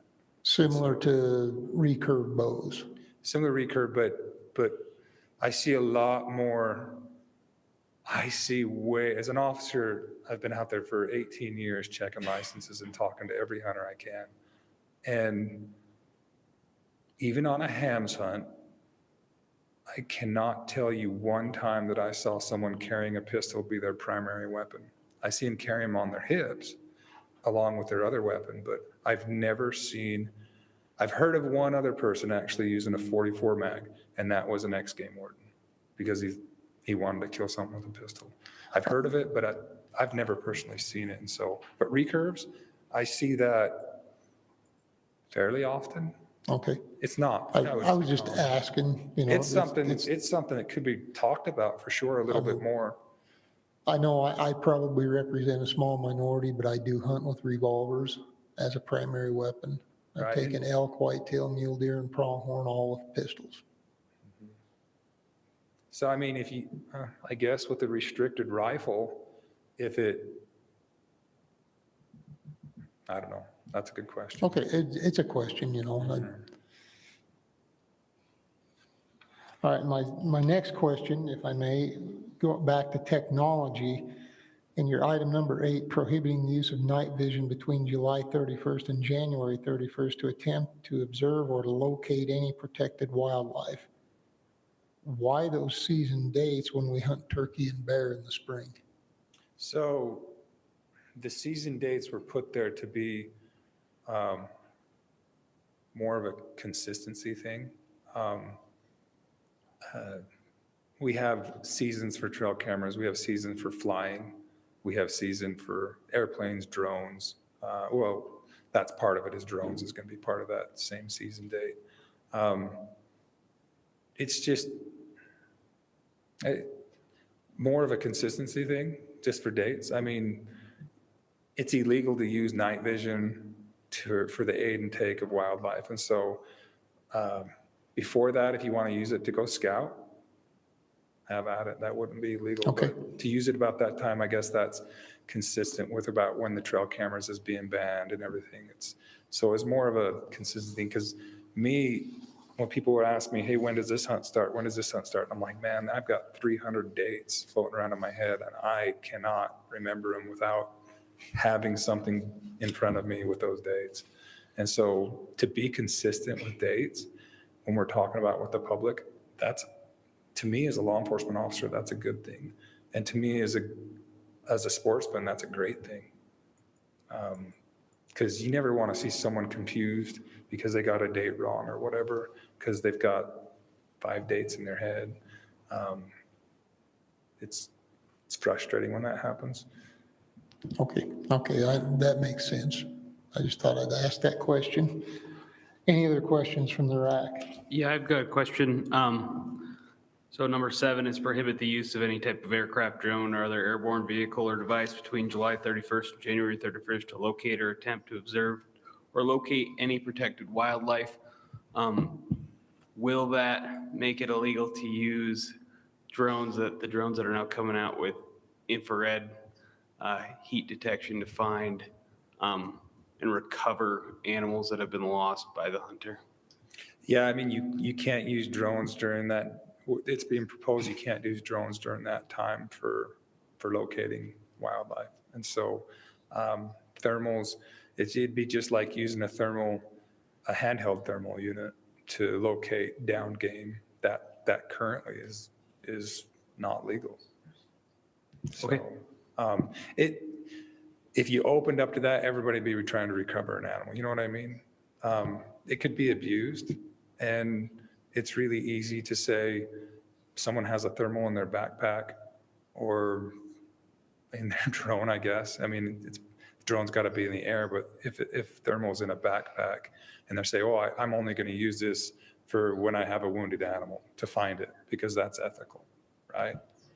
Yeah, I guess I've seen businesses in other states that are starting to start up where these are obviously expensive, so they'll be hired out to try and locate downed animals. Right. I think in a perfect world, it'd be great, but we got to worry about people, how they're going to abuse that. And that goes into how and if you write that code. And so I know that the drone, changing the dates, so we've never had like take in there for the take of wildlife. That's never been in there for drones. The date was added, and it doesn't really change much because before it was 48 hours before any hunt. And so you'd have to get online or look at the proclamation for all the hunts. We're talking CWMU, landowner tags, vouchers, early season antlerless tags. And so really it just makes it more consistent with the airplane thing, just giving it a date, because I don't know a unit around that doesn't have a hunt that starts in August on a CWMU, or vouchers start coming out for cow elk and for does, I think, well, for cow elk, I'm not so sure on does because we don't give a ton of those anymore.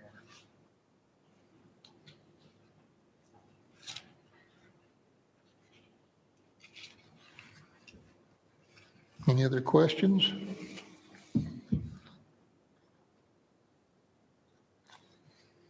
Questions from the audience? Yes, question back to your radio stuff. I think there's too much discretion. You say, I can call my buddy and say, hey, there's elk over in the canyon. What if I call my buddy and say, hey, there's a 6-point bull elk standing down by that pond? And that's where the communication is. Yeah, so you're seeing an animal and you're telling him about that animal and you're starting to move him in on that animal? No, communication ends. There's a 6-point bull elk down by the pond. What does he say back? Says, okay. Do I see where I'm going? Too much discretion. Well, if you specifically tell him. There's a 6-point bull elk If you specifically by that pond. tell him where an animal is and give him specific information where that animal is, that's two-way communication, moving him in towards an animal. Yeah, that'd be legal. But there's bull elk bugling in the canyon. Yeah, that you don't see? So it's going to be based on vision? Well, how can it not be? You can't walk someone in on a sound very easily. How many elk have you determined that bull's specific bugle? The big bull's bugling off in that draw. And I've got to see it to harvest it. Okay. And so, I mean, I guess the alternative would be if we said it would be illegal to move anybody in on an animal, whether you see it or hear it, I feel like that would be a little too much. Okay. I'll say for comment.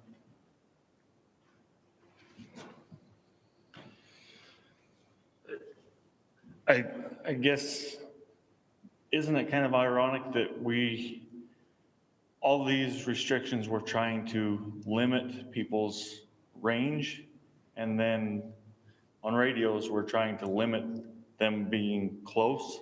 I mean, wouldn't we want the hunter to be closer? Wouldn't that be more ethical? I just, like, it seems like we're pulling every direction except for the middle. I don't know. We're fighting against ourselves.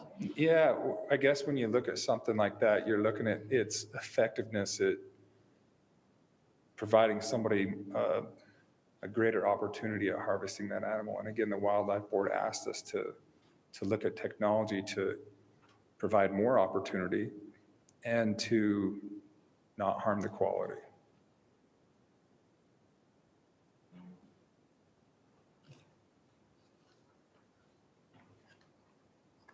Any other questions? Online comments? Yeah, we had 10 people respond to the survey. 20% strongly agreed, 30% somewhat agreed, 10% neither agreed or disagreed, and 40% strongly disagreed. We had 4 comments that support restrictions on scopes for muzzleloaders. One person made a comment about the use of the word restricted weapons. They think another word should be used because people don't like the word restriction. One person supports the recommendations by DWR. 3 people oppose restrictions on two-way radios.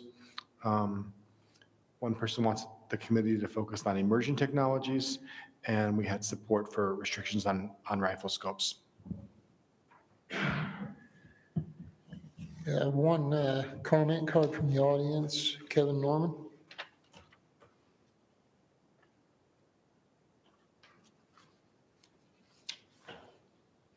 Kevin Norman, representing SFW. We support these recommendations as presented. I'd like to add, I was on this committee, and as Gabe mentioned, we did look through at everything through that scope of creating more opportunity without harming quality. And as point creep becomes real and all those things, and the diminishing opportunity for our kids, and we tried to draw a line on a lot of these technologies that have kind of got out of control, and the sky's the limit. And I think everything that we come up with check those boxes. There was a very diverse committee. When we first sat down, I thought, how was anyone going to agree on anything? And the way it came together, and generally unanimous decisions on everything, made it feel right, like we had done a good job and made good, sound decisions. So thank you. Thank you. All right, we'll open it up for RAC discussion. All right, real comment then. Yeah, go ahead. Just based on, scenarios here, I think we've got way too much discretion. He says there's 140 officers. How many counties, how many prosecutors? I think we're opening up Pandora's box on what is going to be a violation, what is not going to be a violation. Harvesting this animal, harvesting that animal, running hounds. Can I tell them where the dogs are and where they're dropping into the canyon and stuff? Is that going to be a violation? Well, part of that's you need to keep track of your dogs. It's sorry, but I've been in law enforcement for 33 years. and I've been through a lot of prosecutors. I've worked with a lot of officers. Everybody has their own impression on what this is. This definition is way, way, way too broad to go into a rule and be something that, like Scoot said, a year ago it's totally legal, and all of a sudden we charge people with felonies. What is a felony? What is not a felony? We're sitting here, I throw a couple scenarios. He's got to, well, what's this? What's that? Is his interpretation going to be the same as the officer I find on the field in San Juan County versus Cache County? What prosecutors? I think that, you know, I understand what the vision is, but this is a nightmare that has got a lot of negativity to be trying to figure it out before it goes into rule to take somebody and turn a person that thinks what they're doing is right, saying, you know, I can hear an elk. Hey, I've hunted elk enough that I start to recognize an individual bull's bugle. But if it's not okay for me to say, I see that bull by the pond, but I can hear that bull at the pond. If you've hunted elk enough, you start learning little tidbits of how that bull sounds, what he sounds like, and it's no different whether you see him or you hear him. But we're going to be discretion. I think we need to table this. It's a bad road. So one clarification is this is only for big game. This is not for lions, bears, turkeys, whatever. This is for the take of big game.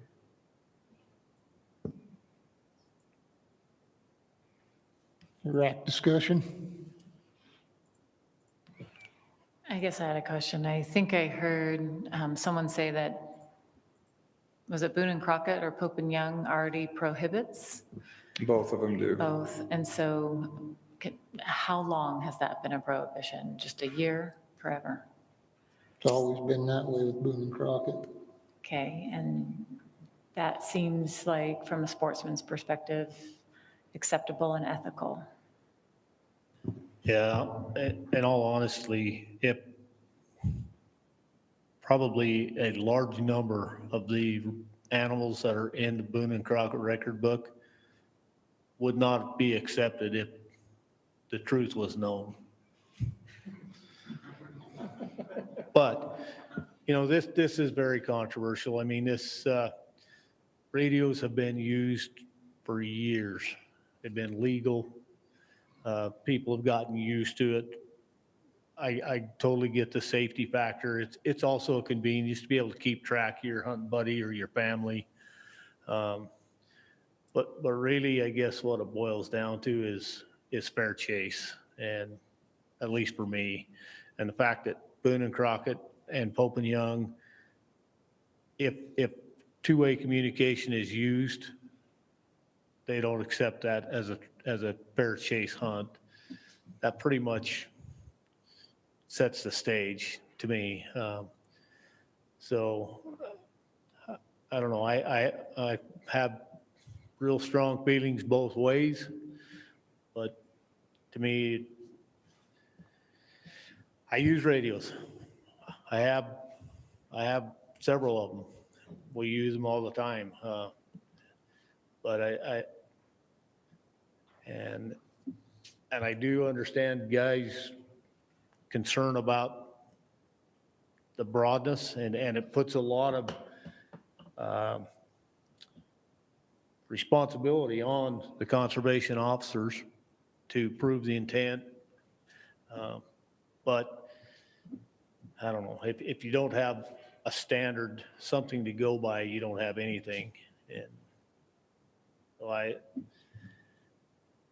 thought long and hard about this one because I was on the fence quite a bit. I've talked to several different people about it, and I've come to my conclusion is that I support the recommendations. Kirk, you had something? Yeah, I was just gonna say, I mean, this isn't something that's unprecedented. I think Utah is like one of the only Western states that actually allows it. I mean, most every state has a very similar law on the books. So it's not like this is some uncharted territory. Like we're the exception here.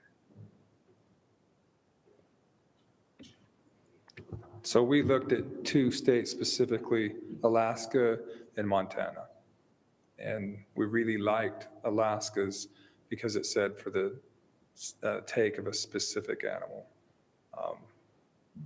We like that as a committee because we don't want to regulate radios anywhere past that.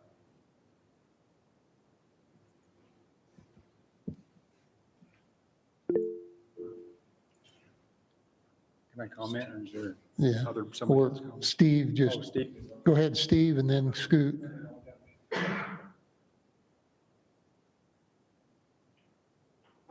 Go ahead, Steve. Oh, sorry, my mic was off. As I was reading over this, I just come across a video on one of the web pages that I frequently go to, and it showed a hunt on the Henry Mountains where an archer had an earpiece and someone was talking him into this deer that he killed, this beautiful buck. I was kind of ambivalent about the radio thing until I watched this whole sequence, and it just put a pit in my stomach, to be honest. There's no way this deer would have been harvested without someone step by step walking him in. I think there's a huge difference between there's a bull elk in a canyon and someone talking someone specifically, turn left, go up 10 yards, turn, just like these videos show. I think there's a huge difference, and it's that fair chase principle is something we all kind of got to take ownership of. So for me, that's kind of why I understand the division's push for this. Scoot.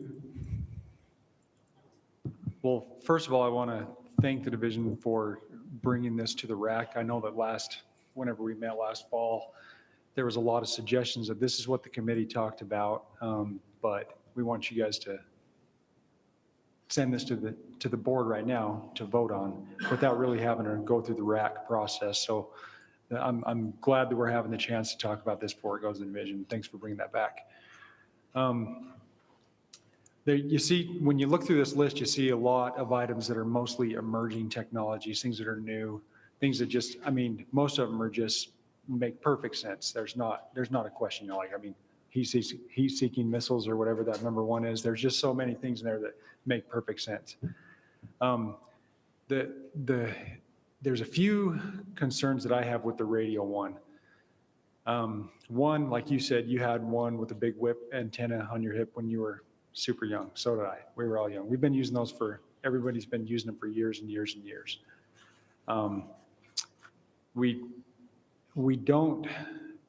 We're talking about the whole idea of it is to increase opportunity. I don't know if there would be a measurable difference in opportunity by taking the radios away, but I do see a lot of opportunity being taken away in not having the ability to use those. Tags nowadays are a lot harder to come by. You might have one friend or one person in your family who has a tag.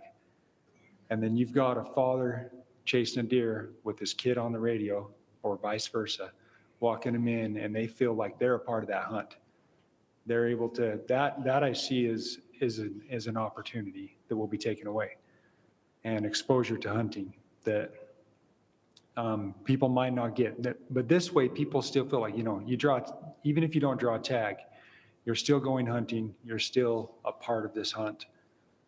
And I think in most cases, we see these on more limited entry hunts with probably a much higher success rate anyway. I mean, try to find someone who will guide you in on a deer in general season. It's not going to be easy because they're all busy doing the same thing or hunting their own animal. I just feel like it's tough because you look at it and you're like, man, anything we can do to hamstring ourselves and make it more difficult, it's great. But there's so many other things out there that everything we do is to make us more efficient and better at hunting. And then some people, if hunting is for them is going out with a radio and having more people involved in their hunt, I think that's their decision. And those who think it's not a good thing to do, by all means, they don't need to do it. Can I comment to that? You may. Thanks. So when you're talking about families, and it is hard to draw tags, And we do, I want my kids and everybody's kids and family to be part of hunts. That's our culture. I call it my culture. I'm a hunter. I was born a hunter. I was born to a hunting family. I live a hunting lifestyle. I work for a hunting organization that provides that opportunity. And so when you say that the family's out there and they want to be part of that hunt, they are part of that hunt. Be with dad, walk with dad, watch with the binoculars, watch it happen, step in his footsteps, learn how to hunt with your mentor. I don't feel like listening to somebody walk someone in on an animal takes away from their hunt. When you can watch it, you can feel it, you can be there with it. And so I think when people say, hey, we need technology to bring our kids into hunting, we don't. We need to take kids hunting. We need to teach kids to hunt. They want to participate. They want to be there. They don't need to have the fancy tools, the technology to feel like they're part of the hunt, because you've got to feel it. The only way to enjoy something is the best way to enjoy something is to touch it, to feel it, to be part of it. So, and I get what you're saying, but I know in my personal life and in the many hunts that I take, kids that's their first hunt that never thought they'd be hunting. Fathers that thought they'd never hunt with their kid because their kid was going to die by the time the kid was 15 years old. And some of these kids have died. Years after, just 1 year after we took them on a hunt, these kids have died from cancer. And so it's really neat to watch their families be involved with that, and we don't want to take that away from them. That's the last thing we want to do. But we've never used radios, and we've never felt like that's taken away from their hunt by not using those radios. And so that's just my personal, I'm not sure if I'm supposed to say stuff like that, but I did, so. Further discussion? No, I mean, I get it. There's a million different ways you can keep people involved, but that's one way they can actually be a part of the hunt without having to drag a family on your hip and during an archery stock. And there's a million other ways that they're used. But like I said, it's something that's been happening since, I don't even know when. You guys probably used radios when you were a teenager. When I was a little kid. Back in the day. So that's the one, in my opinion, that just doesn't fit with the rest of them. But I guess I thought I heard that our state's the exception. There's other states that don't allow the two-way radio during the stock. I think that as far as the surrounding states, the only one, it would be Colorado, right, where it's illegal? So yeah, looking into this, there's quite a few states that don't talk about it, but it is on Colorado's books. I don't know how well defined it is in Colorado, but Montana and Alaska were the two forefront that we really focused on because we felt like that they had the best definitions. They were the ones that was really trying to enforce this and stop it. But talking Nevada, Arizona, New Mexico, some of these states close to us, are you aware of other states? So Wyoming doesn't regulate pretty much anything. They regulate stuff, don't get me wrong, but Wyoming doesn't. I don't want to speak for Nevada because when we talked about this in the committee, that was quite a while ago. But Nevada doesn't feel like, and Arizona doesn't have it. I believe the ones just surrounding us was just Colorado, Montana, and then Alaska was the one. I'm not sure about the states in the east because their hunting styles are completely different. They can't see 100 yards in front of them. So radios would be, why even talk about the use of radios there?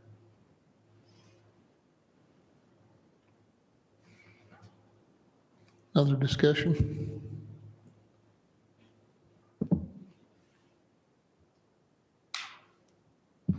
There's no further discussion. I'm ready for some motions. Chris wants to go home. We will entertain motions.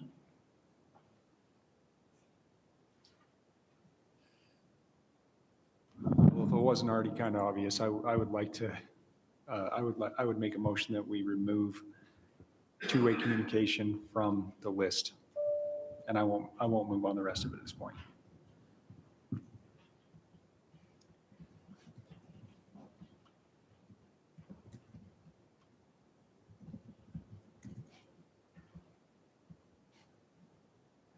Okay, we have a motion from Scoot to remove two-way communications from the list of restricted items. Do we have a second?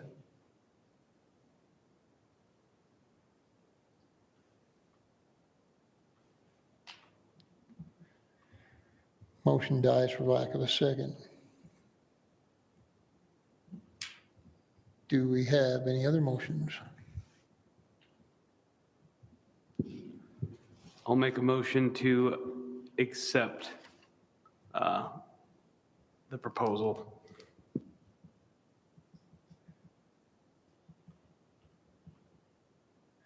We have a motion from Charles to accept division's proposal as presented. Do we have a second?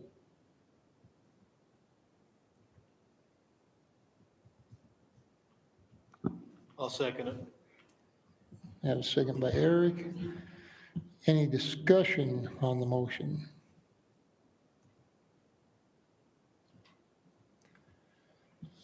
And we'll go to a vote. Joe?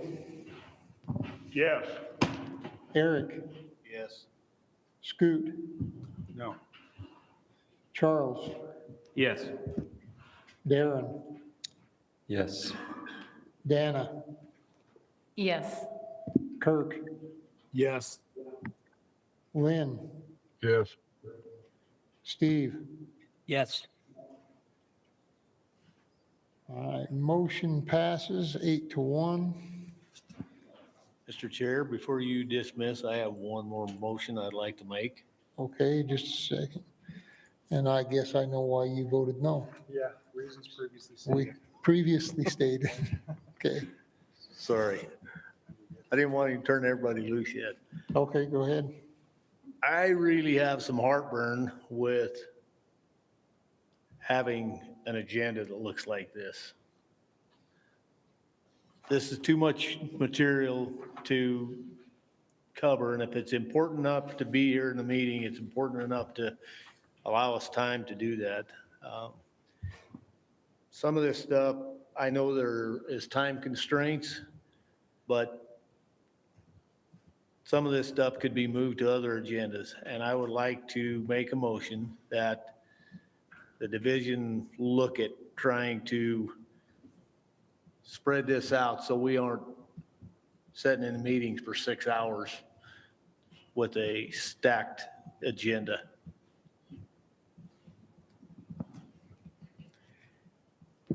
I second the motion that 9 action items might be a lot for one night.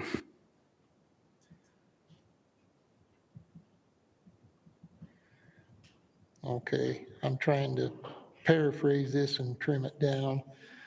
So your motion is to ask the Wildlife Board to ask the division to look at ways to streamline the agendas for the RAC process.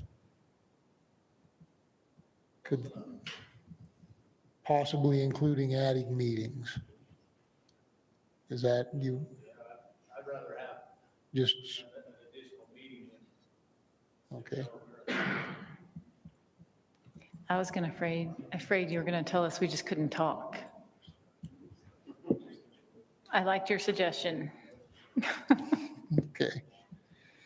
And the motion was seconded by Charles. Do we have any further discussion on the motion? All right, we'll go to a vote. Joe? Yes. Eric? Yes. Scoot? Yes. Charles? Yes. Darren? Yes. Dana? Yes. Kirk? Yes. Lynn? Yes. Steve? Yes. Motion passes unanimously. And if we have no more business, we are adjourned. If any RAC members or division employees feel too tired to drive home, we'll reimburse you for your hotel. You are in Green River, good luck finding one. I think they're expensive. Yeah,